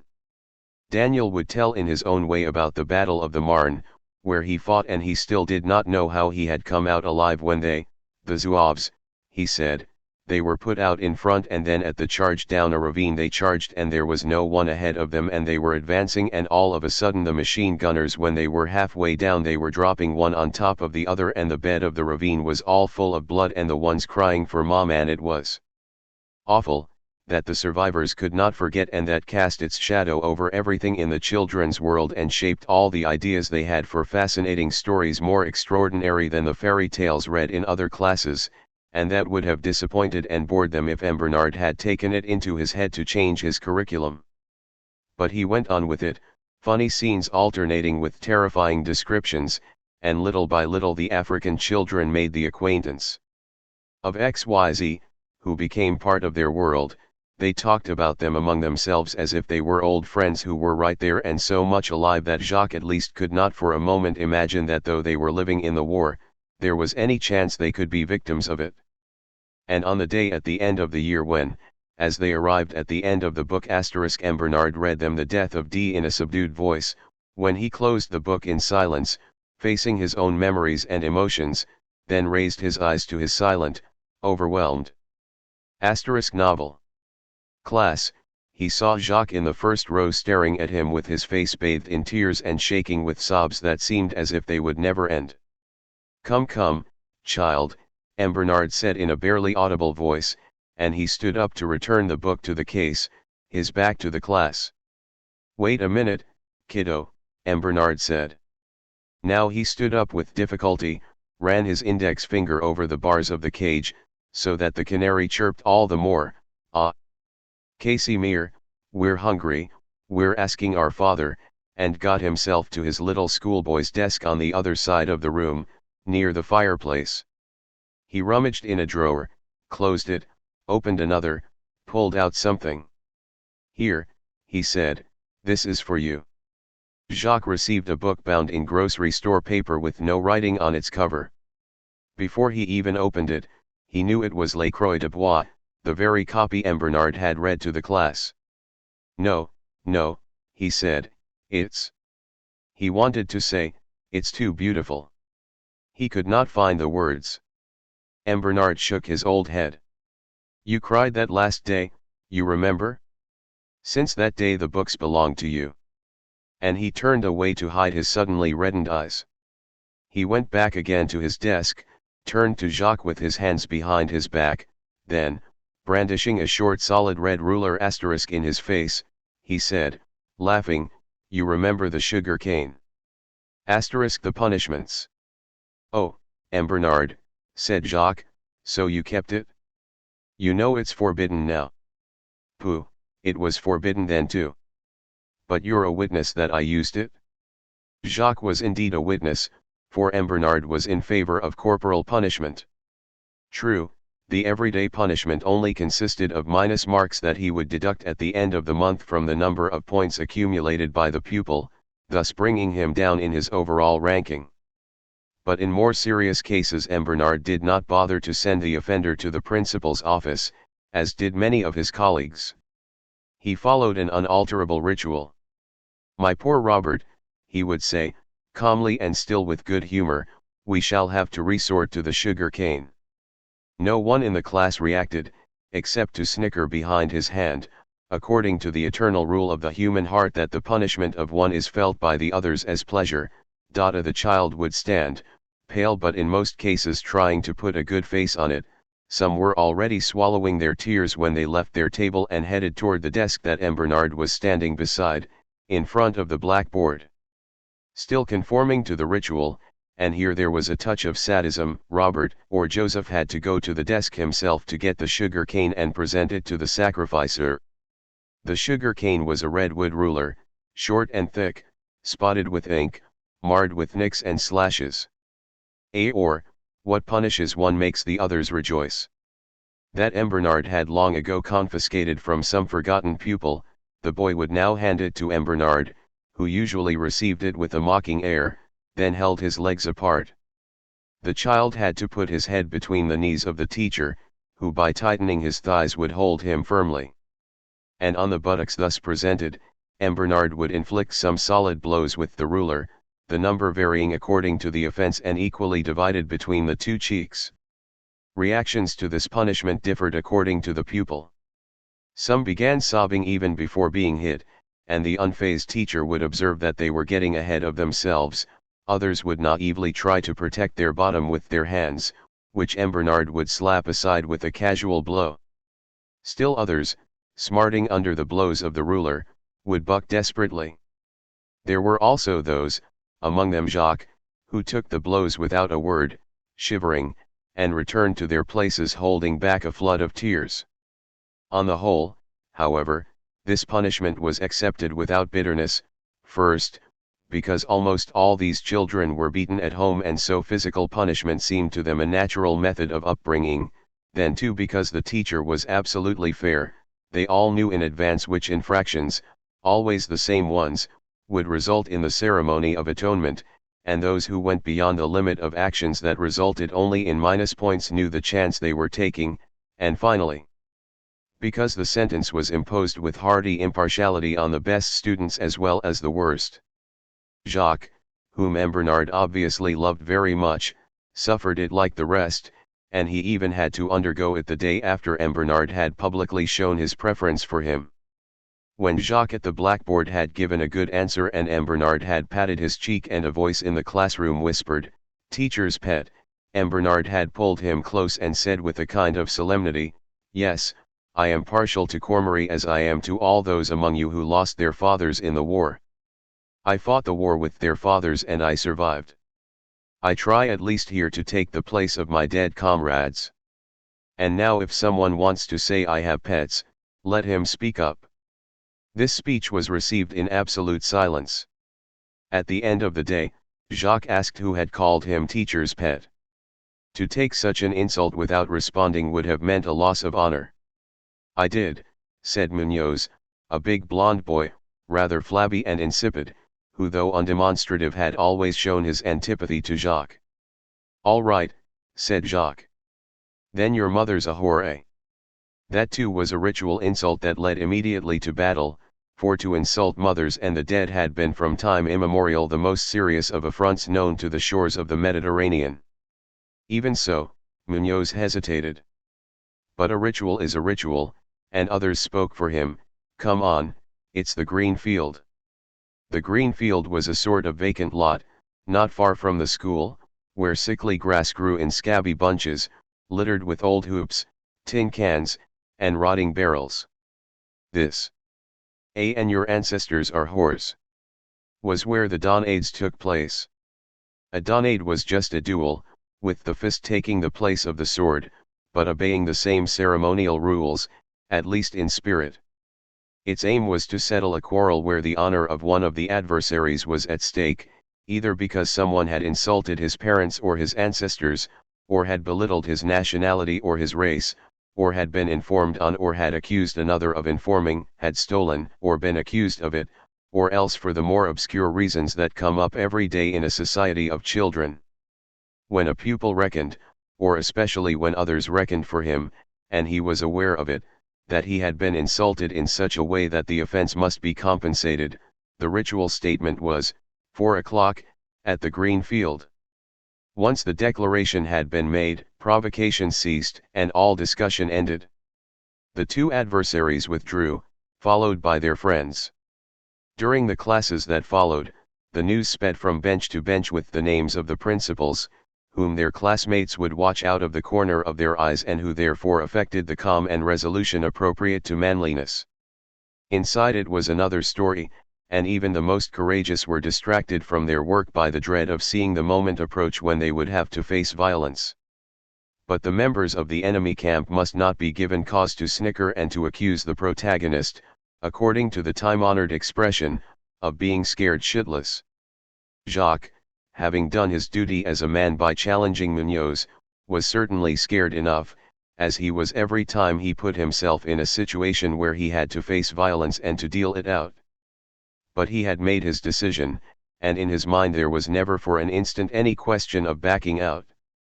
This was the nature of things, and he knew also that the touch of nausea that would grip his heart beforehand would vanish at the moment of combat, swept away by his own violence, which in any event would hurt him tactically as much as it helped him. And had earned him at one. On the afternoon of the fight with Munoz everything took place according to ritual. The fighters were the first to arrive at the green field, followed by their supporters turned into seconds and already carrying the principal's satchels, and they in turn were followed by all those attracted to the fight, who closed a circle around the adversaries on the battlefield. The principals took off their short capes and jackets and handed them to their seconds. This time Jacques' impetuousness worked to his advantage. He attacked first, not very confidently, forcing Munoz to retreat. Munoz backed up in confusion, clumsily parrying his antagonist's fists, then landed a painful blow on Jacques' cheek that aroused a blind rage in him intensified by the shouts, the laughter, the encouragement of the crowd. He hurled himself at Munoz, rained blows on him with his fists, bewildering him, and was lucky enough to land a furious hook on the right eye of his unfortunate opponent. The sentence ends there. Who, completely off balance, fell pitifully on his back, one eye weeping and the other immediately swelling. The black eye, a crowning blow much sought after because for several days it would visibly confirm the winner's triumph, brought a roar from the audience worthy of the Sioux. Munoz did not get to his feet immediately, and Pierre, Jacques' closest friend, quickly stepped in and authoritatively declared Jacques the winner, then helped him on with his jacket and put his cape on his shoulders, and led him away surrounded by a retinue of admirers, while Munoz got up, still crying, and dressed in his small circle of dismayed supporters. Jacques, dizzy with the rapidity of a victory he had not even hoped would be so complete, could hardly hear the congratulations around him and the already embellished accounts of the fight. He wanted to be glad, and he was glad, somewhere in the vanity of his ego, and yet, when he looked back at Munoz as he was leaving the green field, a bleak sadness suddenly seized his heart at the sight of the crestfallen face of the boy he had struck. And then he knew that war is no good, because vanquishing a man is as bitter as being vanquished. To round out his education, he was taught without delay that the Tarpeian Rock is near the capital. The next day, in fact, he thought he should swagger and show off in response to the backslapping admiration of his classmates. When, at the beginning of class, Munoz won in Rome, traitors were thrown to their death from the Tarpeian Rock. The meaning is, pride goeth before a fall. Did not answer to his name, Jacques' neighbors commented on his absence with ironic snickers and winks to the victor, and Jacques gave in to temptation, puffed out his cheeks, and showed the others a half-closed eye. Without realizing that Bernard was watching him, he was indulging in a grotesque mimicry that vanished in the blink of an eyelid when the master's voice resounded in the suddenly still classroom. "My poor teacher's pet," he said, deadpan, "you have as much right as the others. To the sugar cane." The conqueror had to stand up, fetch the instrument of torture, and, amidst the fresh smell of cologne that surrounded Bernard, assume the ignominious position to be punished. The Munoz affair was not to end on this lesson in applied philosophy. The boy's absence lasted 2 days, and Jacques was vaguely worried despite his swaggering air when, on the third day, an older student came in the room to inform Bernard that the principal was asking for the pupil Cormery.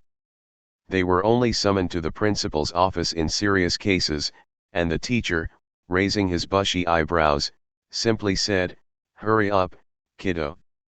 I hope you haven't done anything foolish."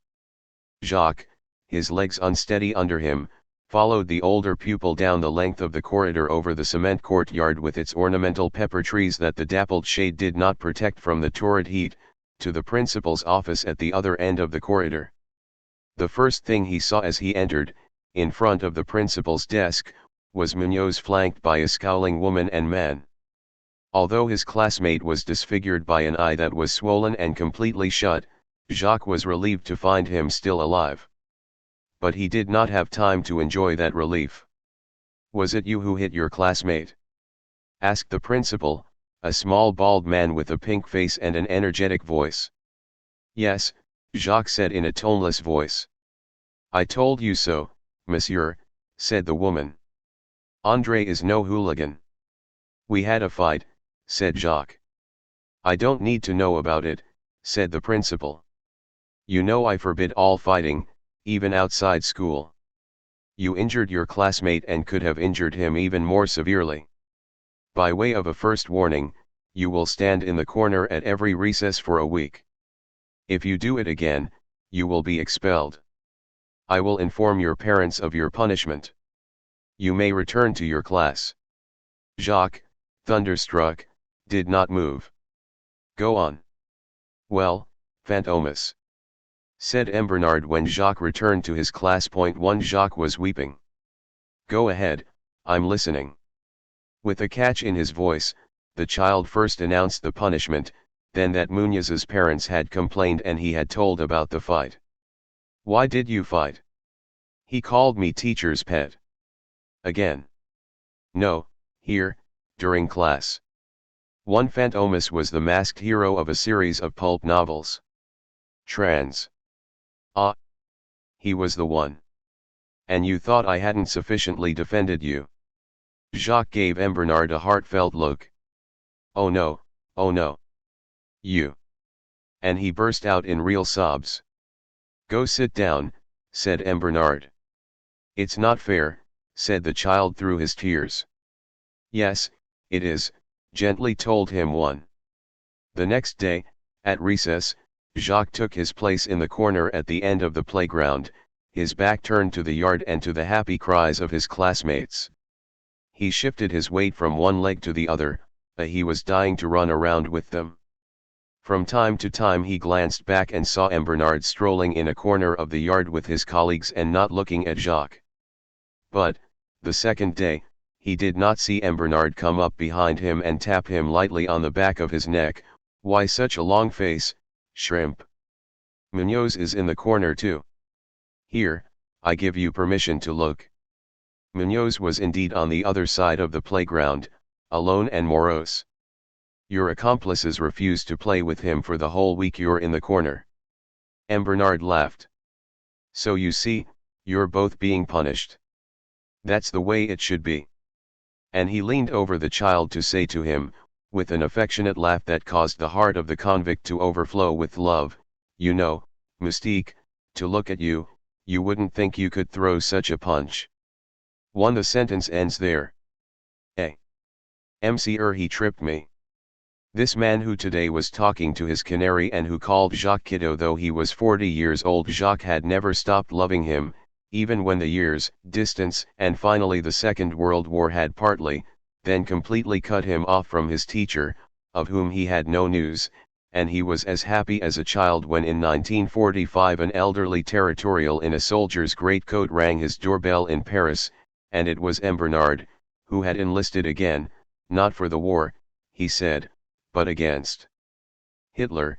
And you too, kiddo, you fought. Oh, I knew you were made of the right stuff. You haven't forgotten your mother either, I hope. That's good. Your mother's the best thing in the world, and now I'm going back to Algiers. Come see me. And Jacques had been going to see him for 15 years, and each time it was the same. Before leaving he would embrace the deeply moved old man who clung to his hand on the doorstep, and this man had launched Jacques in the world, taking on himself alone the responsibility for uprooting him so that he could go on to still greater discoveries. The school year was drawing to a close when M. Bernard summoned Jacques, Pierre, Fleury, a kind of prodigy who did equally well in all subjects. He has a polytechnic brain, the teacher said, and Santiago, a handsome boy who was less gifted but succeeded by virtue of diligence. Now, said M. Bernard when the classroom was empty, you're my best students. I've the scholarship. Decided to nominate you for secondary school scholarships. If you pass the examination, you'll have scholarships and you can continue your studies at the lycée through the baccalaureate. Elementary school is the best of schools, but it leads to nothing. The lycée opens all doors, and I would rather see poor boys like you go through those doors. But for that, I need your parents' authorization. Off with you. They left in amazement and did not even discuss it before they parted. Jacques found his grandmother at home alone picking over lentils on the oilcloth cover of the dining room table.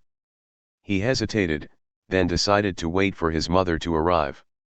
She came home visibly tired, put on an apron, and came to help the grandmother sort the lentils. Jacques offered to help, and they gave him the thick white porcelain bowl where it was easier to separate the pebbles from the good lentils. Staring into his plate, he announced his news. "What's this all about?" said the grandmother. "At what age do you do this baccalaureate?" "In 6 years. His grandmother pushed her plate away. "Did you hear that?" she asked Catherine Cormery. She had not heard. Jacques slowly repeated the news. "Ah," she said. "It's because you're intelligent." "Intelligent or not, we were going to apprentice him next year. You know perfectly well we have no money. He'll bring home his pay." "That's true," said Catherine. Outside, the day and the heat were beginning to fade. At that time of day, with the factories all working, the neighborhood was empty and silent. Jacques gazed out at the street. He did not know what he wanted, only that he wanted to obey M. Bernard. But, at 9, he could not disobey his grandmother, nor would he know how to. Still, she was obviously hesitating. "What would you do afterwards?" "I don't know. Maybe be a teacher, like M. Bernard." "Yes, in 6 years." She was sorting the lentils more slowly. "Ah," she said. "No, after all, we're too poor. You tell M. Bernard we can't do it." The next day the 3 others told Jacques their families had agreed. "How about you?" "I don't know," he said, and the thought that he was even poorer than his friends left him sick at heart. The 4 of them stayed after school. Pierre, Fleury, and Santiago gave their answers. "And you, Moustique?" "I don't know." M. Bernard gazed at him. "All right," he said to the others. "But you'll have to work with me afternoons after school." "I'll arrange it, you can go."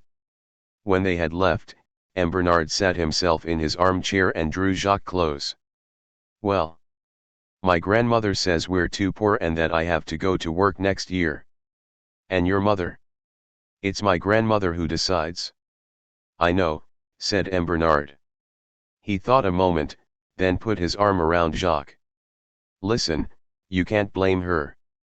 Life is hard for her. The 2 of them alone, they brought you up, your brother and you, and made you the good boys you are. So she's bound to be afraid. You'll need a little money besides the scholarship, and in any case you won't bring home any money for 6 years. Can you understand her?" Jacques nodded without looking at his teacher. "Good. But maybe we can explain it to her. Get your satchel, I'm coming with you." "To our place?"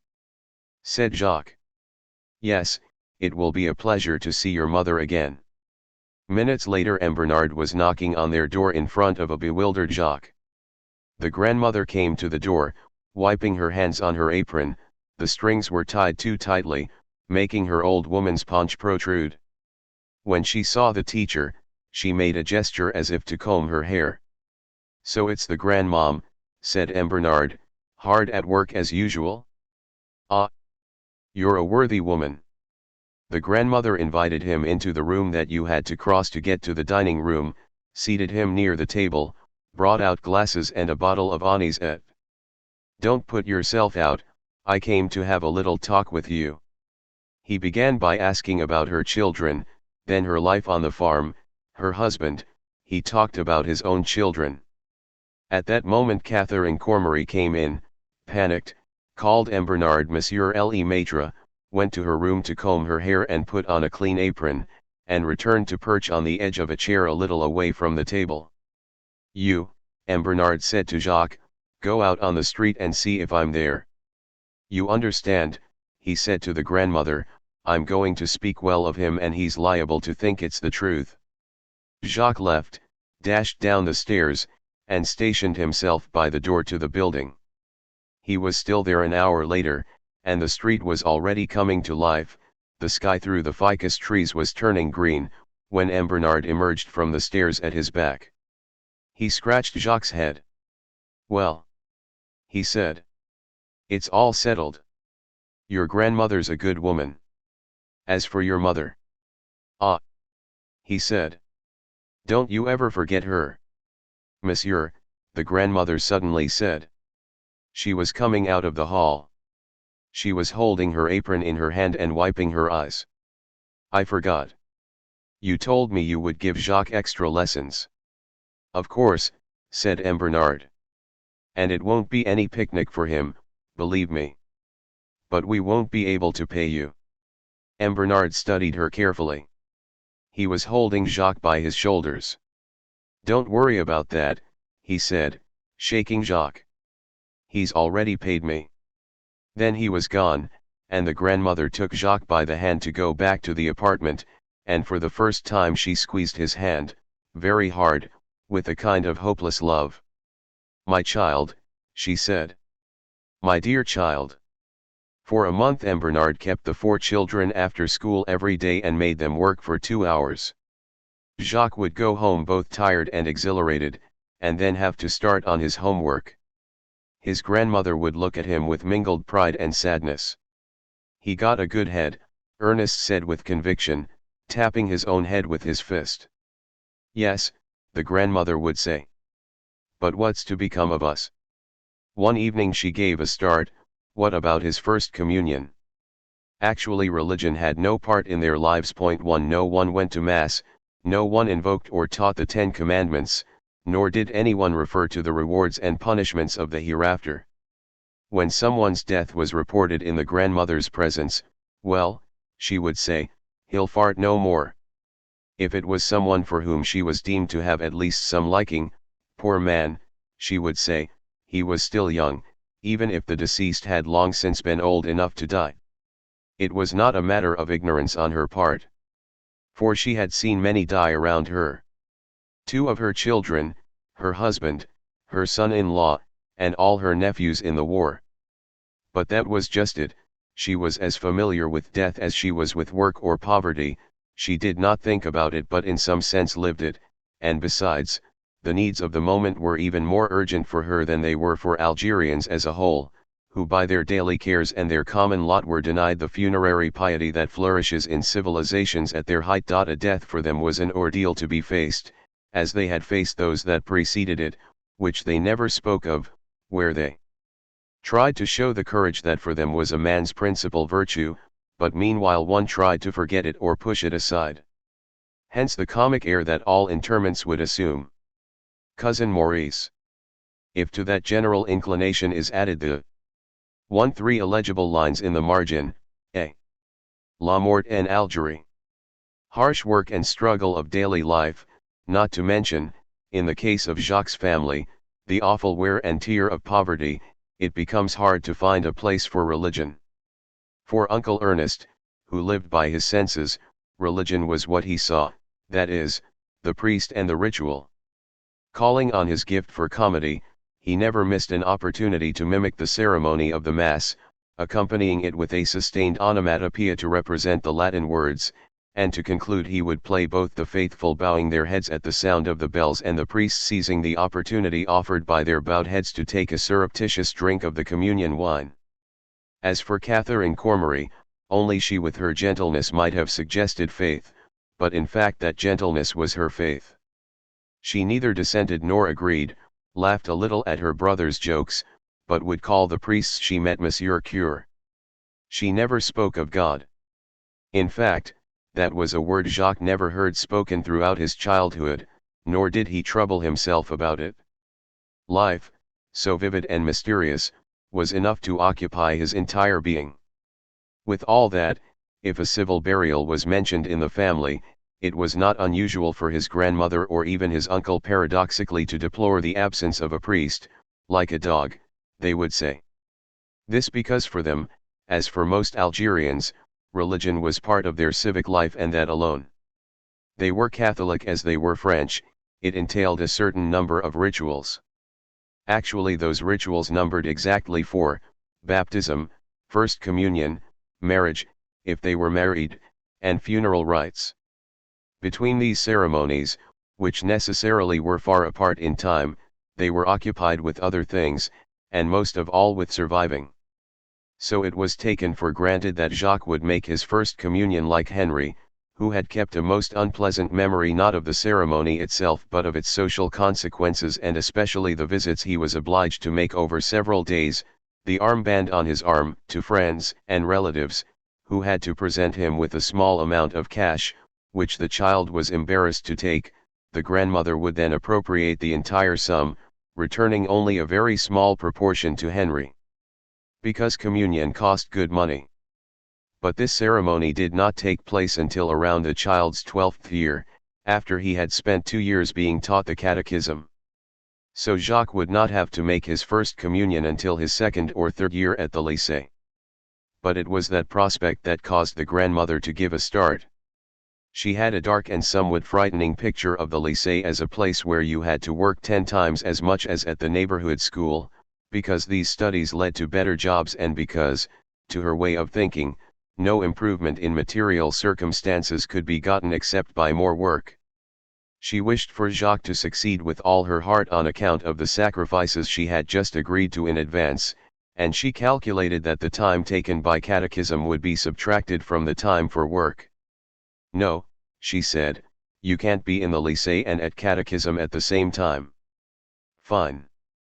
I won't make my first communion," said Jacques, who was hoping above all to escape the ordeal of the visits and what for him was the unbearable humiliation of accepting money. The grandmother stared at him. "Why? It can be arranged. Get dressed. We're going to see the priest." She stood up and went with a resolute air into her bedroom. When she returned, she had taken off her camisole and her work skirt, had put on her one going-out dress, one button to the neck, and she had knotted her black silk scarf around her head. The strands of white hair at the edge of her scarf, her sharp eyes and firm mouth made her the very picture of determination. At the sacristy of the Church of St. Charles, a dreadful pile of modern Gothic, she seated herself, holding Jacques' hand while he stood beside her, before the parish priest, a fat 60-year-old with a round, rather soft face, a big nose, and a good smile on his thick lips. Under a crown of silvery hair, he was clasping his hands on his robe stretched by his parted knees.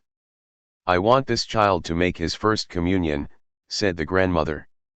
"Very well, madam, we'll make a good Christian of him. How old is he?" 9. You're right to have him start the catechism very early. In 3 years he'll be perfectly prepared for the big day. No, the grandmother said curtly. He must do it right away. One an illegible word. Right away?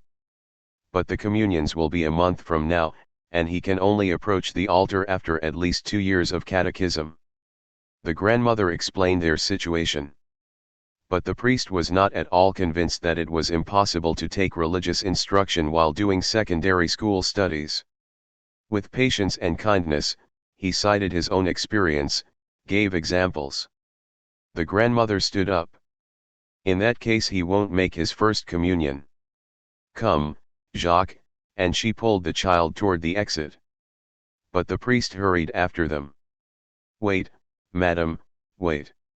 He led her gently back to her seat, tried to reason with her. But the grandmother shook her head like a stubborn old mule. It's right away or he'll do without it. At last the priest gave in.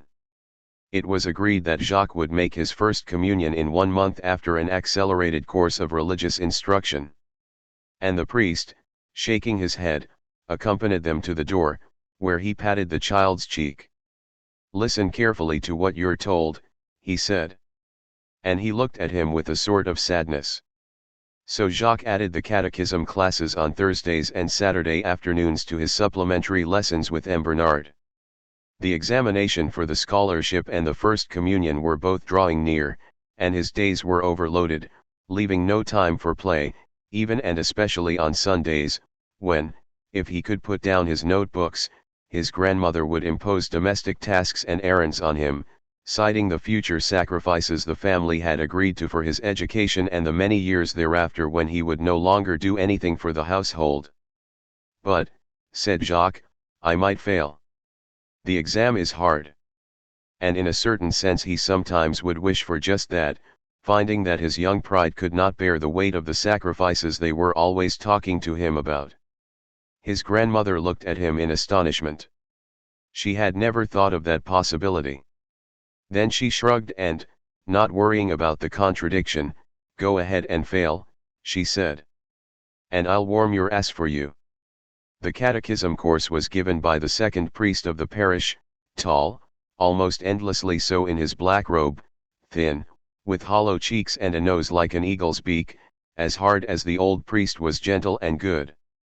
His method of teaching was recitation, and, though it was primitive, it was perhaps the only method suited to the rough, obdurate children to whom it was his mission to give their spiritual training. They had to learn the questions and responses. Who is God? These words meant absolutely nothing to the young catechumens, and Jacques, who had an excellent memory, recited them imperturbably without ever understanding them. When another child was reciting, he would let his thoughts wander, daydream, or make faces with the others. One day the tall priest caught him making one of those faces, and, believing the grimace was a see catechism aimed at him, thought it right to enforce respect for the sacred character of his office, he called Jacques up before the whole assembly of children, and there, with his long bony hand, without further explanation, he hit him with all his strength. Jacques almost fell under the force of the blow. Now go back to your place, the priest said. The child stared at him, without a tear, and for all his life it would be kindness and love that made him cry, never pain or persecution, which on the contrary only reinforced his spirit and his resolution, and returned to his bench. The left side of his face was smarting, the taste of blood was in his mouth. With the tip of his tongue, he discovered the inside of his cheek was cut by the blow and was bleeding. He swallowed his blood. Throughout the rest of the sacramental preparation, his mind was elsewhere, and he was looking quietly at the priest, without reproach as without friendship when he spoke to him, flawlessly reciting the questions and responses about the divine nature and sacrifice of Christ, and, 100 leagues away from the place where he was reciting, he was dreaming of that double examination that now had come to seem a single one. Immersed in his work as he was in that persisting dream, he was moved only, and in an obscure way, by the evening masses, more and more of them in that dreadful cold church, but the organ made him listen to a music he was hearing for the first time, having until then heard nothing but stupid tunes, dreaming richer, deeper dreams featuring sacerdotal objects and vestments glistening in the semi-darkness, to meet at last the mystery, but it was a nameless mystery where the divine personages named and rigorously defined in the catechism played no role at all. They were simply an extension of the bare world where he lived, but the warm, inward, and ambiguous mystery that now bathed him only deepened the everyday mystery of his mother's silence or her small smile when he entered the dining room at evening and, alone in the apartment, she had not lit the kerosene lamp, letting the night invade the room step by step, herself a darker denser form gazing pensively out the window, watching the brisk but, for her, silent activity of the street, and the child would stop on the door-sill, his heart heavy, full of a despairing love for his mother, and for something in his mother that did not belong or no longer belong to the world and to the triviality of the days. Then it was the first communion, of which Jacques remembered little except confession the day before, when he had admitted the only acts he had been told were sinful very few, that is and to have you had sinful thoughts? He said, yes, Father, at a guess, though he did not know how a thought could be sinful, and till the next day he lived in fear that he would unwittingly let out a sinful thought or, and this was clearer to him, one of those objectionable words that populated his schoolboy vocabulary, and as best he could he held back the words at least until the morning of the ceremony when, dressed in a sailor suit with an armband, equipped with a small prayer book and a chaplet of little white beads, all supplied by the least poor among their relatives, Aunt Marguerite, etc., holding a taper in the center aisle in a line of other children carrying tapers under the ecstatic eyes of their families standing in the pews, and the thunder of the music that exploded now chilled him, filled him with dread and with an extraordinary exaltation where for the first time he could feel his strength, his boundless ability to prevail and to live, an exaltation that stayed with him throughout the ceremony, taking him away from everything that was happening, including the instant of communion, and lasting through their return home and the meal to which their relatives had been invited, around a richer than usual table, and which bit by bit excited the guests who were accustomed to eat and drink sparingly, so that an enormous gaiety gradually filled the room, destroying Jacques' elation and so shaking him that when dessert came, at the peak of the general excitement, he burst out sobbing. "What's the matter with you?" his grandmother said. "I don't know, I don't." And his exasperated grandmother slapped him. "That way you'll know why you're crying," she said. But in truth he did know why when he looked across the table at his mother, who was giving him her small sad smile.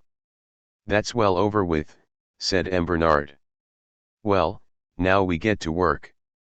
A few more days of hard work, with the last lessons at M. Bernard's, described the apartment, and then, one morning at the trolley stop near Jacques' home, the four pupils were grouped around M. Bernard, each equipped with writing pad, ruler, and pen case, and Jacques could see his mother and grandmother waving energetically to them from their balcony. The lycée where the examination was given was all the way across town, at the other end of the arc the city makes around the bay, in a district that had once been rich and dull, but, thanks to Spanish immigrants, had become one of the most crowded and lively parts of Algiers. The lycée itself was a huge square building that dominated the street. You entered it by steps at either side and, in front, large monumental steps flanked on both sides by meager gardens planted with banana trees and one protected from student vandalism by wire fencing. The central steps led to an arcade connecting the steps at the two sides. From the arcade opened the monumental door used on major occasions, to one side of which, for everyday use, was a much smaller door that led to the glassed-in cabin of the concierge. It was in that arcade among the first students to arrive, who on the whole were able to hide their nervousness under a casual manner, except a few whose anxiety was betrayed by their pale countenances and their silence that M. Bernard and his pupils were waiting in front of the closed door, in the early morning when the air was still cool and the street still damp before the sun covered it with dust. They were a good half-hour early, huddled silently around their teacher, who found nothing to say to them and then left, saying he would return. No word appears here in the manuscript. Indeed, they saw him come back in a few minutes, elegant in the felt hat and spats he had put on for the occasion, holding in each hand a package of tissue paper wrapped and twisted at the top to make a handle, and as he approached, they saw that the paper was spotted with grease. "Here are some croissants," said M. Bernard. "Eat one now and save the other for 10 o'clock. They thanked him and ate, but the heavy dough once chewed was difficult to swallow. "Don't lose your head," the teacher kept saying. "Carefully read the wording of the problem and the subject of the composition. Read them over several times. You'll have time." Yes, they would read it over several times, they would obey him. With him there were no obstacles in life, it was enough to let themselves be guided by him. Now there was a hubbub by the smaller door. The students, numbering about 60, headed in that direction. An attendant had opened the door and was reading a list. Jacques' name was one of the first to be read. He clutched his teacher's hand, he hesitated. "Go, my son," said M. Bernard. Jacques, trembling, went to the door, and, as he was going through it, he turned back to his teacher. He was there, big, solid, he was smiling calmly at Jacques and nodding reassuringly. At noon M. Bernard was waiting for them at the exit. They showed him their work papers. Santiago was the only one who had made a mistake in a problem. "Your composition is very good," he said tersely to Jacques.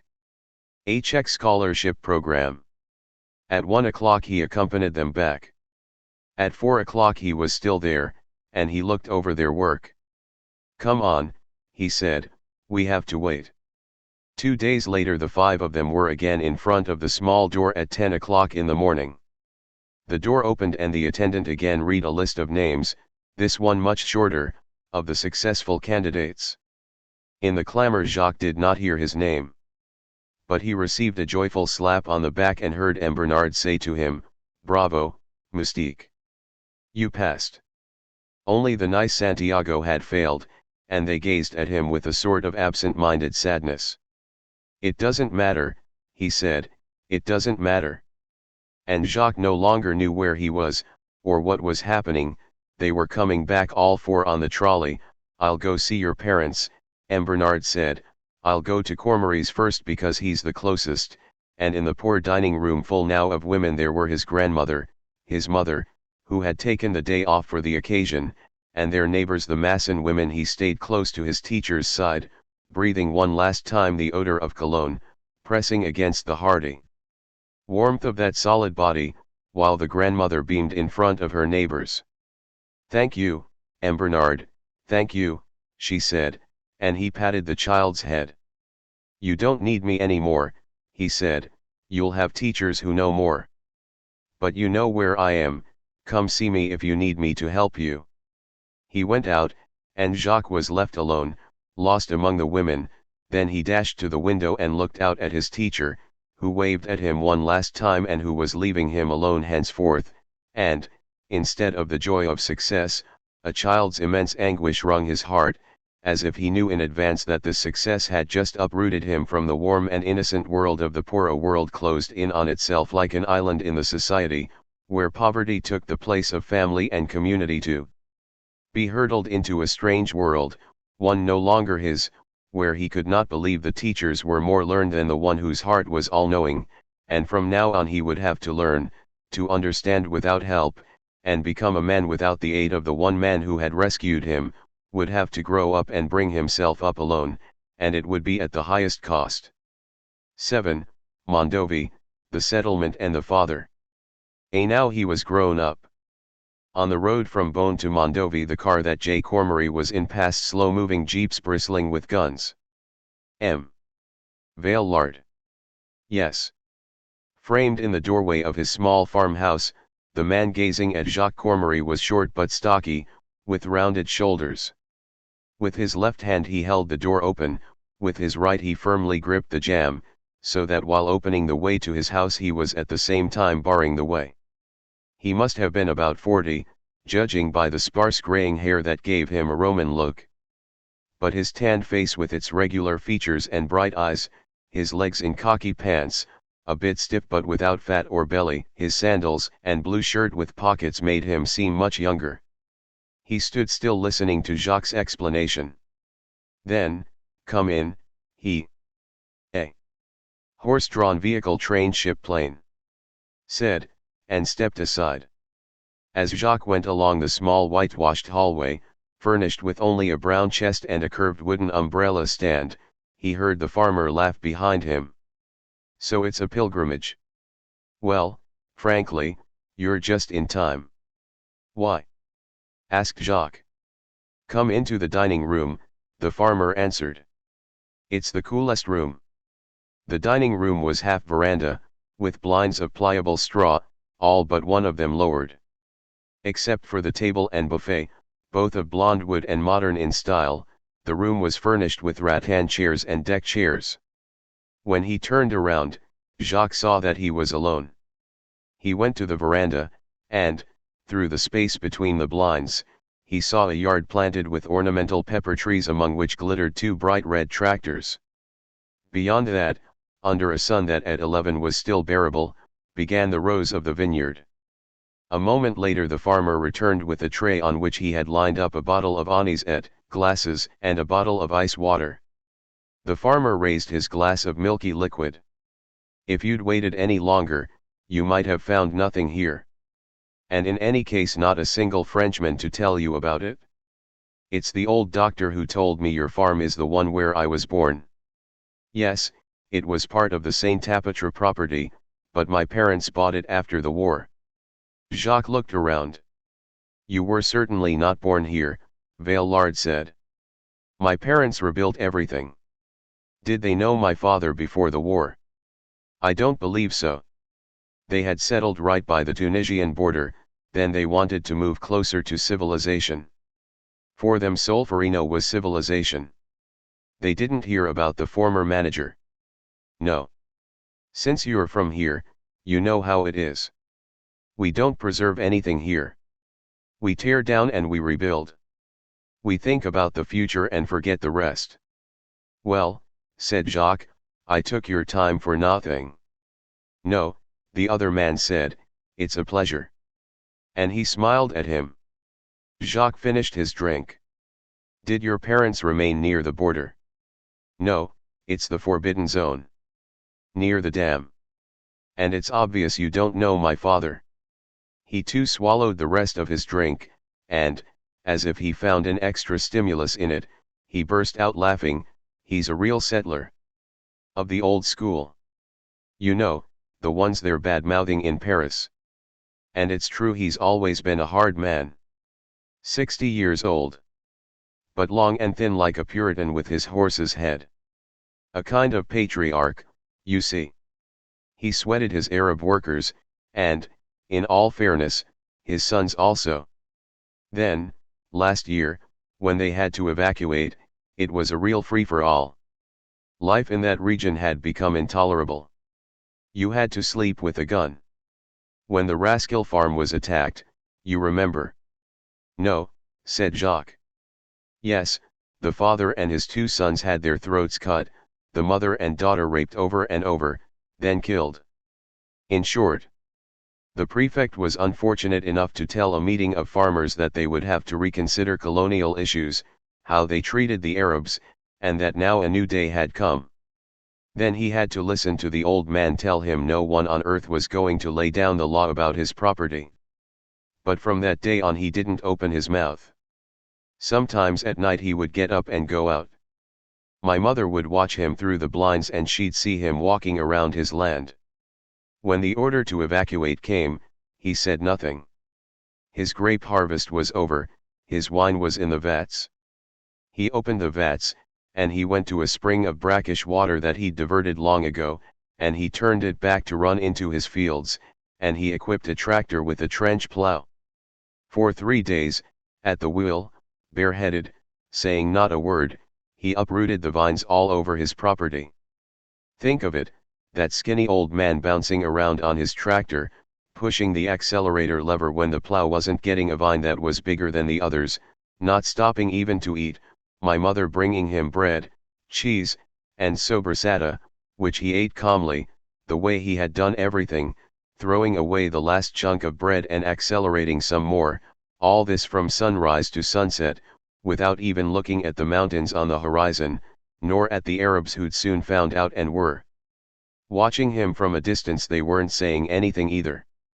And when a young captain, informed by who knows who, arrived and demanded an explanation, he said to him, "Young man, since what we made here is a crime, it has to be wiped out." When it was all finished, he headed toward the farmhouse, crossed the yard that was soaked with wine pouring out of the vats, and began to pack his bags. The Arab workers were waiting for him in the yard. There was also a patrol the captain had sent, no one knew just why, with a nice lieutenant who was waiting for orders. "Boss, what are we going to do?" "If I were in your shoes," the old man said, "I'd go join the guerrillas. They're going to win. There are no men left in France." The farmer laughed, that was blunt. Are they with you?" No, he didn't want to hear a word about Algeria. "He's in Marseilles, in a modern apartment. Ma man writes me that he walks around his room in circles." "And you?" "Oh, me, I'm staying, and to the end.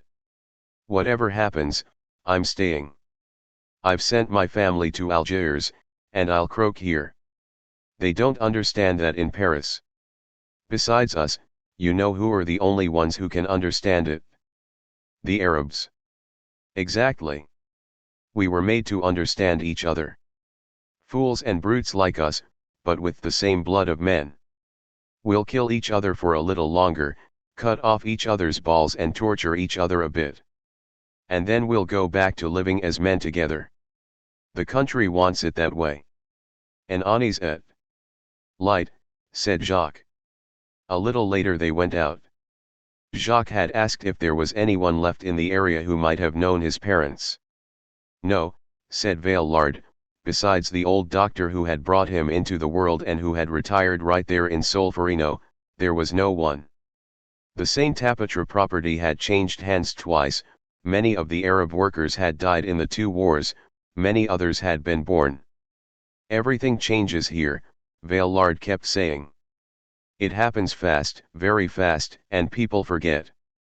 But maybe old Tamzel. He was caretaker for one of the Saint-Apôtre farms. In 1913 he must have been around 20.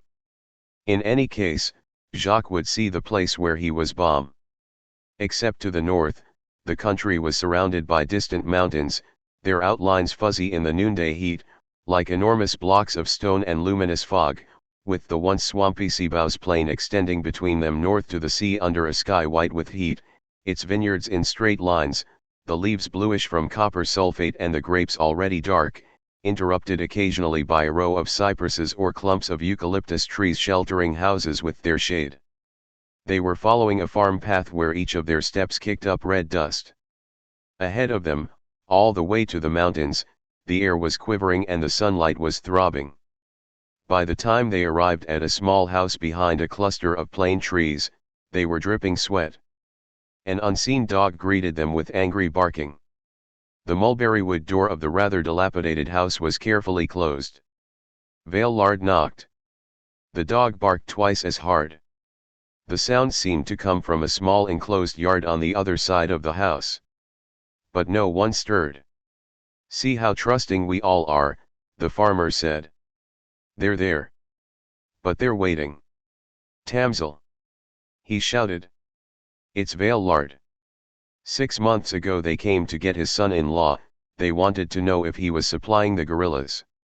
They never heard another word about him. A month ago they told Tamzel that probably he'd been killed trying to escape." "Ah," said Jacques. "And was he supplying the guerrillas?"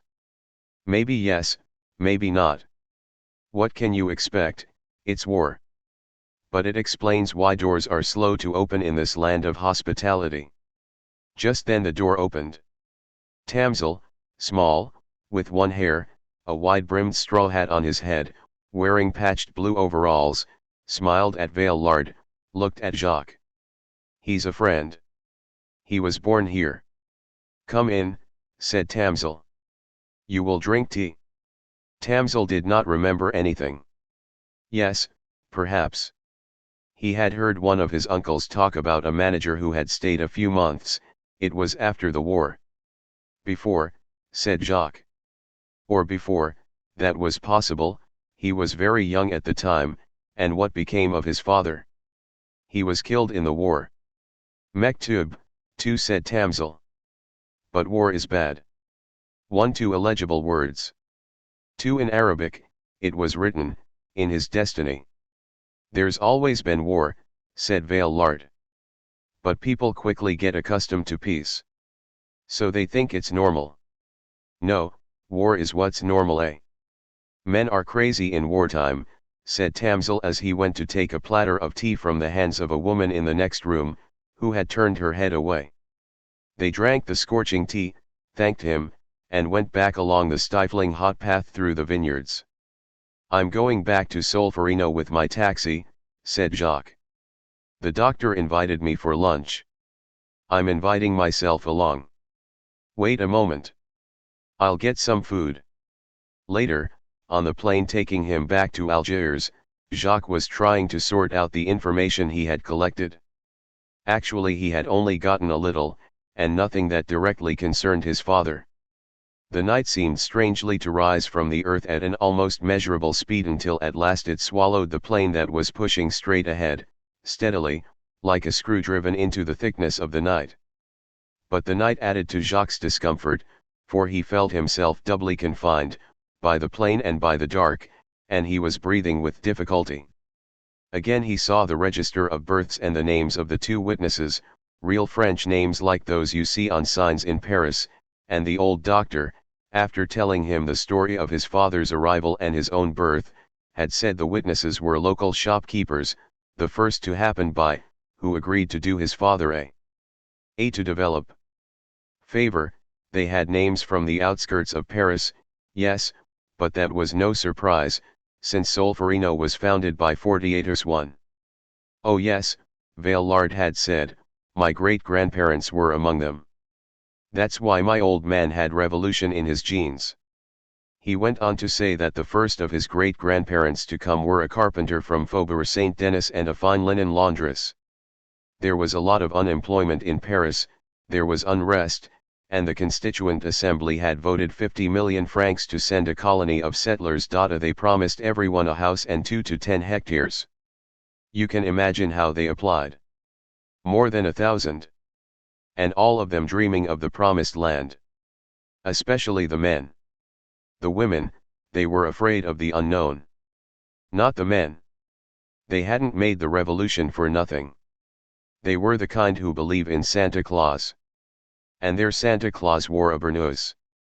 Well, they got some kind of Santa Claus. They left in 49, and the first house was built in the summer of 54.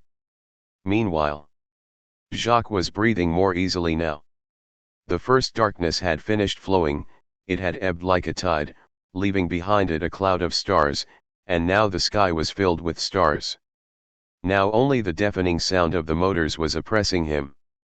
He tried to summon the face of the old dealer in carob and fodder who had known his father, who vaguely remembered him, and one veterans of the Revolution of 1848 transaction A48 numerals circled by the author ed. Kept repeating, no talker, he was no talker.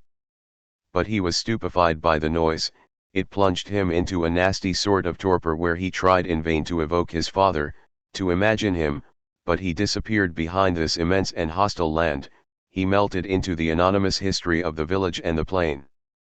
Details from their conversation at the doctor's came back to him on the same wave as those barges that, according to the doctor, had brought the Parisian settlers to Solferino. On the same wave, and there was no train at the time, no, yes, but it only went to Lyon. Then, 6 barges hauled by draft horses, with the Marseillaise and the Chant du Départ, of course, played by the city's brass band, and the benediction by the clergy on the banks of the Seine with a flag on which was embroidered the name of the village that did not yet exist but which the passengers would create by magic. The barge was already underway, Paris was slipping away, becoming fluid, was going to disappear. May God bless your undertaking. And even the strongest of spirits, the tough ones from the barricades, they fell silent, sick at heart, their frightened wives clinging to their strength, and in the hold they had to sleep on rustling straw with the dirty water at eye level. But first the women undressed behind bed sheets that they held up in turn. Where was his father in all this? Nowhere, and yet those barges hauled 100 years ago along the canals at the end of autumn, drifting for a month on streams and rivers covered with the last dead leaves, escorted by hazel trees and willows, bare under the grey sky, greeted in the towns by official fanfare and sent on their way with a cargo of new vagrants toward a strange country. They taught him more about the young dead man of St. Brooke than the senile and disordered recollections that he had gone to seek. The motors now changed speed. Those dark masses, those sharp-edged dislocated chunks of the night, that was Kabylia, the wild and bloody part of the country. It had long been wild and bloody, that was where they were headed 100 years ago. The workers of 48 piled up in a paddle-wheeler. The Labrador, said the old doctor, that was its name. Can you imagine that, the Labrador to go to the mosquitoes and the sun? Anyway, the Labrador with all its blades paddling, churning the icy water that the Mistral was whipping up in a storm, its decks swept for 5 days and 5 nights by a polar wind, and the conquerors at the bottom of the hold, deathly ill, vomiting on each other and wanting to die, until they arrived at the port of Beaune, with the whole population on the docks to greet the greenish adventurers with music. They had come so far, having left the capital of Europe with their wives and children and possessions, to stagger ashore, after 5 weeks of wandering, on this land with its distant bluish background, where they encountered uneasily its strange odor compounded of fertilizer, spices, and point one. Jacques turned in his seat. He was half asleep. He saw his father, whom he had never seen, whose very height he did not know. He saw him on the dock at Beaune. One an illegible word.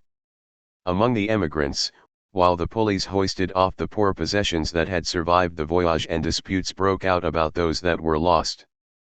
He was there, resolute, somber, teeth clenched, and, after all, was this not the same road he had taken from Beaune to Solferino, almost 40 years earlier, on the wagon, under the same autumn sky? But the road did not exist for the migrants. The women and children piled onto the army's gun carriages, the men on foot, cutting by guesswork across the swampy plain or the spiny brush, under the hostile eyes of occasional groups of Arabs watching them from a distance, accompanied almost constantly by a howling pack of Kabyle dogs, until at the end of the day they reached the same country his father had 40 years earlier, flat, surrounded by distant heights, without a dwelling, without a single plot of cultivated land, only a handful of earth-colored military tents on it, nothing but bare empty space. To them it was the end of the world, between the deserted sky and the dangerous land. And then the women cried into the night, from exhaustion, and fear, and disappointment. The same arrival by night in a wretched hostile place, the same men, and then. Oh! Jacques did not know about his father, but for the rest, that was how it was. They had to pull themselves together in front of the laughing soldiers and settle into their tents. The houses would come later, they would be built and the land would be portioned out, and work, blessed work, unknown, would save them all. But they couldn't have it right away, that work, said Vaillard. The rain, the Algerian rain, enormous, brutal, unending, had fallen for 8 days. The sea bows had overflowed. The water came up to the tents, and they could not go out, brother enemies in the filthy promiscuity of the great tents resonating under the interminable downpour, and to escape the stench they cut pieces of hollow reed so they could urinate from the inside out, and as soon as the rain stopped, they at last went to work building flimsy huts under the orders of the carpenter. Ah! Those good people, said Vaillard, laughing. They finished their little shacks in the spring, and then they were entitled to cholera. If I can believe my old man, that's how our ancestor the carpenter lost his daughter and his wife. They were right to be reluctant about the journey. Well, yes, said the old doctor, striding up and down, still erect and proud in his leggings. he could not sit still. They died 10 a day. The hot season came early, they were roasting in the huts. And as for hygiene, in short, 10 of them would die a day. His colleagues in the military were overwhelmed. Peculiar colleagues, incidentally. They had exhausted all their remedies. Then they had an idea. You had to dance to stir up the blood. And every night after work the settlers would dance between two burials to the sound of a violin. Well, it was not so badly thought out. With the heat those good people sweated out everything they had, and the epidemic stopped. It's an idea to explore. Yes, it was an idea. In the hot humid night between the huts where the sick were sleeping, the violinist sitting on a crate, a lantern by him with mosquitoes and insects buzzing around it, the conquerors in long dresses and wearing sheets would dance, sedately sweating around a big fire of branches, while at the four corners of the encampment sentinels were on watch to defend the besieged people against black-maned lions, cattle thieves, Arab bands, and sometimes also raids by other French settlers who were in need of distraction or supplies. Later on, they finally gave them land, scattered plots far from the shanty town. Later on, they built the village with earthen walls. But 2/3 of the emigrants were dead, there as everywhere in Algeria, without having laid hands on a spade or a plough. The others remained Parisian in the fields, ploughing in top hats, gun on the shoulder, a pipe between their teeth, and only pipes with covers were allowed, never cigarettes, because of fires, and quinine in their pockets, quinine sold in the cafes in Beaune and in the canteen in Mondovi as an ordinary drink, to your health, accompanied by their wives in silk dresses. But always the gun and the soldiers around, and even to do the laundry in the Sabouse an escort was needed for those who in the old days would hold a peaceful salon while working at the wash house in the Rue des Archives, and the village itself was often attacked at night, as in '51 during one of the uprisings when hundreds of cavalrymen in burnouses circling the walls fled, seeing the stovepipes the besieged people aimed at them to simulate cannons, building and working in an enemy land that refused to be occupied and took its revenge on whatever it found. And why was Jacques thinking about his mother while the plane rose and now was coming down? Picturing that wagon bogged down on the road from Beaune, where the settlers had left a pregnant woman to go for help and found her with her belly slit and her breasts cut off. It was war, said Vaillard. Let's be fair, added the old doctor. We shut them up in caves with their whole brood, yes indeed, and they cut the balls off the first Berbers, who themselves. And so on all the way back to the first criminal you know, his name was Cain, and since then it's been war. Men are abominable, especially under a ferocious Sunday. And after lunch they had walked through the village, similar to hundreds of other villages all over the country, a few hundred small houses in the simple style of the end of the 19th century, laid out on several streets that met at right angles, where the larger buildings were the cooperative, the farm bank, the recreation hall, and everything led to the metal-framed bandstand, looking like a carousel or a large metro entrance, where for years the village men's choir or the military band had given concerts on holidays, while couples in their Sunday best strolled around it, in the heat and the dust, shelling peanuts. Today was also a Sunday, but the Army's psychological warfare branch had installed loudspeakers in the bandstand. The crowd was mostly Arab, and they were not strolling around the square, they were standing still and listening to the Arab music that alternated with speeches, and the French people lost in the crowd all had the same look, somber and turned to the future, like those who long ago had come here on the Labrador, or those who landed other places in the same circumstances, with the same suffering, fleeing poverty or persecution, finding sorrow and stone.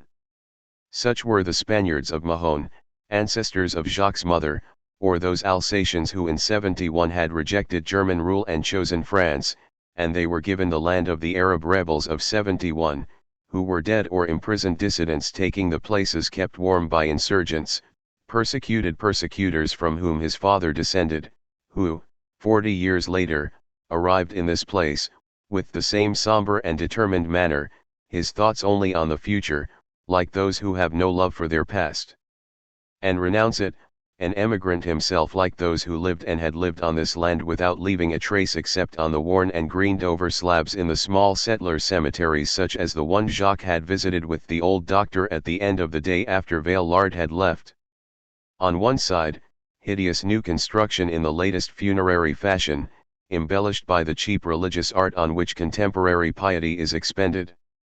On the other, under the old cypresses, between paths covered with pine needles and cypress cones, or else by damp walls with the oxalis and its yellow flowers growing at their feet, old tombstones, hardly distinguishable from the earth, that had become illegible. Whole mobs had been coming here for more than a century, had ploughed, dug furrows, deeper and deeper in some places, shakier and shakier in others, until the dusty earth covered them over and the place went back to its wild vegetation, and they had procreated, then disappeared. And so it was with their sons.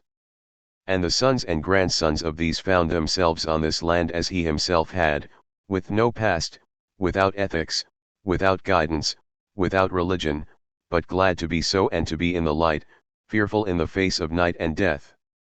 All those generations, all those men come from so many nations, under this magnificent sky where the first portent of twilight was already rising, had disappeared without a trace, locked within themselves.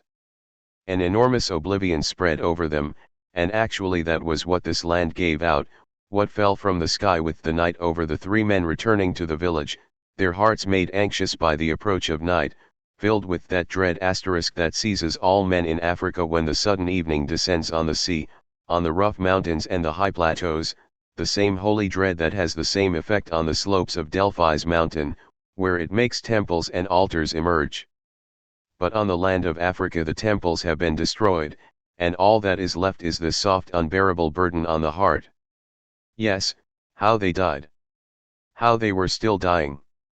In silence and away from everything, as his father had died in an incomprehensible tragedy far from his native land, after a life without a single free choice from the orphanage to the hospital, the inevitable marriage along the way, a life that grew around him, in spite of him, until the war killed and buried him, from then and forever unknown.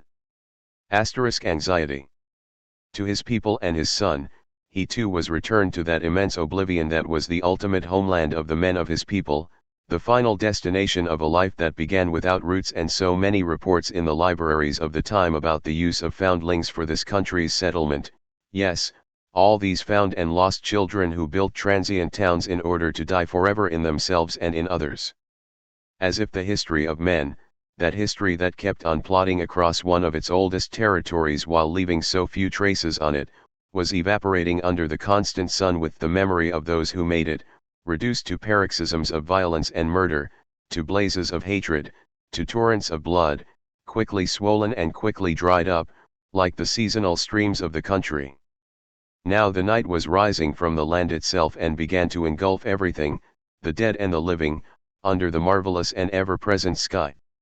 No, he would never know his father, who would continue to sleep over there, his face forever lost in the ashes. There was a mystery about that man, a mystery he had wanted to penetrate. But after all there was only the mystery of poverty that creates beings without names and without a past, that sends them into the vast throng of the nameless dead who made the world while they themselves were destroyed forever. For it was just that his father had in common with the men of the Labrador. The Mahone people of the Sahel, the Alsatians on the high plateaus, with this immense island between sand and sea, which the enormous silence was now beginning to envelop, the silence of anonymity, it enveloped blood and courage and work and instinct, it was at once cruel and compassionate. And he who had wanted to escape from the country without name, from the crowd and from a family without name, but in whom something had gone on craving darkness and anonymity, he too was a member of the tribe, marching blindly into the night near the old doctor who was panting at his right, listening to the gusts of music coming from the square, seeing once more the hard inscrutable faces of the Arabs around the bandstands, Vaillard's laughter, and his stubborn face also seeing with a sweetness and a sorrow that wrung his heart the deathly look on his mother's face at the time of the bombing, wandering through the night of the years in the land of oblivion where each one is the first man, where he had to bring himself up, without a father, having never known those moments when a father would call his son, after waiting for him to reach the age of listening, to tell him the family's secret, or a sorrow of long ago, or the experience of his life. Those moments when even the ridiculous and hateful Polonius all of a sudden becomes great when he is speaking to Laertes, and he was 16, then he was 20, and no one had spoken to him, and he had to learn by himself, to grow alone, in fortitude, in strength, find his own morality and truth, at last to be born as a man and then to be born in a harder childbirth, which consists of being born in relation to others, to women, like all the men born in this country who, one by one, try to learn to live without roots and without faith, and today all of them are threatened with eternal anonymity and the loss of the only consecrated traces of their passage on this earth, the illegible slabs in the cemetery that the night has now covered over.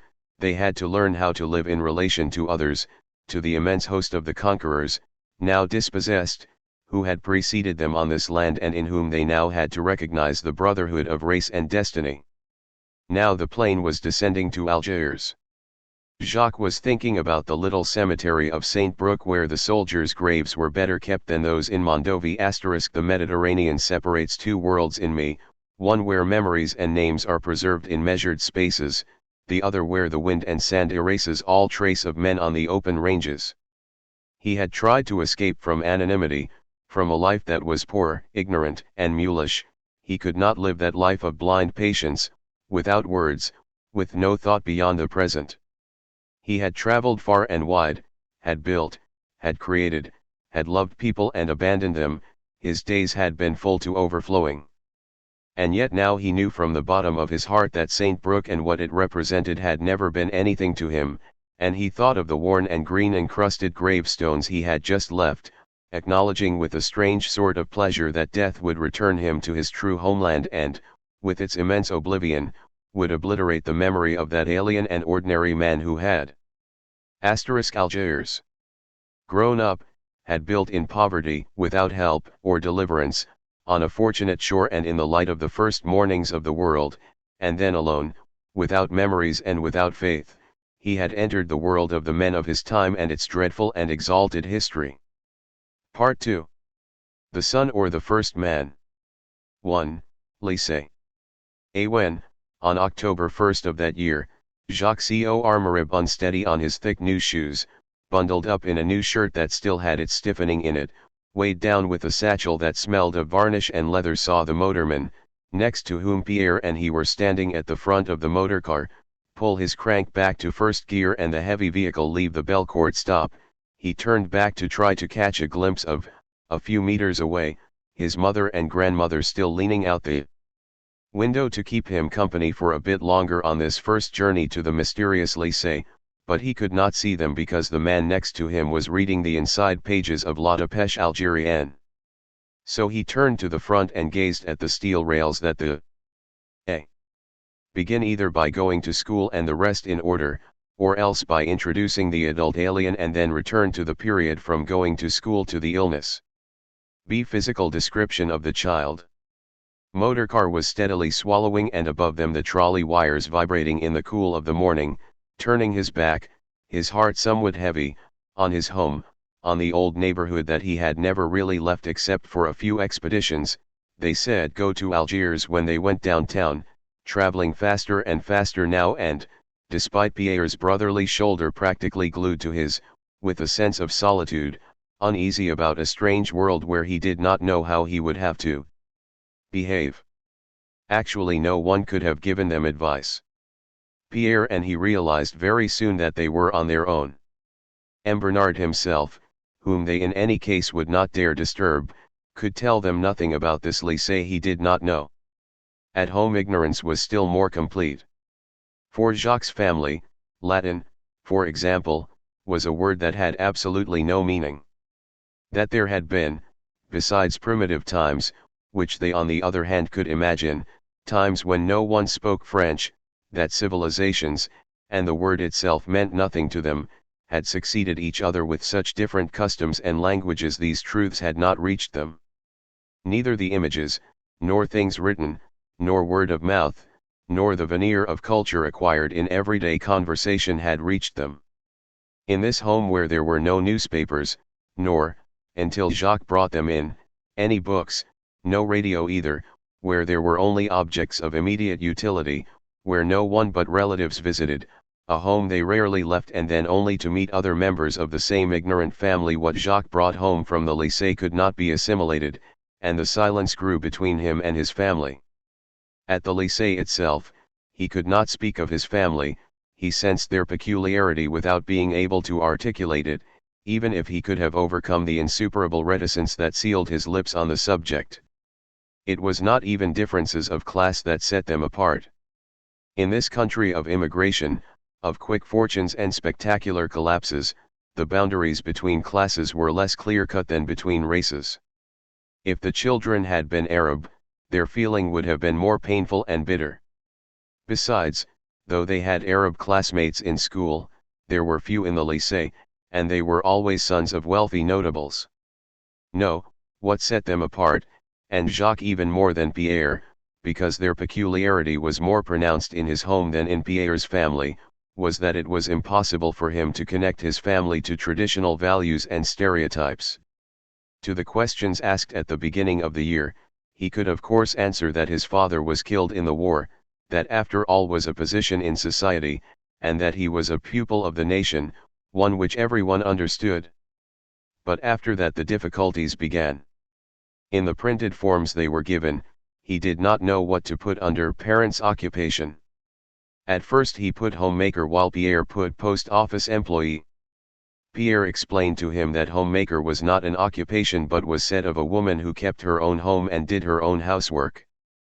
Children of men killed in the war, who were entitled to a small stipend for school supplies trans. No, said Jacques, she takes care of other people's houses, especially the shopkeeper across the street. Well, Pierre said hesitantly, I think you have to put down domestic. That idea had never occurred to Jacques, for the simple reason that this all too rare word was never spoken in his home, and this for the reason that no one there had the feeling that she was working for others, she was working first of all for her children. Jacques started to write the word, stopped, and all at once he knew shame, and all at once won the shame of having been ashamed. A child is nothing by himself, it is his parents who represent him. It is through them that he defines himself, that he is defined in the eyes of the world. He feels it is through them that he is truly judged, that is, without right of appeal, and this judgment by the world was what he had just discovered, and, with it, his own judgment on the hard heart that was his. He could not know that once become a man, one is less deserving for not recognizing these evil feelings.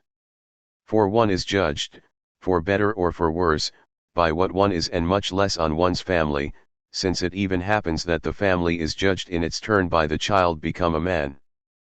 But it would have taken a heart of rare and heroic pureness for Jacques not to suffer from the discovery he had just made, just as it would have taken an impossible humility for him not to react with anger and shame to what his suffering had revealed to him about his own nature.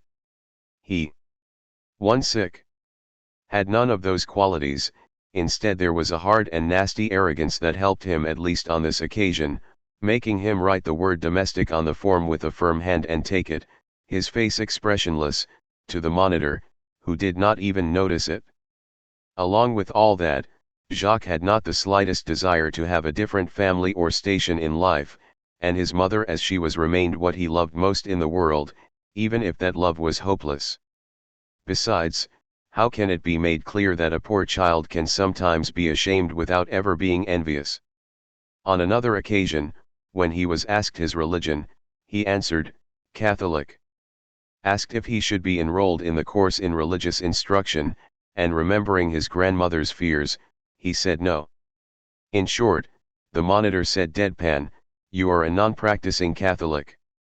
Jacques could explain nothing of what went on in his home, nor could he say the bizarre way his people dealt with religion.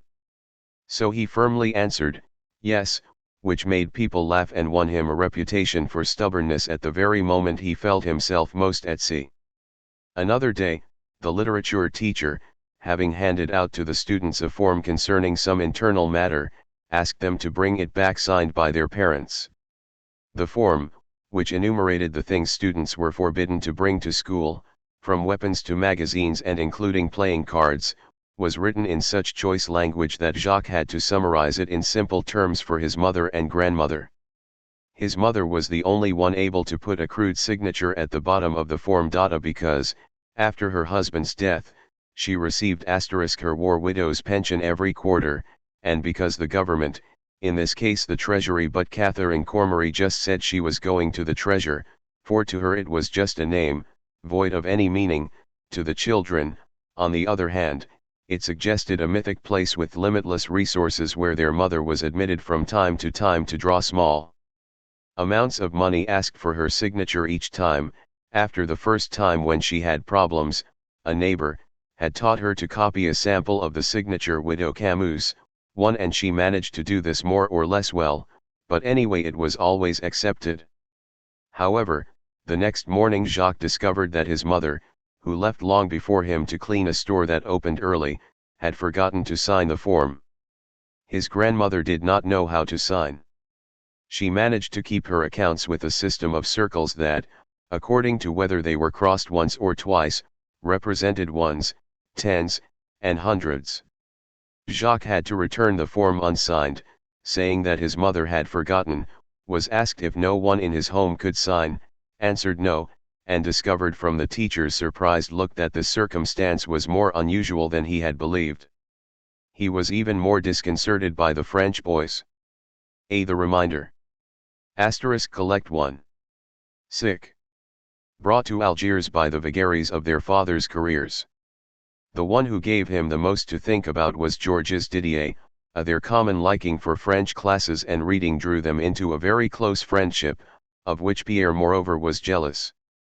Didier was the son of a very devout Catholic. His mother made music, his sister, whom Jacques never saw, but he dreamed delightfully about her, did embroidery, and Didier, according to what he said, intended to enter the priesthood. Extremely intelligent, he was uncompromising on questions of faith and of morals, where his convictions were dogmatic. He was never heard to utter a dirty word, nor to refer, as other children did with endless self-satisfaction, to the body's natural functions or to those of reproduction, which in any case were not as clear in their minds as they liked to say. The first thing he sought from Jacques, once their friendship was established, was that he give up dirty words. Jacques had no difficulty giving them up with him. But with others those words would easily slip back into his conversation. Already taking shape in him was the many-faceted nature that would make so many things easy for him, would make him adept at talking anyone's language, at getting along in any surroundings, at playing any role, except. With Didier, Jacques understood what it was to be a middle-class French family. His friend had a family home in France where he went on vacations. He was forever talking or writing to Jacques. Come back to him at his death. About it, that house with an attic full of old trunks, where they saved the family's letters, souvenirs, photos. He knew the history of his grandparents and his great-grandparents, also an ancestor who was a sailor at Trafalgar, and this long history, vivid in his imagination, also provided him with examples and precepts for everyday behavior. My grandfather would say. Papa thinks that. And in that way he would justify his sternness, his imperious purity. When he spoke of France, he would say our country, and he accepted in advance the sacrifices that country might demand. Your father died for our country, he would say to Jacques. Whereas this notion of country had no meaning to Jacques, who knew he was French, and that this entailed a certain number of duties, but for whom France was an abstraction that people called upon and that sometimes laid claim to you, a bit like that God he had heard about outside his home, who evidently was the sovereign dispenser of good things and bad, who could not be influenced, but who on the other hand could do anything with the people's destiny. And this impression of his was even stronger among the women who lived with him. "Ma man, what is our country, eh?" he asked one day. She looked frightened as she did each time she did not understand. "I don't know," she said. "No. It's France." Oh, yes. And she seemed relieved. A discovery of the fatherland in 1940. Whereas Didier did know what it was, the family through its generations was a potent presence to him, and the country where he was born through its history he called Joan of Arc by her first name, and so were good and evil denned for him as was his present and future destiny. Jacques, and Pierre also, though to a lesser degree, felt themselves to be of another species, with no past, no family home, no attic full of letters and photos, citizens in theory of a nebulous nation where snow covered the roofs while they themselves grew up under an eternal and savage sun, equipped with the most elementary morality that, for example, forbade them to steal, enjoined them to protect their mothers and women, but was silent on a great number of questions concerning women, and relations with their superiors, etc., children, in short, unknown to and ignorant of God, unable to imagine a future life when this life seemed so inexhaustible each day under the protection of the indifferent deities of sun, of sea, or of poverty. And in truth, if Jacques was so devoted to Didier, no doubt it was because of the boy's heart that was so smitten with the absolute, so utterly loyal to his passions. The first time Jacques heard the word loyalty, which he had read 100 times, was from Didier, and capable of a charming tenderness, but it was also because he was so different, in Jacques' eyes, his charm being truly exotic, and attracting him all the more, just as Jacques later on, when he was grown, would feel himself irresistibly drawn to foreign women. The child of the family, of tradition, and of religion had the allure for Jacques of some tanned adventurers who returned from the tropics guarding a strange and incomprehensible secret. But the Kabyle shepherd who, on his mountain that the sun has scaled and eroded, watches the storks go by while dreaming of the north from which they came after a long voyage, he may dream all day long, in the evening he still goes back to the dish of mastic leaves, to the family in long robes, to the wretched hut where he has his roots. In the same way, while Jacques might be intoxicated with the foreign potions of bourgeois tradition, he remained devoted to the one who was most like him, and that was Pierre. Every morning at 6:15, except Sunday and Thursday, Jacques would go down the stairs of his building 4 at a time, running in the mugginess of the hot season or the violent rain of winter that made his short cape swell up like a sponge. Then at the fountain he would turn into Pierre's street, and, still on the run, climb the 2 stories to knock softly at the door. Pierre's mother, a handsome woman with an ample build, would open the door that led directly to the sparsely furnished dining room. At the other end of the dining room a door on either side led to a bedroom. One was Pierre's, which he shared with his mother, the other was his 2 uncles, rough railroad men who smiled a lot and said little. As you entered the dining room, to the right was a room without air or light that served as both kitchen and bathroom. Pierre was chronically late. He would be sitting at the table with its oilcloth cover, the kerosene lamp lit if it was winter, holding a big brown bowl of glazed clay in both hands, and trying to swallow the scorching coffee his mother had just poured him without burning himself. "Blow on it," she would say. He blew on it, he sucked it in and smacked his lips, and Jacques shifted his weight from foot to foot while he watched him. When Pierre had finished, he still had to go to the candlelit kitchen, where, at the zinc sink, a glass of water awaited him and, lying across it, a toothbrush spread with a thick ribbon of a special kind of toothpaste, for he suffered from pyorrhea. He slipped on his short cape, his cap, and his satchel, and, all rigged out, gave his teeth a long and vigorous brushing, then spat loudly in the sink. The pharmaceutical odor of the toothpaste mingled with the smell of the coffee. Jacques, a bit disgusted and at the same time impatient, would let that be known, and it was not unusual for this to result in one of those sulks that are the cement of a friendship. Then they would go down the stairs to the street in silence and walk unsmiling to the trolley stop. But other times they would chase each other, laughing, or while running they would pass one of the satchels back and forth like a rugby ball. At the stop they waited, watching for the red trolley to see with which of 2 or 3 motormen they were going to ride. For they always scorned the 2 trailer cars and climbed up into the motor car to work their way to the front, with difficulty, since the trolley was packed with workers going downtown and their satchels hindered their progress. At the front, they took advantage of a schoolboy's cap. Departing passenger to press closer to the motorman's iron and glass cab and the high narrow controller, on the flat top of which a gear shift handle moved around a circle with a big steel notch to mark neutral, 3 other marks for the forward gears, and a 5th for reverse. Only the motorman had the right to work the gear shift, and they enjoyed the prestige of demigods in the eyes of the children, who were forbidden by a sign overhead to speak to them. They wore an almost military uniform, with a cap with molded leather visor, except the Arab drivers, who wore a tarbush. The children told them apart by their appearance. There was the nice little young one, who looked like a leading man and had thin shoulders, the brown bear, a big sturdy Arab with thick features who always stared straight ahead, the friend of the animals, an old Italian with clear eyes in a drab face, all bent over his gear shift, who owed his nickname to the fact that he once almost stopped his trolley to avoid hitting an absent-minded dog and another time to avoid a dog that was nonchalantly relieving himself between the rails, and Zorro, a tall fellow with the face and small mustache of Douglas Fairbanks. The friend of the animals was dear to the children's hearts. But they ardently admired the brown bear, imperturbable, solidly fixed on his legs.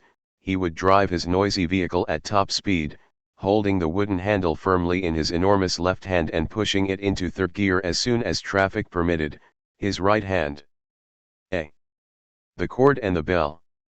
Vigilant on the big brake wheel to the right of the gearbox, ready to give the wheel a few vigorous turns while he moved his gear shift to neutral, and then the motorcar would skid heavily on the rails. It was with the brown bear that, on curves or switches, the trolley pole attached with a spiral spring to the roof of the motorcar was most likely to leave the electric wire overhead, which it was fitted to by a small wheel with a hollow rim, and then stand straight up with a great racket of vibrating wires and flying sparks. The conductor would jump down from the motorcar, seize the long trolley catcher wire, attached to the end of the pole that was automatically unrolled from a cast iron box at the back of the vehicle, and, pulling with all his strength to overcome the resistance of the steel spring, would bring the trolley pole back and, letting it up slowly, try to insert the wire once more into the hollow rim of the wheel, all in the midst of flaring sparks. Leaning out of the motorcar, or, if it was winter, with their noses pressed against the windows, the children followed the action, and when it was crowned with success, they would announce it in a stage whisper to inform the motorman without committing the infraction of speaking directly to him. But the brown bear was unmoved. He waited, according to regulation, until the conductor gave him the departure signal by pulling on the cord that hung at the back of the motorcar and activated a bell at the front. He would then set the trolley in motion again, without further precaution. Clustered together in front, the children would watch the metallic tracks race past under and over them, on a rainy or sparkling morning, rejoicing when the trolley, going full speed, would pass a horse-drawn cart or for a time would keep pace with a wheezing automobile. At each stop the trolley would unload part of its cargo of Arab and French workmen, take on a clientele that got better dressed the closer they were to downtown, then start off again at the clang of the bell, and so would travel from one end to the other of the arc along which the city lay, until the moment when they suddenly emerged at the port before the immense space of the bay that stretched out to the big blue mountains at the end of the horizon. 3 stops more and it was the end of the line, the Place du Government, where the children got off. This square, bordered on 3 sides by trees and buildings with arcades, opened out to the White Mosque and, beyond it, the expanse of the port. In its center stood the statue of the Duke of Orleans on a prancing horse, all verdigris under the dazzling sky, but in bad weather the bronze turned black and dripped rainwater, and they told the inevitable story that the sculptor committed suicide, having forgotten to put a curb chain on the harness, while from the horse's tail water trickled endlessly into the little garden protected by the railing that framed the monument. The rest of the square was surfaced with small shiny paving stones, which the children, jumping off the trolley, would fling themselves across, in long skids, toward the Rue Babazon that brought them to the Lycée in 5 minutes. Babezoun was a narrow street made still more narrow by the arcades on both sides that stood on enormous square pillars, leaving just enough room for the trolley tracks, used by another company, that connected this area to the higher districts of the city. On hot days the thick blue sky lay over the street like a steaming lid, and the shade was cool under the arcades. On rainy days the whole street was nothing but a deep trench of wet shiny stone. Under the arcades were rows of shops, wholesale textile dealers, their facades painted in dark colors, piles of light-colored cloth glowing softly in the shade, groceries that smelled of clove and coffee, small shops where Arab tradesmen sold pastries dripping with oil and honey, dark deep-set cafes where the coffee maquis were percolating at that time of day, whereas in the evening, lit up by glaring lamps, they were full of noise and voices, a crowd of men trampling the sawdust on the floor. Pushing up to the bar where there were glasses of opalescent liquid and little saucers full of lupins, anchovies, cut-up celery, olives, fries, and peanuts, and, finally, bazaars for tourists where they sold hideous Eastern glass trinkets, displayed in windows framed by postcards in rotating racks, and Moorish scarves in garish colors. One of these bazaars, in the middle of the arcades, was run by a fat man who was always sitting behind his windows, in the shade or under an electric light. He was huge and pale, with bulging eyes, like those creatures you find by lifting stones or in old tree trunks, and, above all, he was absolutely bald. Because of this feature the lycée students nicknamed him the Flies Skating Rink and the Mosquitoes Bicycle Racetrack, and they would claim that when the insects traveled across the bare surface of that skull, they would miss the turn and be unable to keep their balance. Often in the evening the children would dash by his shop like a flight of starlings, shouting the unfortunate man's nicknames and imitating the fly's supposed skids with a sound of zzzzz. The fat shopkeeper cursed them. Once or twice he was presumptuous enough to try to chase them, but had to give it up. Then all at once he remained silent before the volley of shouts and scoffing, and for several evenings he let the children grow bolder, until they came right up and yelled in his face. And suddenly, one evening, some young Arabs, paid by the shopkeeper, emerged from behind the pillars where they had been hiding and set out in pursuit of the children. That evening Jacques and Pierre escaped punishment only because of their exceptional speed. Jacques took a single blow on the back of his head, then, once recovered from his surprise, was able to outrun his adversary. But 2 or 3 of their schoolmates took a severe beating. The students plotted to sack the shop and physically destroy its owner, but the fact is they never acted on their dark plans. They stopped persecuting their victim, and they adopted the habit of passing by angelically on the other side of the street. We chickened out, Jacques said bitterly. After all, Pierre answered, we were in the wrong. We were in the wrong and we were afraid of being beaten up. Later on, he would remember that incident when he came, truly, to understand that men pretend to abide by what is right and never yield except to force. Halfway up the Rue Babezoun the street widened and on one side the arcade gave way to the church of Saint Victoire. This little church occupied the site of a vanished mosque. A kind of offertory, always full of flowers, had been carved in its whitewashed facade. Flower sellers had set up on the open sidewalk and were already displaying their wares by the time the children passed by. They offered enormous bunches of iris, carnations, roses, or anemones, according to the season, set in tall tin cans, the rims always rusted by the water that was always being sprinkled on the flowers. On the same side of the street there was also a little shop selling Arab fritters. It was really a nook that would hardly hold 3 men. A fireplace had been dug out at one side of this nook. Its sides were lined with blue and white earthenware, and a huge basin of boiling oil was bubbling on its surface. A strange person sat cross-legged in front of the fireplace. He wore Arab pantaloons, his chest was half naked during the summer and in the heat of the day.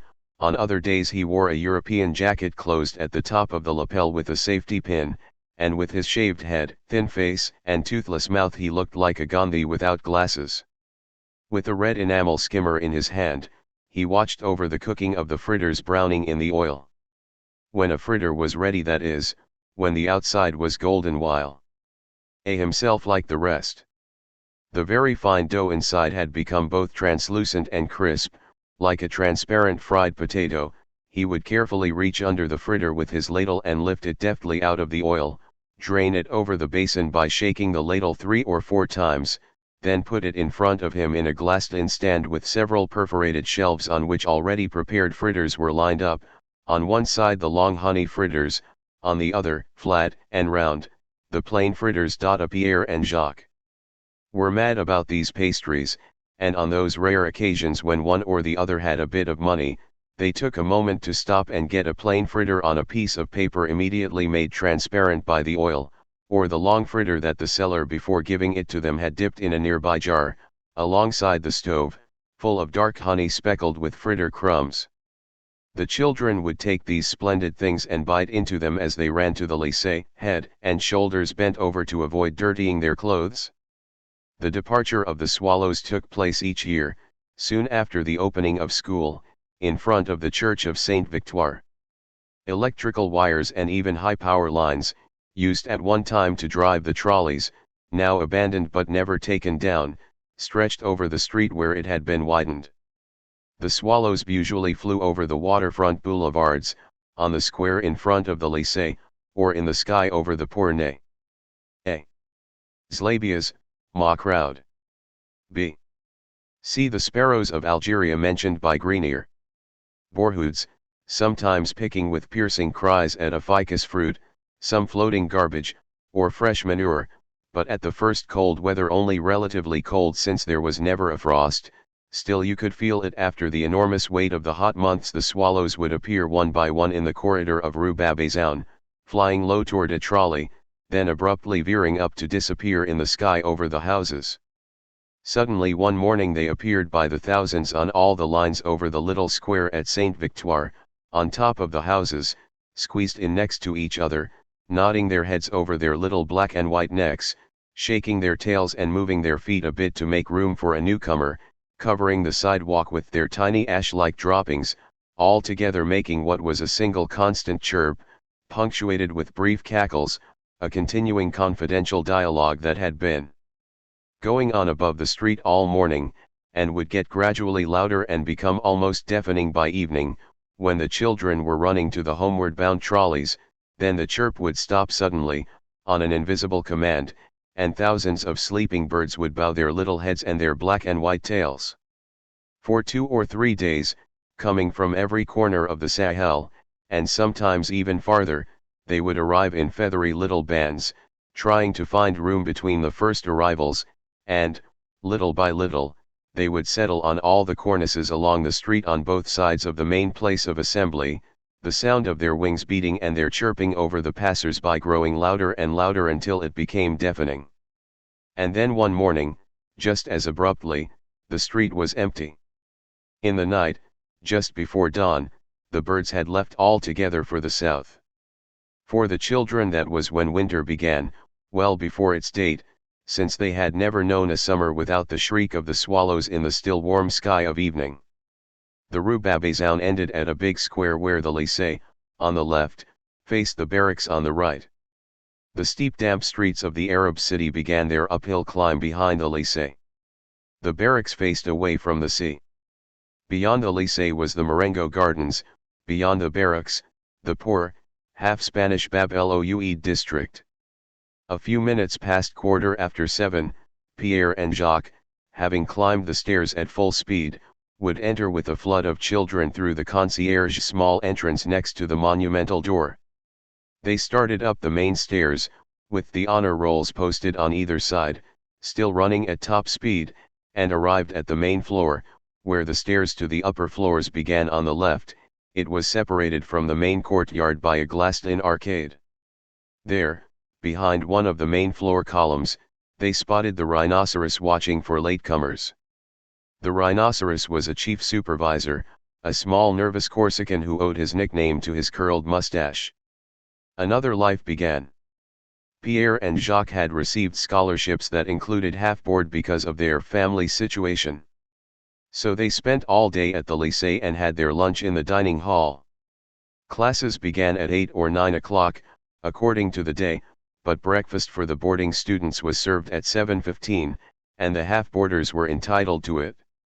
The families of the two children could not imagine that anyone would give up anything to which he was entitled, they who were entitled to so little. Thus Jacques and Pierre were among the few half-boarders to arrive at 7:15 in the big white circular dining hall, where sleepy boarding students were already seating themselves at long zinc-covered tables, before big bowls and huge baskets with thick slices of dry bread, while the waiters swaddled in long aprons made of crude canvas, most of whom were Arab, went along the rows carrying big coffee pots with curved spouts that had once been shiny, and poured into the bowls a boiling liquid that contained more chicory than coffee. Having used their prerogative, the children could go a quarter of an hour later to the study hall, where, presided over by a monitor who was himself a boarding student, they could review their homework before classes began. The great difference here from the neighborhood school was the number of teachers. M. Bernard knew everything and taught everything he knew in the same way. At the lycée, the teacher changed with the subject, and the method changed with the man. And now you could compare, you had to choose, that is, between those you liked and those you did not. From this point of view, a teacher in the school is more like a father, he takes over his role almost entirely, he is as inevitable and he is part of what is necessary in your life. So the question of love. A. M. Bernard was loved and admired. At best the Phi-C teacher could only be admired and you did not dare love him. Ing or not loving him does not really arise. Usually you love him because you are absolutely dependent on him, but if it happens that the child likes him little or not at all, dependence and necessity remain, and that is not far from resembling love. At the lycée, on the other hand, the teachers were like those uncles you are entitled to choose among. That is, you could dislike them, and so there was a certain physics teacher, who was very elegant in his attire, authoritarian and crude in his speech, whom neither Jacques nor Pierre could stomach, though they had him 2 or 3 times over the years. The literature teacher, whom the children saw more often than the others, was the one they would have been most likely to love, and in fact Jacques and Pierre clung to him in almost all those classes without however being able to depend on him, since he knew nothing about them, and since, once class was over, he went off to a different life, and so did they, leaving for that distant neighborhood where there was no possibility a lycée teacher would settle, so different that they never met anyone. Neither teachers nor students, on their trolley line only red cars served the lower districts, the CFRA, while the upper sections, reputed to be more elegant, were served by a line with green cars, the TA. Furthermore, the TA went right to the lycée, whereas the CFRA line ended at the Place du Gouvernement. You won the lycée from below. So it was that when there a say which and develop 1. An illegible word. Day was over, the children felt their separateness at the very door to the lycée, or only a bit farther, at the Place du Gouvernement, when, leaving the merry group of their schoolmates, they headed toward the red trolleys that went to the poorest neighborhoods. And it was just their separateness they felt, not inferiority. They were from somewhere else, that was all.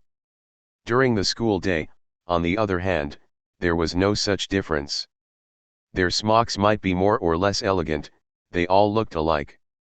The only rivalries were those of intelligence in class and physical agility in sports. In these two sorts of competitions, the two children were far from being the last. The solid instruction they had received in the neighborhood school had given them an advantage that, from the first year, put them in the top group of the class. Their sure spelling, their reliable arithmetic, their trained memory, and most of all the respect one inculcated in them for all kinds of knowledge were major assets, at least at the beginning of their studies.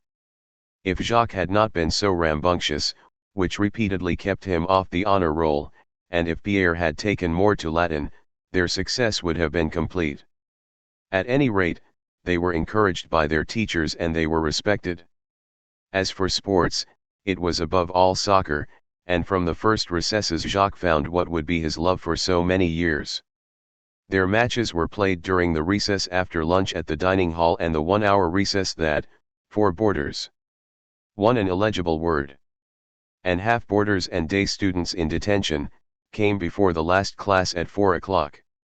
An hour recess at that time gave the children the opportunity to eat their snack and relax before the 2-hour study hall, when they could do their homework for the following day. For Jacques, a snack was out of the question. Obsessed with soccer, he would dash out to the cement courtyard, which was surrounded on its 4 sides by arcades supported by thick pillars, under which the studious and well-behaved boys strolled and chatted, with 4 or 5 green benches at its sides, and big ficus trees protected by an iron railing. 2 teams took their sides of the yard, the goalies assumed their positions between the pillars at each end, and a big foam rubber ball was placed at the center. No referee, and at the first kick the shouting and sprinting began. It was on this field that Jacques, who already could meet the best students in the class on equal terms, made himself respected and liked also by the worst, some of whom fate had endowed, for want of a strong mind, with sturdy legs and inexhaustible lungs. This was where for the first time he parted company with Pierre, who did not play, though he was naturally well coordinated. He had become more frail, growing faster than Jacques, and becoming more blond, as if being transplanted had not worked as well with him. Jacques' growth was delayed, which earned him the delightful nicknames Shrimp and Short Ass, but the yard less crowded because the day students were gone. To develop. He paid no attention, and running madly, dribbling the ball between his feet, dodging first a tree and then an opponent, he felt himself king of the field and king of the world. When the drum sounded the end of recess and the beginning of study hall, he really fell from the sky, stopped short on the cement, panting and sweating, furious that the hours were so short. Then bit by bit he returned to the present, hurried to line up with the others, mopped the sweat off his face with both his sleeves, and suddenly took fright at the thought of the wear on the studs in the soles of his shoes, which he anxiously examined at the beginning of study hall, trying to evaluate the difference in their shininess from the previous day, and was reassured by the very difficulty he had in discerning how worn they were.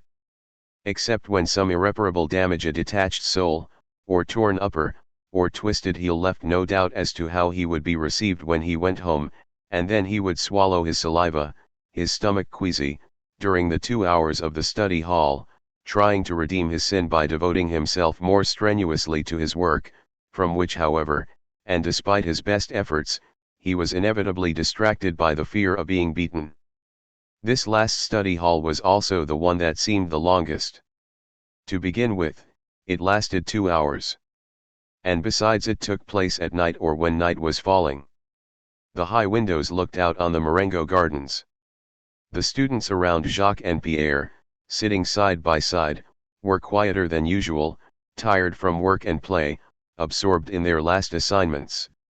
Especially at the end of the year, night would fall on the big trees, the flower beds, and the clusters of banana trees in the park. The sky became greener and greener. It seemed to swell as the sounds of the city grew fainter and more distant.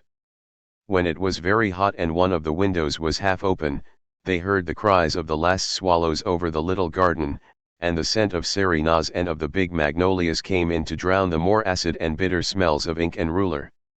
Jacques would daydream, his heart strangely heavy, until he was called to order by the young monitor, who was himself doing his assignments for the university. They had to wait for the last drum. At 7 o'clock came the rush out of the lycée. They ran in noisy groups the length of the Rue Babazon, where all the stores were lit up and the sidewalk under the arcades was so crowded that sometimes they had to run in the street itself, between the rails, until a trolley came in sight and they had to dash back under the arcades. Then at last the Place du Gouvernement opened up before them, its periphery illuminated by the stalls and stands of the Arab peddlers lit by acetylene lamps, giving off a smell the children inhaled with delight. The red trolleys were waiting, already jammed, whereas in the morning there were fewer passengers and sometimes they had to stand on the running board of a trailer car, which was both forbidden and tolerated, until some passengers got off at a stop, and then the 2 boys would press into the human mass, separated, unable in any case to talk to each other, and the homosexuals' assault. could only work their way slowly with elbows and bodies to get to one of the railings where they could see the dark port with its big steamers outlined by lights that seemed, in the night of the sea and the sky, like skeletons of burned-out buildings where the fire had left its embers. The big brightly lit trolleys rode with a great racket over the water, then forged a bit inland and passed between poorer and poorer houses to the Belcourt district, where the children had to part company and Jacques climbed the never-lighted stairs toward the circle of the kerosene lamp that lit the oilcloth table cover and the chairs around the table, leaving in the shadow the rest of the room, where Catherine Cormery was occupied at the buffet preparing to set the table, while his grandmother was in the kitchen reheating the stew from lunch and his older brother was at the corner of the table reading an adventure novel. Sometimes he had to go to the Mzabite grocer for the salt or quarter-pound of butter needed at the last minute, or go get Uncle Ernest, who was holding forth at Gabby's cafe. Dinner was at 8, in silence unless Uncle Ernest recounted an incomprehensible adventure that sent him into gales of laughter, but in any event there was no mention of the lycée, except if his grandmother would ask if he had gotten good grades, and he said yes and no one said any more about it, and his mother asked him nothing, shaking her head and gazing at him with her gentle eyes when he confessed to good grades, but always silent and a bit distracted. "Sit still," she would say to her. "Mother, I'll get the cheese," then nothing till the meal was over, when she stood up to clear the table.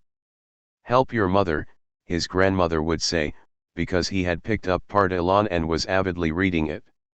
He helped out and came back to the lamp, putting the big volume that told of duels and courage on the slick bare surface of the oilcloth, while his mother, pulling a chair away from the lamplight, would seat herself by the window in winter, or in summer on the balcony, and watch the traffic of trolleys, cars, and passers-by as it gradually diminished. It was, again, his grandmother who told Jacques he had to go to bed because he would get up at 5:30 the next morning, and he kissed her first, then his uncle, and last his mother, who gave him a tender, absent-minded kiss, then assumed once more her motionless position, in the shadowy half-light, her gaze lost in the street and the current of life that flowed endlessly below the riverbank where she sat, endlessly, while her son, endlessly, watched her in the shadows with a lump in his throat, staring at her thin bent back, filled with an obscure anxiety in the presence of adversity he could not understand.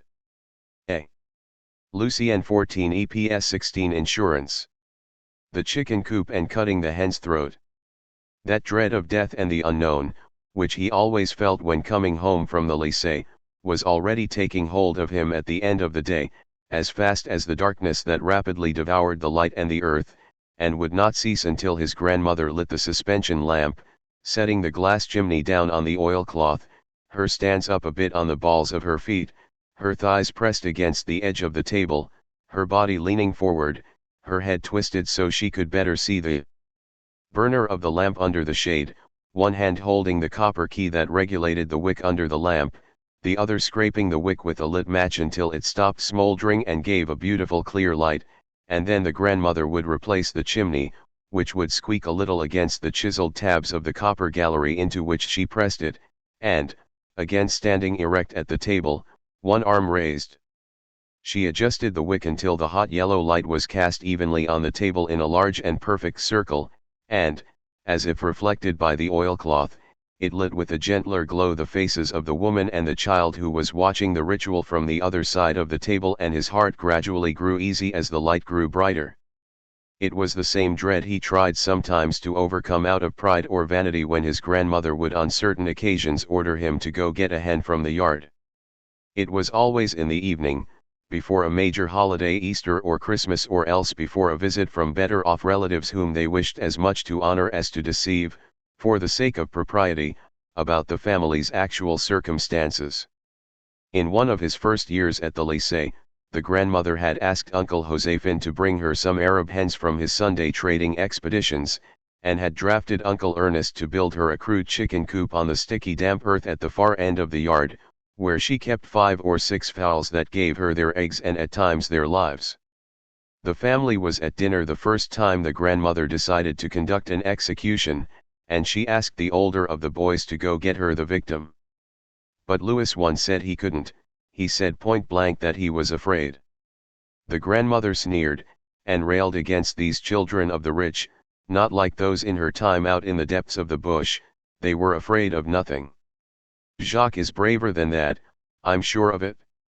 Go ahead, you. To tell the truth, Jacques did not feel at all braver. But once it had been said, he could not back down, and so he went to it on that first evening. He had.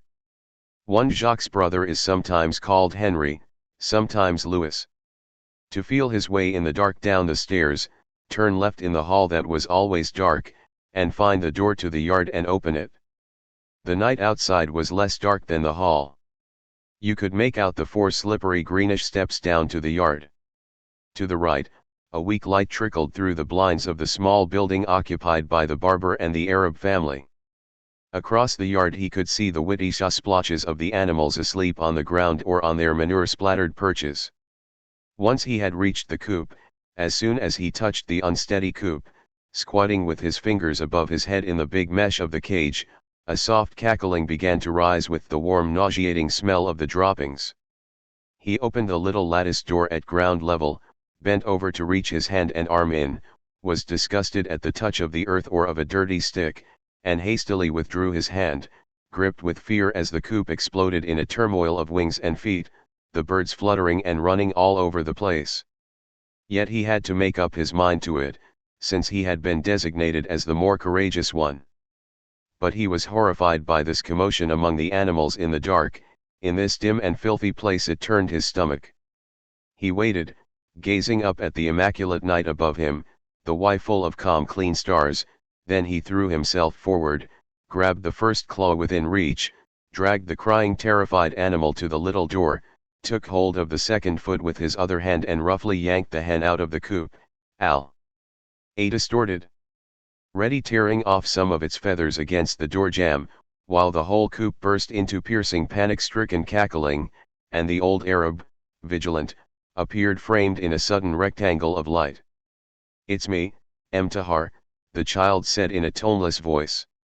"I'm getting a hen for my grandmother." "Oh, it's you. All right, I thought it was robbers," and he went back inside, leaving the yard dark again.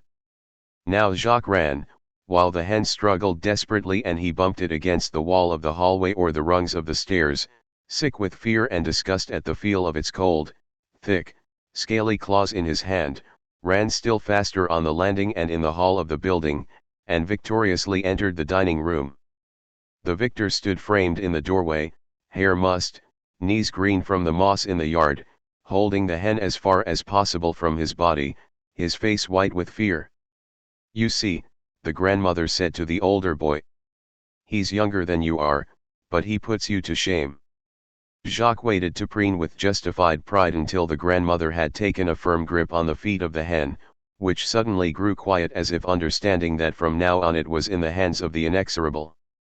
His brother ate his dessert without looking at him, except to make a scornful face that made Jacques even more satisfied with himself. However, that satisfaction was brief.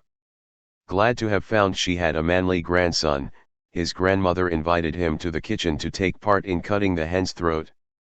She was already wearing a big blue apron and, still holding the hen's feet in one hand, she put a deep earthenware dish on the floor, with the long kitchen knife that Uncle Ernest sharpened periodically on a long black stone, so that the blade, worn till it was very thin and narrow, was no more than a shining edge.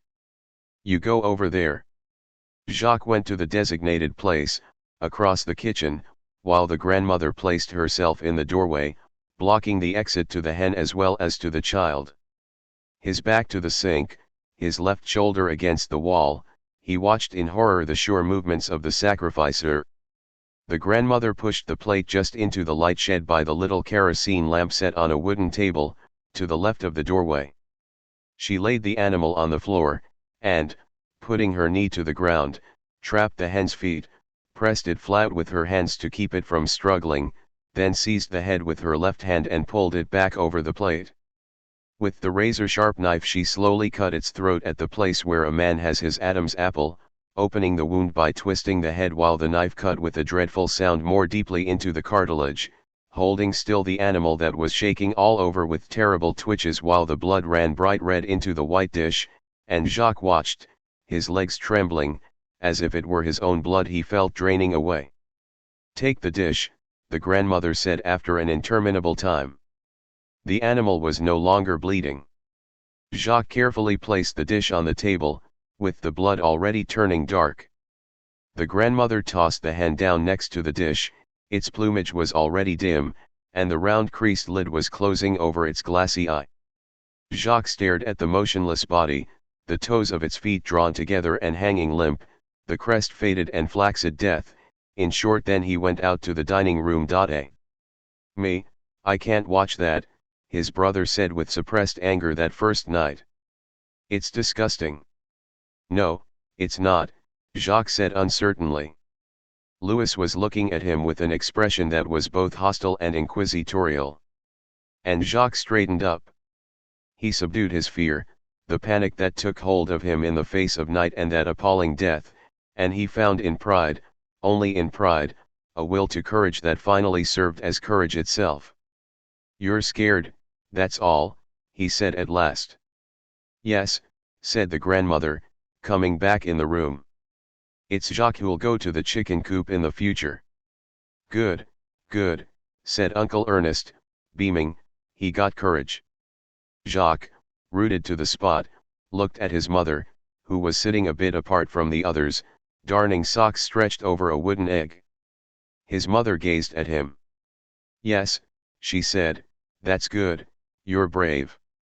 And she turned back to the street, and Jacques, seeing nothing but her, felt unhappiness swelling once more in his heavy heart. "Go to bed," said the grandmother. Jacques, without lighting the small kerosene lamp, undressed in the bedroom by the light from the dining room. He lay down on the side of the double bed, to avoid having to touch. The next day, the smell of raw chicken on the fire. His brother, or disturb him. He went right to sleep, worn out with fatigue and emotion, awakened at times by his brother, who climbed over him to sleep by the wall because he got up later than Jacques, or by his mother, who sometimes bumped into the wardrobe while undressing in the dark, and who climbed softly into her bed and slept so lightly you could think she was lying awake, and Jacques did sometimes think so. He felt like calling her, but he told himself she would not hear him anyway, then forced himself to stay awake. As long as she did, just as quietly, motionless, and making no sound, until sleep overcame him as it had already overcome his mother after a hard day of laundry or housework. Thursdays and vacations. Only on Thursdays and Sundays could Jacques and Pierre get back to their own world. Except on some Thursdays when Jacques was in detention, as stated in a note from the chief monitor's office, which Jacques would ask his mother to sign after summarizing its contents with the word punishment, and had to spend 2 hours, from 8 to 10 o'clock, sometimes 4 in serious cases, at the lycée, in a special room with other offenders, under the supervision of a monitor who usually was furious at being drafted on that day, doing some particularly unrewarding task. Pierre, in 8 years of lycée, never suffered detention. But Jacques was too rambunctious, and also too vain, and he played the fool for the sake of showing off, and so he collected detentions. Try as he might to explain to the grandmother that these punishments were for conduct, she could not see the difference between stupidity and bad. At the lycée it was called a castan, not a donnade. Behavior. To her, a good student would of necessity be virtuous and well behaved. Accordingly, virtue led straight to knowledge. So Thursday's punishment was made worse, at least in the first years, by Wednesday's beating. On Thursdays, when there was no punishment, and on Sundays, mornings were devoted to errands and work around the home. And in the afternoon Pierre and Jean one could go out together. During the summer there was the sabled speech, and the parade grounds, a big vacant lot that included a roughly laid out soccer field and several areas for boules players. Usually they played soccer with a ball made of rags, and teams of Arab and French boys that were put together on the spot. But during the rest of the year the two children went to the home for disabled veterans at Cuba, where Pierre's mother, who had left the post office, was chief laundress. Kuba was the name of a hill to the east of Algiers, at the end of a trolley line. In fact, the city ended there, and the gentle countryside of the Sahel began, with its symmetrical knolls, its relatively abundant waters, meadows that seemed practically opulent, and fields of savory red soil, separated here and there by hedges of tall cypress or reeds. Grapevines, fruit trees, corn grew in abundance and without too much effort. Also, for those who came from the city and its damp end. The reference is to Jacques. A. Is that its name? B. The fire. Hot lower districts, the air was bracing and believed to be good for the health. For those people from Algiers who, once they had some wealth or income, would flee the Algiers summer for a more temperate France, it was enough if the air they breathed someplace was just slightly cool, for them to dub it French air. So in Cuba they breathed the air of France. The old soldiers' home, started for crippled veterans soon after the war, was 5 minutes from the end of the trolley line. It was a former convent, vast, complex in its architecture, and spread out over several wings, with very thick whitewashed walls, covered arcades, and big cool halls with arched ceilings where the dining rooms and the various services had been set up. The laundry, headed by Madame Marlin, Pierre's mother, was in one of these big halls. That was where she first greeted the children, amidst the smell of hot irons and damp linen, with the two employees, one Arab the other French, who were under her orders. She would give them each a piece of bread and chocolate, then, rolling up the sleeves on her lovely arms, so strong and youthful, "Put that in your pocket for 4 o'clock and go out in the garden, I have work to do." First the children would wander through the arcades and the inside courtyards, and most often they ate their snack right away to be rid of the cumbersome bread and the chocolate that melted between their fingers. They would encounter the disabled veterans, some missing an arm or a leg, others installed in little carts with bicycle wheels. There were no disfigured or blind men, only cripples. They were neatly dressed, often wearing a medal, the sleeve of the shirt or jacket, or the pants leg, carefully taken up and fastened with a safety pin around the invisible stump, and it was not gruesome, there were so many of them. Once past the surprise of the first day, the children looked on them as they did on everything new they discovered and immediately incorporated into their view of the world. Madame Marlin had explained to them that these men had lost an arm or a leg in the war, and as it happened that the war was part of their universe and they heard about it all the time, it had influenced so many things around them that they had no difficulty understanding that you could lose an arm or a leg to it, and even that it could be defined as a time of life when legs and arms were lost. That was why this world of cripples was in no way sad for the children. Some of the men were close-mouthed and somber, it is true, but most were young, smiling, and even joked about their disability. "I only have one leg," one of them would say. He was blond, with a strong square face, and radiantly healthy. They often saw him prowling around the laundry. "But I can still give you a kick in the ass," he would tell the children. And, leaning on the cane in his right hand with his left hand on the parapet of the arcade, he would pull himself erect and swing his one foot in their direction. The children laughed with him, then fled as fast as they could. It seemed normal to them that they were the only ones who could run or use both arms. On just one occasion the thought occurred to Jacques, who had sprained his ankle playing soccer and was limping for a few days, that the Thursday cripples would for all their lives be unable, as he was now, to run and catch a moving trolley, or kick a ball. Suddenly he was struck by the miraculous nature of the body's mechanics, along with an unreasoning fear at the idea that he too might be mutilated, and then he forgot about it. They would wander alongside the dining halls with their shutters half closed, the big tables entirely surfaced with zinc glowing faintly in the shade, then the kitchens with their huge containers, cauldrons, and casseroles, from which a persistent smell of meat scraps drifted. In the last wing they saw bedrooms with 2 or 3 beds covered with grey blankets, and blonde wood closets. Then they went down and outside stairs to the garden. The soldiers' home was surrounded by a big park that was almost entirely neglected. a few residents had taken on the task of caring for some clumps of rosebushes and flower beds around the building, not to mention a small vegetable garden enclosed by big hedges of dry reeds. But beyond that, the park, which had once been superb, had gone back to nature. Huge eucalyptuses, royal palms, coconut palms, rubber trees with great trunks and low branches that took root farther off, thus making a labyrinth of vegetation full of shade and secrets, thick solid cypresses, vigorous orange trees, clumps of extraordinarily tall pink and white laurels, all these overshadowed the secluded paths where clay had swallowed the gravel, nibbling at the path's edges. The children. The other big trees were odorous tangles of syringas, jasmines, clematis, passion flowers, bushes of honeysuckles, and they in turn were invaded at ground level by an energetic carpet of clover, oxalis, and wild grasses. To wander in this fragrant jungle, to crawl in it, to snuggle your face in the grass, to cut a passage through grown-over paths with a knife and come out with mud-streaked legs and water all over your face, this was rapture. But the manufacture of frightful poisons also took up a large part of the afternoon.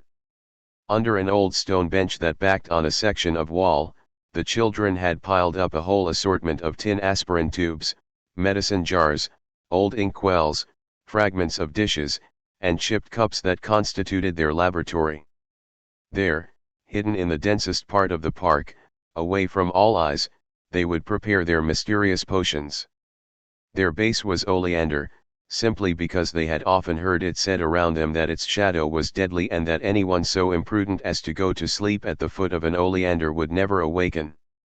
So they ground up oleander leaves, and flowers in season, between two stones, to make an evil, unhealthy, pulp, the mere sight of which promised a terrible death. This pulp was left in the open air, where it immediately took on colors of particularly frightening iridescence. During this time, one of the children would run to fill an old bottle with water. Now it was the turn of the cypress cones to be ground up. The children were sure of their malevolence for the unsure reason that the cypress is the cemetery tree. But the fruits were collected from the tree, not on the ground where drying out and hardening gave them a distressingly healthy appearance. Next, the two mashes were mixed in an old bowl and diluted with water, then filtered through a dirty handkerchief. The children handled the liquid thus obtained, of an alarming green, with all the care one would exercise with a virulent poison. They carefully decanted the liquid into aspirin tubes or pharmaceutical jars, which they rest-oppered while prudently avoiding touching the contents. They mixed what was left with various mashes of all the berries they could gather, so as to make a series of more and more intense poisons, carefully numbered and put away under the stone bench until the next week, so that fermentation would make them definitively deadly. When this sinister work was finished, J&P would gaze enraptured at their collection of terrifying flasks and sniff delightedly the sharp acid smell that rose from the stone stained with green mash. These poisons were not actually intended for anyone. The chemists calculated the number of people they could kill, sometimes optimistically stretching it to the point of supposing they had manufactured a quantity sufficient to depopulate the whole city. Yet they had never thought that these magical drugs might rid them of a classmate or teacher they detested. But to tell the truth, there was no one they hated, which would greatly hinder them when they were adults, in the world where they then had to live. But the grandest days were those of the wind. A side of the building that faced the park ended in what had put back in chronological order once been a terrace, with its stone railing now lying in the grass in front of the huge red-tiled cement footing. From the terrace, open on three sides, you looked out over the park and, beyond it, a ravine that separated the Kuba Hill from one of the high plains of the Sahel. The terrace was so oriented that on days when the east wind rose, always violent in Algiers, it would whip straight across it. On those days the children would dash to the closest palms, where long dried palm branches were always lying around. They scraped the ends to remove the thorns and so they could hold on with both hands. Then, dragging the branches behind them, they ran to the terrace.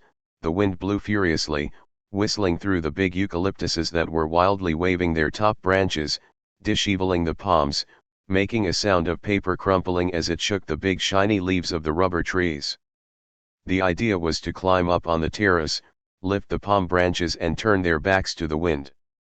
The children would get a good grip on the dry rustling branches, partly shielding them with their bodies, then would abruptly turn around. The branch would immediately be plastered against them, they would breathe its smell of dust and straw. The game was to advance into the wind while lifting the branch higher and higher. The winner was the one who first reached the end of the terrace without letting the wind tear the branch from his hands. Then he would stand erect holding the palm branch at arm's length, one leg extended with all his weight on it, struggling victoriously for as long as possible against the raging force of the wind. There, standing erect over the park and the plain seething with trees, under the sky crossed by huge clouds traveling at full speed, Jacques could feel the wind from the farthest ends of the country coursing down the length of the branch and down his arms to fill him with such a power and an exultation that he cried out endlessly, until his arms and shoulders gave way under the strain and he let go of the branch, which the storm instantly carried off along with his cries. And that night, lying in bed, worn out, in the silence of the room where his mother was lightly sleeping, he could still hear the howling and the tumult of the wind that he would love for all his life. Thursday was also the day Jacques and Pierre would go to the public library. Jacques had always devoured any books that came to hand, and he consumed them with the same appetite he felt for living, playing, or dreaming. But reading enabled him to escape into a world of innocence where wealth and poverty were equally interesting because both were utterly unreal. El Intrépide, that series of thick collections of illustrated stories that he and his friends passed around until the board binding was gray and rough and the pages dog-eared and torn, was the first to transport him to a world of comedy or heroism where his two basic appetites for joy and for courage were satisfied. The taste for heroism and panache was certainly strong in the two boys, judging by their incredible consumption of cloak and dagger novels, and by how easily they added the separate them from their environment. Characters of part élan to their everyday lives.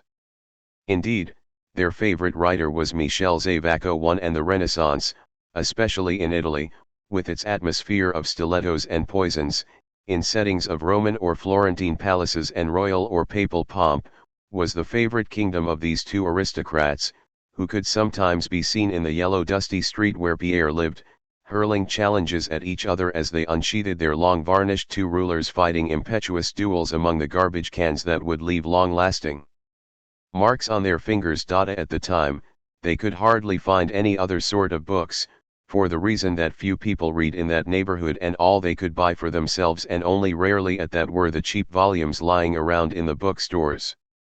But about the same time they started at the Lycée, a public library was opened in the area, halfway between the street where Jacques lived and the heights where the more refined districts began, with their villas surrounded by little gardens full of scented plants that thrived on the hot humid slopes of Algiers.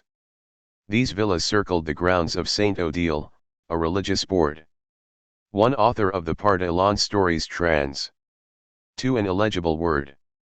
A. Actually they were fighting over who would be D'Artagnan or Passepoil. No one wanted to be Aramis or Athos, Porthos if necessary.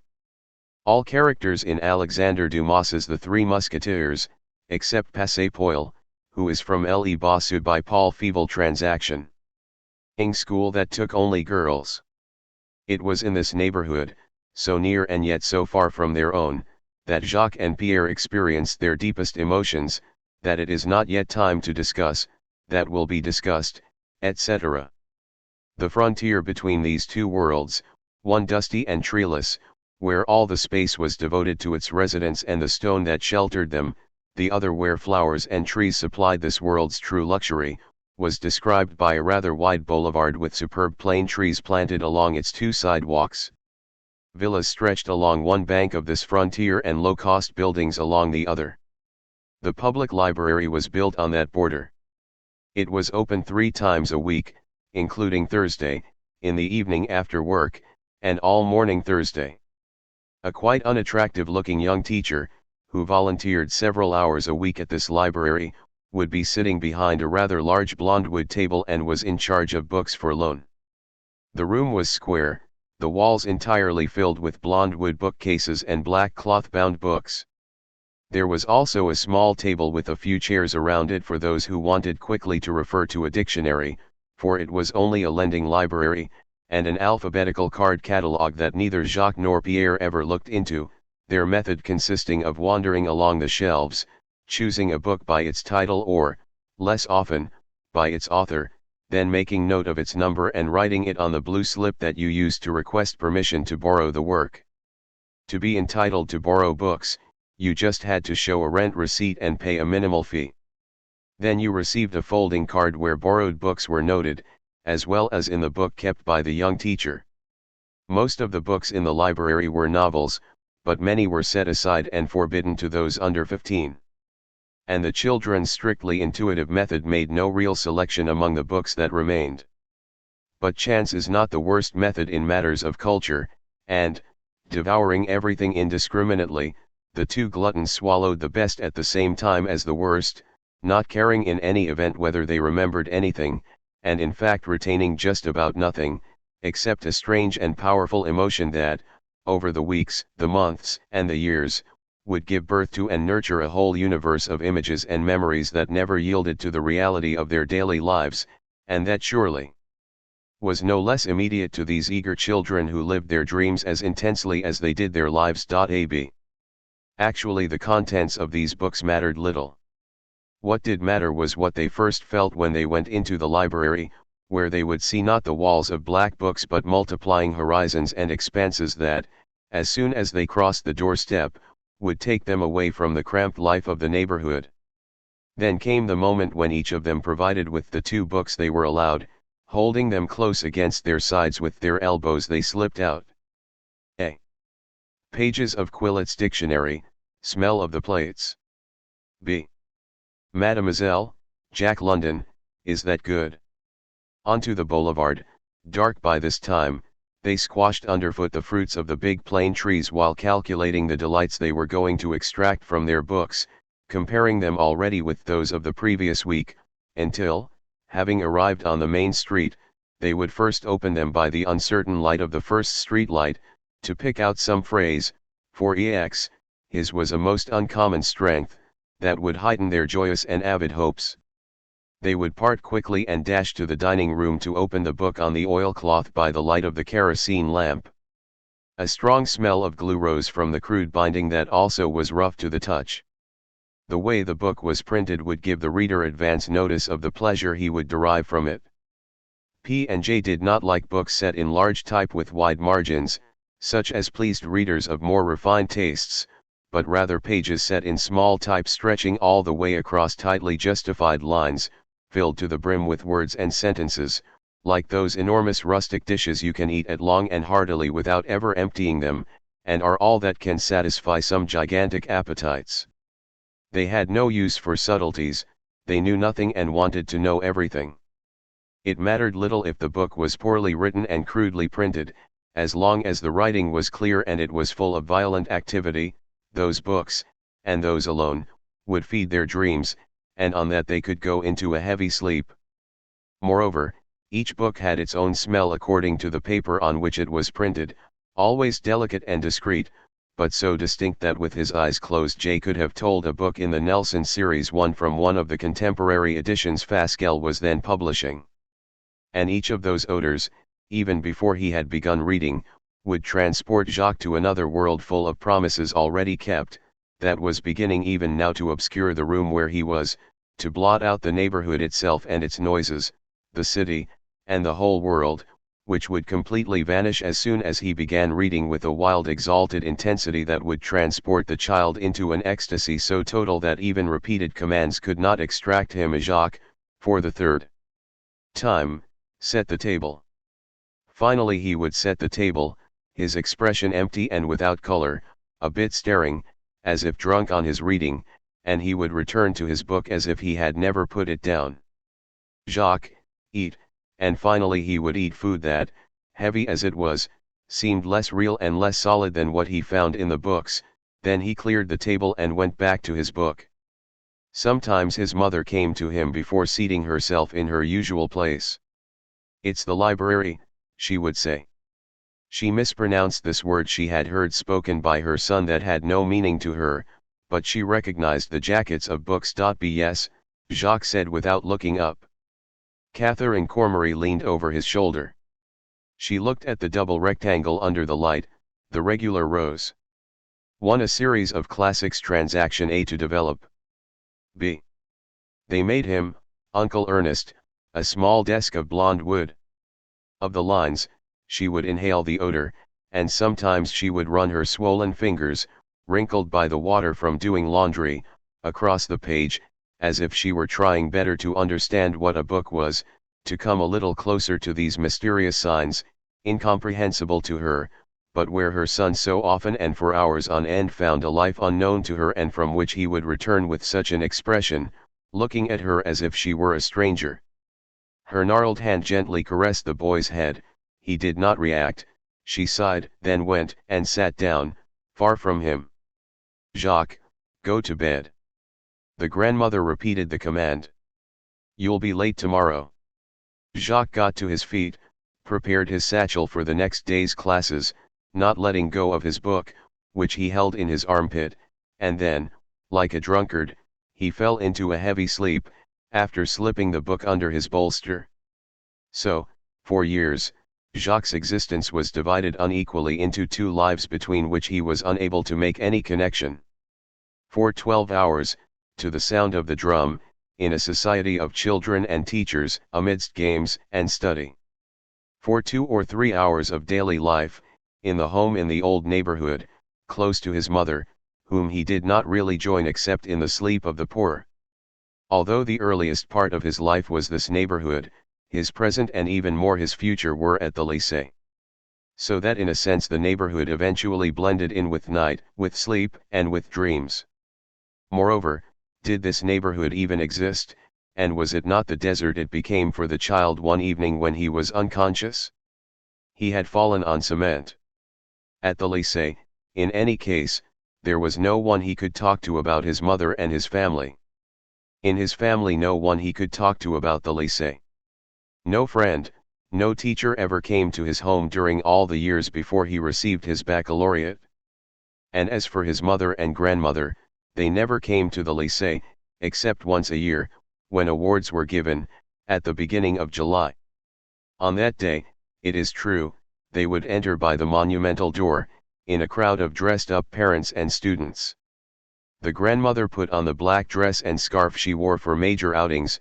Catherine Cormery wore a hat adorned with brown net and black waxen grapes, a brown summer dress, and the only pair of shoes with heels that she owned. Jacques wore a short-sleeved white shirt with an open-necked collar, pants that were first short then long, but always carefully ironed by his mother on the previous evening, and, walking between the two women, he himself led them to the red trolley, at about 1 o'clock in the afternoon, settled them on a seat in the motor car while he remained standing at the front, looking back through the glass partition at his mother, who smiled at him from time to time and throughout the journey checked the angle of her hat or whether her stockings were falling, or the position of the small golden medal of the Virgin she wore at the end of a thin chain. At the Place du Gouvernement began the daily journey along the length of the Rue Babazon, which he made just once in the year with the two women. Jacques sniffed the Lampereau lotion on his mother, which she had liberally applied for the occasion, the grandmother walking erect and proud, scolding her daughter when she complained about her feet, "That'll teach you to wear shoes too small for you at your age," while Jacques persisted in showing them the stores and shopkeepers that had come to have such an important place in his life. At the lycée, the monumental door was open, potted plants adorned the monumental stairs from top to bottom, stairs that the first parents and students were beginning to climb, the Cormerys naturally being far ahead of time, as the poor always are, for they have few social obligations and pleasures, and are afraid of not being punctual for those few. Then they arrived at the older students' courtyard, full of rows of chairs rented from a firm that staged dances and concerts, while at the far end, under the great clock, the whole width of the courtyard was occupied by a platform filled with chairs and armchairs. It too was decorated, and profusely, with green plants. Little by little the yard was filled up with light-colored outfits, women being in the majority. The first arrivals chose places sheltered from the sun, under the trees. The others fanned themselves with Arab fans made of fine plaited straw decorated with red woolen tassels on their rims. Above the audience the blue of the sky congealed and became harder and harder as it baked in the heat.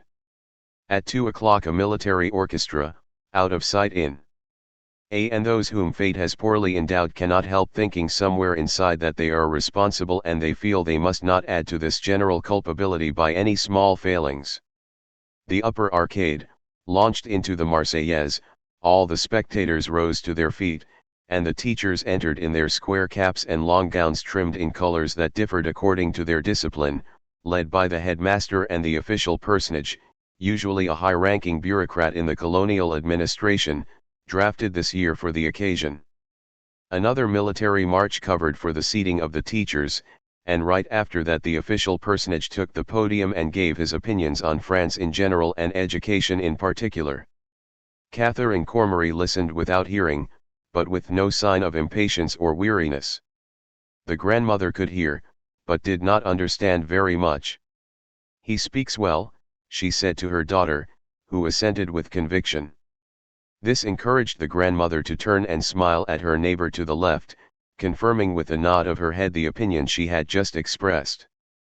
The first year, Jacques noticed that his grandmother was the only person wearing the old Spanish woman's black mantilla, and he was embarrassed by it. To tell the truth, this false sense of shame had never left him.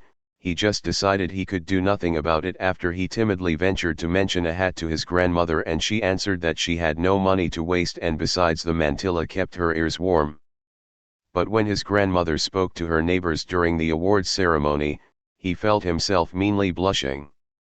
After the official personage, the youngest teacher rose to speak.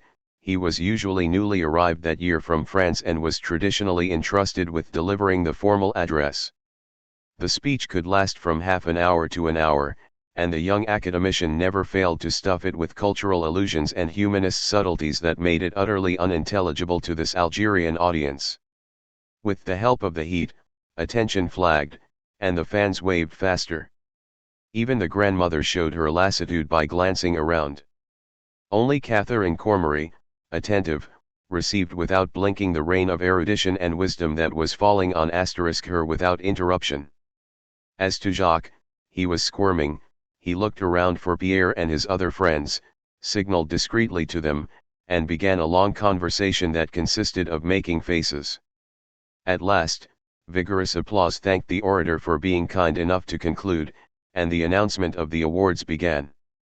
First came the upper classes, and, in the early years, the two women spent the entire afternoon sitting and waiting for them to come to Jacques' class. The awards for excellence were the only ones to be saluted with a fanfare of invisible music. The winners, who became younger and younger, rose, walked the side of the courtyard, went up on the platform, received a handshake sprinkled with fine words from the official personage, then from the headmaster, who presented each with his bundle of books, after getting it from an attendant, who preceded the award winner to the platform, at the foot of which rolling carts full of books, bouncing off, had been stationed. Then, in the midst of music and applause, the award winner came back down, his books under his arm, radiant and looking around for his happy relatives, who were wiping away their tears. The sky became a little less blue, losing some of its heat through an invisible cleft somewhere over the sea. The prize winners went up and returned, one fanfare followed another, the courtyard gradually emptying out, while the sky began now to turn a greenish hue, and they came to Jacques' class. As soon as his class was announced, he stopped fooling around and became serious. At the sound of his name, he rose, his head buzzing. Behind he could barely hear his mother, who had not heard, saying, "Did he say Cormery?" "Yes," said the grandmother, her face flushed with excitement. The cement path he walked along, the platform, the official's vest with his watch chain, the headmaster's good smile, sometimes a friendly look from one of his teachers in the crowd on the platform, then returning accompanied by the music to the two women who were already standing in the aisle, his mother gazing at him with a sort of astonished joy, and he gave her the thick list of awards to keep, his grandmother with a look calling her neighbors to witness it all happened too fast after the interminable afternoon, and Jacques was in a hurry to go home and look at the books he had been given. A. Les Travailleurs de la Mer. By Victor Hugo. Transaction. They usually went home with Pierre and his mother or the grandmother, silently comparing the height of the two stacks of books. At home, Jacques took the award list, and, at his grandmother's request, turned down the corners of the pages where his name appeared, so she could show them to the neighbors and family. Then he made an inventory of his treasures. He had not finished when he saw his mother come back, already having removed her dress in slippers, buttoning her linen blouse, and drawing her chair toward the window. She smiled at him. "You did good work," she said, and she shook her head as she gazed at him. He returned her gaze. He was waiting for what he did not know, and she turned to the street, in the posture that was familiar to him, far away now from the lycée she would not see for another year, while shadows invaded the room and the first lights came on above the street where no one was passing by but faceless pedestrians. But if his mother was leaving forever that lycée she had hardly glimpsed, Jacques found himself suddenly back for good in the midst of his family and his neighborhood. Vacations also returned Jacques to his family, at least in the first years. No one in his home had a vacation, the men worked the year round without respite. Only A. She had never seen the lycée nor anything of its daily life. She had attended a program arranged for the relatives. That was not the lycée, it was the sidewalks. Accident at work, when they were employed by firms that had insured them against such risks, could give them any time off, and their vacation came by way of the hospital or the doctor. For example, Uncle Ernest, one time when he felt worn out, had put himself on insurance, as he said, by deliberately shaving a thick slice of meat off his palm with a plane. As for the wives, and Catherine Cormery, they worked without a break for the good reason that a rest meant poorer meals for all of them. Unemployment, for which there was no insurance at all, was the calamity they most dreaded. That explained why these workers, in Pierre's home as in Jacques', who in their daily lives were the most tolerant of men, were always xenophobes on labor issues, accusing in turn the Italians, the Spaniards, the Jews, the Arabs, and finally the whole world of stealing their work, an attitude that is certainly disconcerting to those intellectuals who theorize about the proletariat, and yet very human and surely excusable. It was not for mastery of the earth or the privileges of wealth and leisure that these unexpected nationalists were contending against other nationalities, it was for the privilege of servitude. Work in this neighborhood was not a virtue but a necessity that, in order to survive, led to death. In any case, and no matter how hard the Algerian summer was, while overloaded boats took bureaucrats and well-off people to recuperate in the good French air, and those who returned brought back fabulous and unbelievable descriptions of lush fields where the water was flowing right in the middle of August, nothing at all changed in the lives of the poor neighborhoods, and, far from being half-emptied, as were the downtown districts, their population seemed to increase because of the great numbers of children pouring out into the streets. For Pierre and Jacques, wandering in the dry streets, wearing espadrilles with holes, cheap pants, and skimpy undershirts with round necks, vacation meant above all the hot season. The last rains fell in April, or May at the latest. Over the weeks and the months, the sun, more and more intense, hotter and hotter, had dried, then dried out, then roasted the walls, had ground plaster, stone, and tile into a fine dust that, blown at random by the wind, would cover the streets, the store windows, and the leaves of all the trees. In July the entire neighborhood became a sort of gray and yellow labyrinth, deserted during the day, all the shutters of all the houses carefully closed, ruled by the ferocious sun, felling dogs and cats on the doorsteps of buildings, forcing living beings to hug the walls to stay out of its reach. In August the sun disappeared behind the thick oakum of a sky that was gray with heat, heavy and humid, shedding a diffuse, whitish light, tiring to the eyes, which erased the last traces of color from the streets. In the coopers' workshops, the sound of the hammers slackened, and the workers stopped occasionally to put their sweaty heads and chests under the cool stream of water from the pump. C. In the apartments, the bottles of water and A. Above toys carousel useful presents. B. Wild. C. Sabolts. And other summer activities. Less often, wine were swaddled in damp cloth. Jacques' grandmother moved around the shady rooms barefooted, wearing a plain shift, mechanically shaking her straw fan, working in the morning, dragging Jacques to bed for the siesta, then waiting for the first cool of the evening to go back to work. Thus for weeks the summer and those subject to it would crawl along under the heavy, sweaty, and roasting sky, until even the memory of winter's cool and its waters was lost, as if the earth had never known the wind, nor the snow, nor light waters, and from the creation to this day in September nothing had existed but this enormous desiccated mineral structure tunneled with overheated corridors where sweating and dust-covered beings, a bit haggard, eyes staring, were slowly moving about. And then, all at once, the sky contracted until it broke open under the stress. The first rain of September, violent and abundant, flooded the city. All the streets of the neighborhood began to gleam, along with the shiny leaves of the ficus trees, the overhead wires, and the trolley rails. Over the hills that looked down on the city came the scent of damp earth from more distant fields, bringing a message of open space and freedom to the prisoners of the summer. Then the children dashed into the streets, running through the rain in their scanty clothes and wallowing happily in the big frothing streams in the street, making a circle in the big puddles while holding each other's shoulders, faces full of shouts and laughter. Rains turned up into the incessant rain, trampling out this new vintage in unison so that it gave forth a gush of dirty water more intoxicating than wine.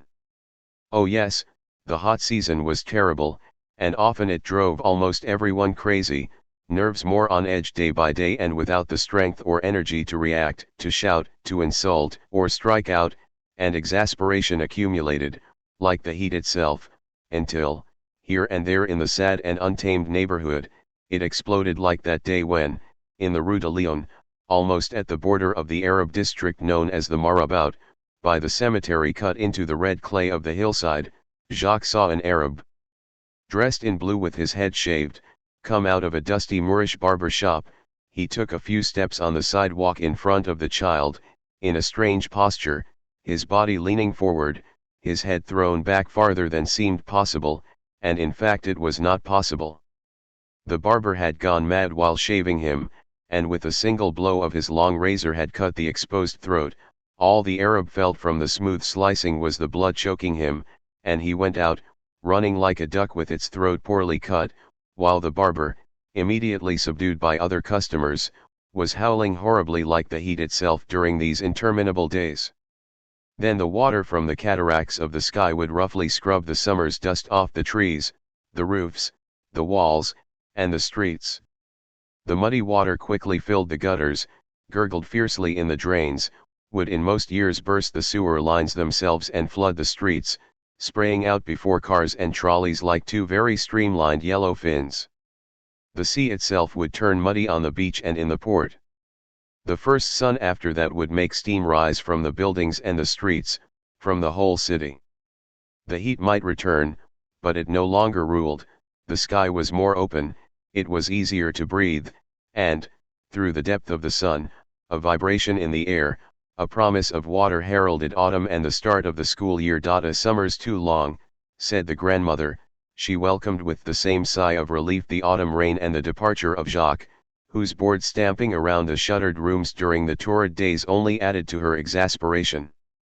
Besides, she did not understand why a part of the year should be specially set aside for doing nothing.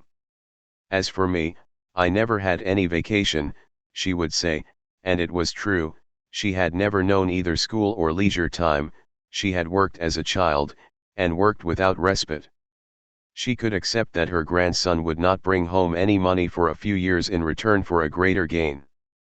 But from the first day, she had been brooding over those 3 lost months, and when Jacques was going into his 4th year, she judged that it was time to put his vacation to use. "You're going to work this summer," she told him at the end of the school year, and bring home some money. You can't just stay here doing nothing. 13. Actually, Jacques thought he had a lot. A. In the lycée subscription card renew monthly, the exhilaration of answering, subscriber, and the triumphant verification. B. The mother speaks up, he'll be tired. To do, what with going swimming, the expeditions to Cuba, sports, roaming the streets of Belcourt, reading illustrated stories, popular novels, the Vermont Almanac, and the Saint Etienne Company's inexhaustible catalogue. And not including errands for the household and small tasks imposed on him by his grandmother. But, to her, all that amounted to doing nothing at all, since the child was not bringing home any money, nor was he working as he did during the school year, and in her eyes this free ride was as glaring as the fires of hell. The simplest thing to do was to find him a job. In truth, it was not so simple. Of course, you could find help wanted listings for junior clerks or errand boys in the classified ads in the newspapers. And Madame Bertet, the dairy woman whose shop alongside the barber shop smelled of butter, unusual to these noses and palates accustomed to oil, would read the ads to the grandmother. But the employers always required applicants to be at least 15 years old, and it would take audacity to lie about Jacques' age, for he was not very big for 13. Furthermore, the employers always hoped for employees who would make their career with them. The first ones to whom the grandmother, rigged out as she was for major outings, including the infamous mantilla, offered Jacques, found him too young or else flatly refused to hire an employee for 2 months. You'll just have to say you'll stay, the grandmother said. His reading earlier? The upper neighborhoods. But that's not true. It doesn't matter. They'll believe you. That was not what Jacques meant, and actually he did not worry about whether he would be believed. But it seemed to him that this sort of lie would stick in his throat. Of course he had often lied at home, to avoid punishment, to keep a 2-franc coin, and far more often for the pleasure of talking or bragging. But if to lie to his family seemed a venial sin, with strangers it seemed mortal. In an obscure way he felt that you do not lie on essentials to those you love, because then you could no longer live with them or love them. All the employers could learn of him was what he told them, and so they would not know him, the lie would be absolute. Let's go, said the grandmother, nodding her mantilla, one day when Madame Bertot told her a big hardware store in the Aga district wanted a young filing clerk. The hardware store was on one of the slopes that led up to the central districts. The mid-July sun was roasting the street and intensifying the smells of urine and asphalt that rose from its surface. There was a narrow but very deep store at street level, divided the long way by a counter displaying samples of iron parts and latches. The walls were largely occupied by drawers bearing mysterious labels. To the right of the entrance, a wrought iron grill had been installed above the counter with a window for the cashier. The soft, daydreaming lady behind the grill asked the grandmother to go up to the office, on the 2nd floor. A wooden stairway, at the end of the store, did in fact lead to a big office laid out and oriented in similar fashion to the store, where 5 or 6 employees, men and women, were seated at a big table in the middle. A door on one side led to the manager's office. The manager, in his sweltering office, was in shirt sleeves with his collar loosened. A small window at his back opened onto a yard where the sun did not reach, though it was 2 o'clock in the afternoon. He was short and fat, he hitched his thumbs in his wide sky blue suspenders, and he was short of breath. You could not clearly see the face, from which came a low breathless voice inviting the grandmother to be seated. Jacques inhaled the odor of iron that permeated the whole building. It seemed to Jacques that the manager's motionless stance meant he was suspicious, and he felt his legs tremble at the thought of the lies they would tell this powerful, fearsome man. As for the grandmother, she did not tremble. Jacques was going to be 15, he had to find a position and start without delay. According to the manager, he didn't look 15, but if he was intelligent. And by the way, did he have his certificat d'études? No, he had a scholarship. What scholarship? For the lycée. So he was going to the lycée? What class? Fourth year? And he was leaving the lycée? The manager was even more still, his face could be seen better now, and his round milky eyes shifted from the grandmother to the child. Jacques quaked under that gaze. Yes, said the grandmother. We're too poor. The manager relaxed imperceptibly. That's too. A collar button, detachable collar. Bad, he said, because he was gifted. But there are good positions to be achieved in business also. The good position started modestly, it is true. Jacques would earn 150 francs a month for being present 8 hours a day. He could start the next day. You see, said the grandmother. He believed us. But how will I explain it to him when I leave? Leave that to me. All right, the child said submissively. He looked up at the summer sky over their heads and thought of the smell of iron, the office full of shadows, that he would have to get up early tomorrow, and that his vacation was over when it had barely begun. For 2 years Jacques worked during the summer. First in the hardware store, then for a shipbroker. Each time he feared the approach of September 15th, the date he had to give notice. 1. It was really over, even though the summer was the same as before, with its heat, its boredom. But summer had lost what used to transfigure it, its sky, its open spaces, its clamor. Jacques no longer spent his days in the untamed poverty of his neighborhood, but downtown where the cement of the rich replaced the rough casting of the poor, giving the houses a more distinguished and sadder tone of gray. At 8 o'clock, when Jacques entered the store that smelled of iron and shade, a light in him went out, the sky had vanished. He greeted the cashier and climbed up to the big poorly lit one passage circled by the author office on the second floor. There was no room for him at the main table.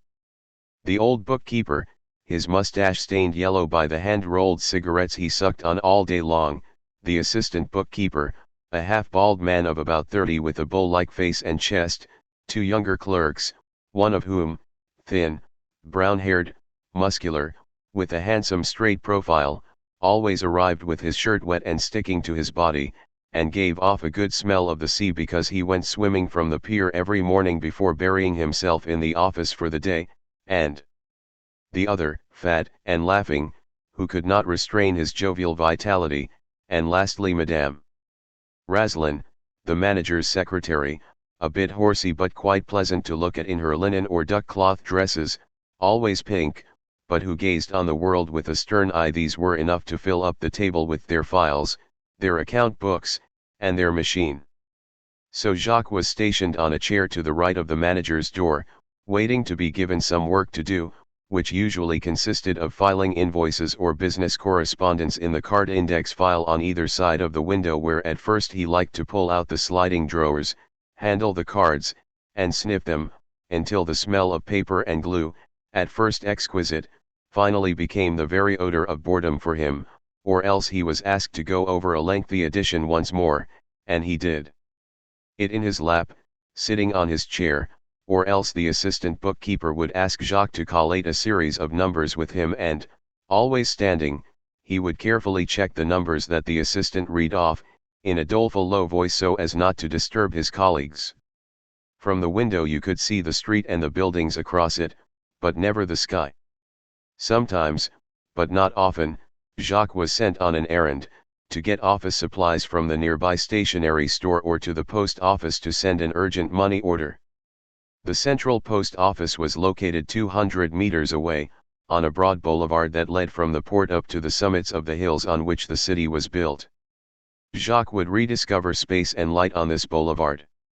The post office itself, in an immense rotunda, was lit by 3 large doors and light trickling through a huge cupola. But more often, unfortunately, Jacques was made to post the mail at the end of the day, after leaving the office, and then it was just more drudgery, for he had to run, at the time when the day was beginning to fade, to a post office besieged by a crowd of customers, get in line at the windows, and the wait made his workday still longer.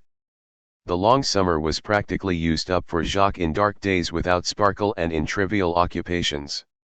"You can't go on without doing anything," his grandmother said. But it was precisely in the office that Jacques felt he wasn't doing anything. He was not unwilling to work, though for him nothing could take the place of the sea or the games of Cuba. But to him real work consisted of what was done at the cooperage, for example a lengthy physical effort, a series of skillful, precise actions by hard, quick-moving hands, and you saw the result of your labor take shape, a new barrel, well fin. A postal transactions. Isht, without a crack, something the worker could contemplate. But this office work came from nowhere and led nowhere. Selling and buying, everything turned on these ordinary, petty actions. Although he had lived till then in poverty, it was in this office that Jacques discovered the mundane, and he wept for the light he had lost. His co-workers were not the cause of the feeling that he was being smothered. They were nice to him, they never rudely ordered him around, and even the stern Madame Razalin sometimes smiled at him. Among themselves they spoke little, with that mix of jovial heartiness and indifference characteristic of Algerians.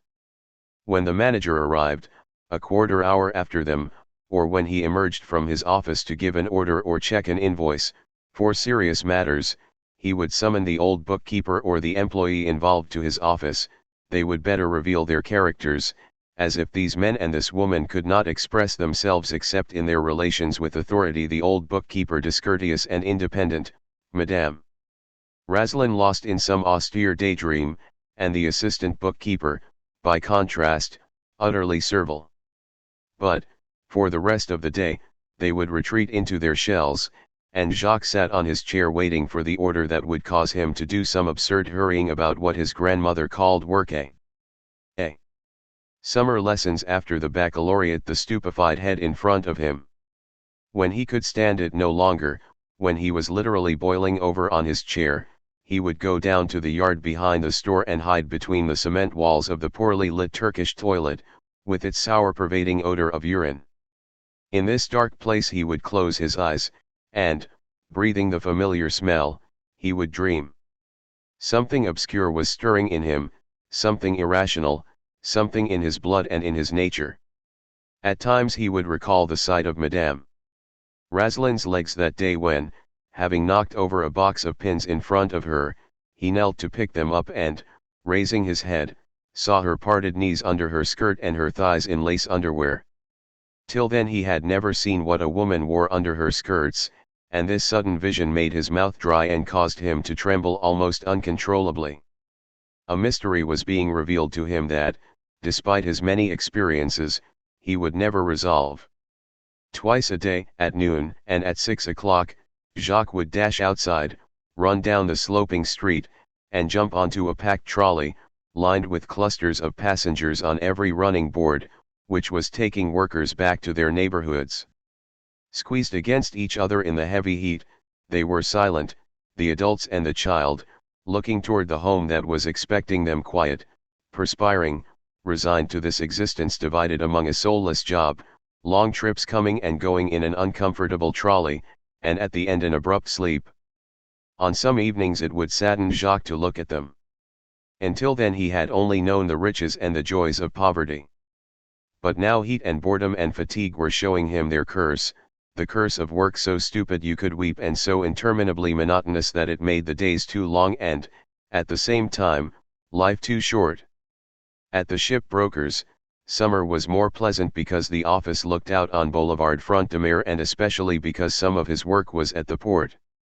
Jacques actually had to go on board the ships of all nationalities that put in at Algiers and that the broker, a handsome pink-cheeked old man with curly hair, represented to the various government offices.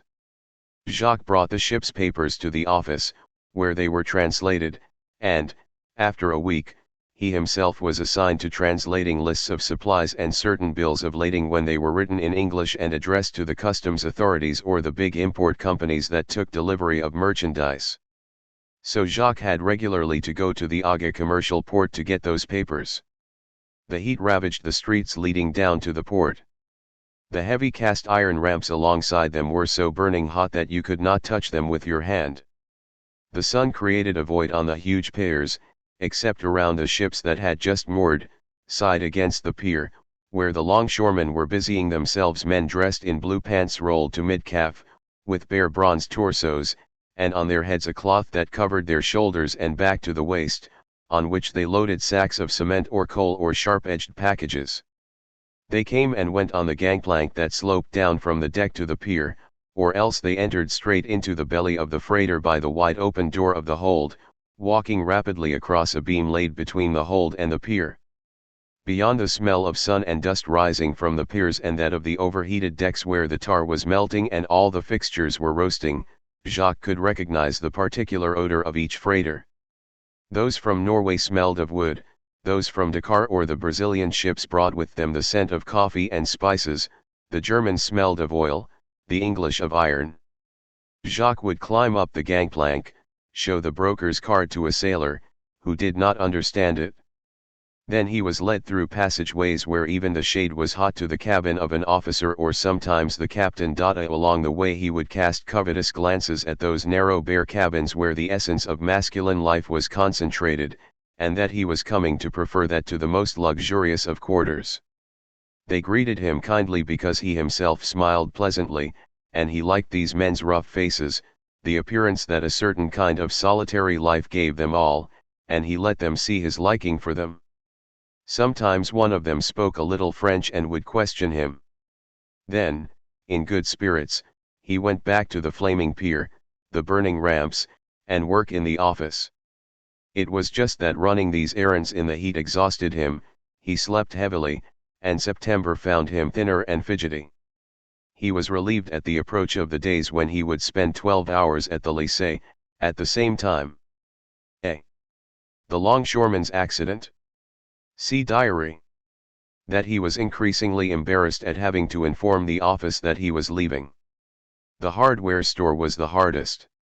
He would cravenly have preferred that he not go to the office and that his grandmother go and give whatever explanation.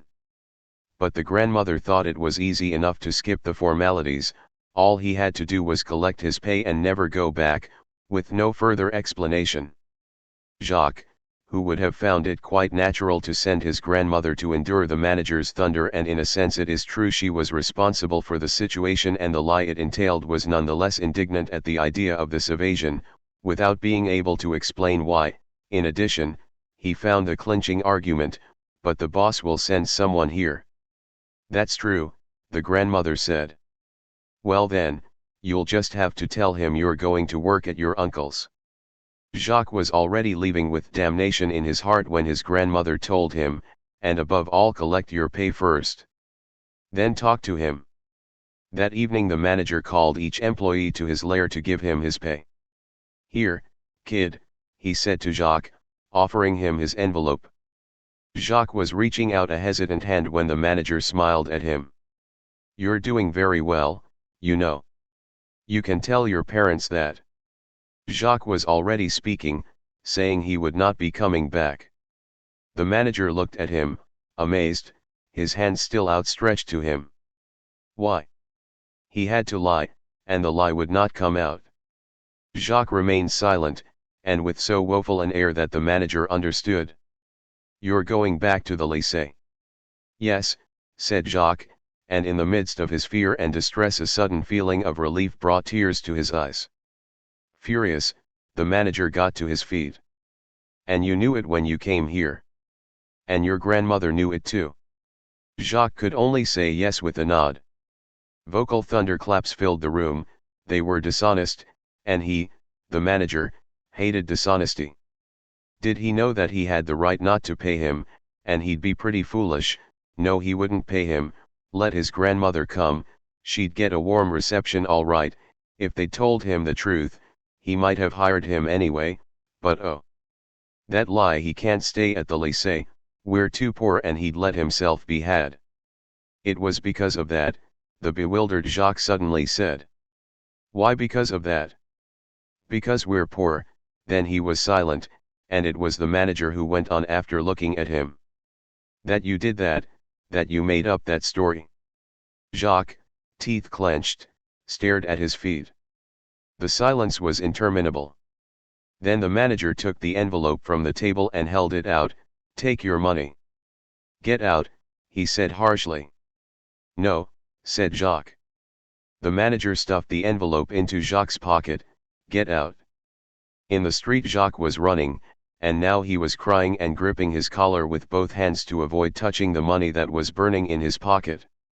To lie for the right to have no vacation, to work far from the summer sky and the sea he so loved, and to lie again for the right to return to his work at the lycée. This injustice made him desperately unhappy. For the worst of it was not the lies that after all he was unable to utter, ready as he always was to lie for pleasure but incapable of doing so out of necessity. The worst of it was the delights he had lost, the season's light and the time off that had been taken away from him, and now the year consisted of nothing but a series of hasty awakenings and hurried dismal days. He had to lose what was royal in his life of poverty, the irreplaceable riches that he so greatly and gluttonously enjoyed, to earn a little bit of money that would not buy 1/1,000,000th of those treasures. And yet he understood that he had to do it, and there was even something in him that, at the very time he was most rebellious, was proud of having done it. For he had found the sole compensation for those summers sacrificed to the misery of the lie on his first payday when entering the dining room where his grandmother was peeling potatoes that she then tossed in a basin of water. Uncle Ernest, seated, was picking fleas off the patient Brilliant whom he held between his legs, and his mother, who had just arrived, was at the buffet opening a small bundle of dirty laundry she had been given to wash. Jacques had stepped forward and, without a word, placed on the table the 100-franc bill and the large coins he had been clutching in his hand all the way home. Without a word, the grandmother pushed a 20-franc piece back toward him and picked up the rest. With her hand she touched Catherine Cormery on the side to get her attention and showed her the money. That's your son. Yes, his mother said, and her sorrowful eyes briefly caressed the child. The uncle nodded while holding on to Brilliant, who had thought his ordeal was over. Good, good, he said. You a man? Yes, he was a man. He had paid a bit of what he owed, and the idea of having diminished the poverty of this household by a little filled him with that almost wicked pride that comes to men when they begin to feel themselves free and subject to nothing. And in fact, when he entered the fifth-year courtyard at the start of the next school year, he was no longer the disoriented child who 4 years earlier had left Belcourt in the early morning unsteady on his studded shoes, anxious at the thought of the strange world awaiting him, and his expression as he looked at his classmates had lost some of its innocence. Besides, by that time many things were beginning to pull him away from the child he had been. And if one day he who till then had patiently accepted being beaten by his grandmother as if it were one of the inevitable obligations of childhood, if he tore the leather whip out of her hands, suddenly crazed, in a furious rage, so determined to strike that white head whose bright cold eyes were driving him out of his mind that the grandmother understood him, she recoiled and went to close herself in her room, sobbing certainly over the misfortune of having raised unnatural children, but already knowing she would never beat Jacques again, and in fact never again did she beat him. It was because the child had indeed died in this thin muscular adolescent, with his brush-cut hair and his fiery expression, this youth who had worked all summer to bring home wages, who had just been named first-string goalie on the lycée team, and who, 3 days earlier, had had his first faltering taste of a girl's lips. 2. A mystery to himself. Oh yes, that was how it was. The life of this child was like that. That was how life was in the neighborhood's island of poverty, bound together by stark necessity, in an ignorant and handicapped family, with his youthful blood boiling, a ravenous appetite for life, an untamed and hungry intellect, and all the while an ecstasy of joy punctuated by the sudden counter-punches inflicted by a world unknown to him, leaving him abashed at the time, but he would quickly recover, trying to understand, to learn, to assimilate this world he did not know, and he did assimilate it, because he seized upon it so avidly, not trying to worm his way in. He was willing to go along but would not abase himself, and finally he was never without a sure confidence, yes, a certainty, since he was guaranteed that he would achieve everything he desired and nothing would ever be impossible for him, nothing that is of this world and only of this world. He was preparing himself, and was prepared also by the bareness of his childhood, to find his place anywhere, because there was no position he wanted, but only joy, and free spirits, and energy, and all that life has that is good, that is mysterious, that is not and never will be for sale. Preparing himself even by dint of poverty to be able one day to receive money without ever seeking it or submitting to it, to be as he was now he, Jacques, at age 40, holding sway over so much and yet so certain that he was less than the least of people, and nothing in any case next to his mother.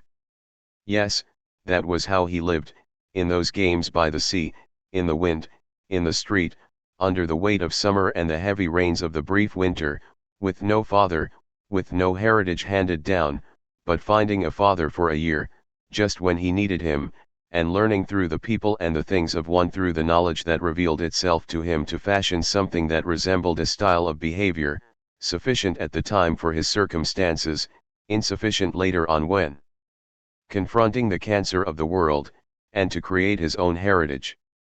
But was that all there was, that style, those games, that daring, that ardor, the family, the kerosene lamp and the dark stairs, the palms in the wind, birth and baptism in the sea, and finally those gloomy laborious summers?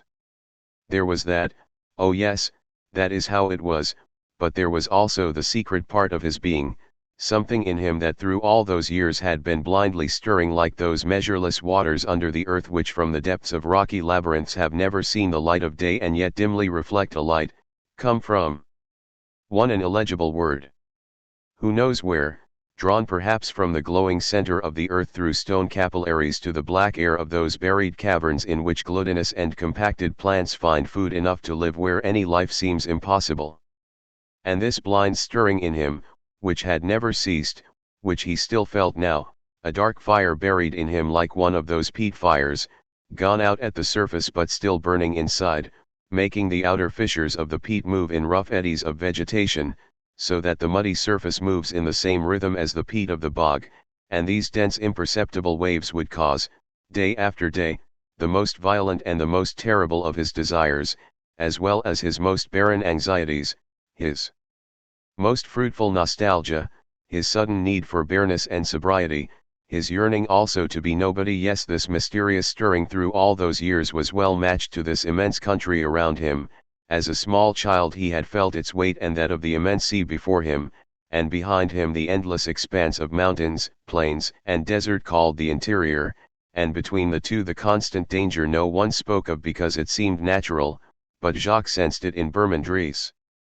In the little farmhouse with arched ceilings and whitewashed walls, when his aunt went around the bedrooms at bedtime to make sure the huge bolts on the thick, solid wooden shutters had been properly closed, this was the very country into which he felt he had been tossed, as if he were the first inhabitant, or the first conqueror, landing where the law of the jungle still prevailed, where justice was intended to punish without mercy what custom had failed to prevent around him these people. Alluring yet disturbing, near and separate, you were around them all day long, and sometimes friendship was born, or camaraderie, and at evening they still withdrew to their closed houses, where you never entered, barricaded also with their women you never saw, or if you saw them on the street you did not know who they were, with faces half veiled and their beautiful eyes sensual and soft above the white cloth, and they were so numerous in the neighborhoods where they were concentrated.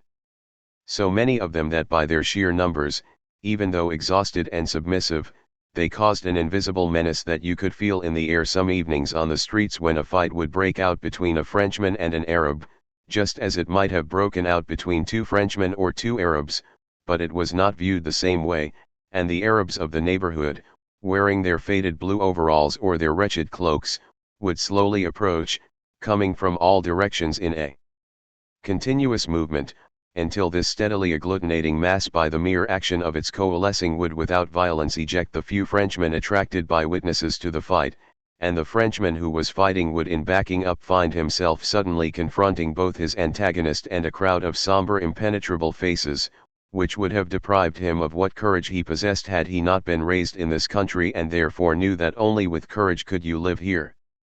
And so he would face up to the threatening crowd that nonetheless was making no threat except by its presence and by the movement it could not help making, and most often it was they who took hold of the Arab fighting in a transport of rage to make him leave before the arrival of the police, who were quickly informed and quick to come, and who without debate would take away the fighters, manhandling them as they passed by Jacques' windows on the way to the police station.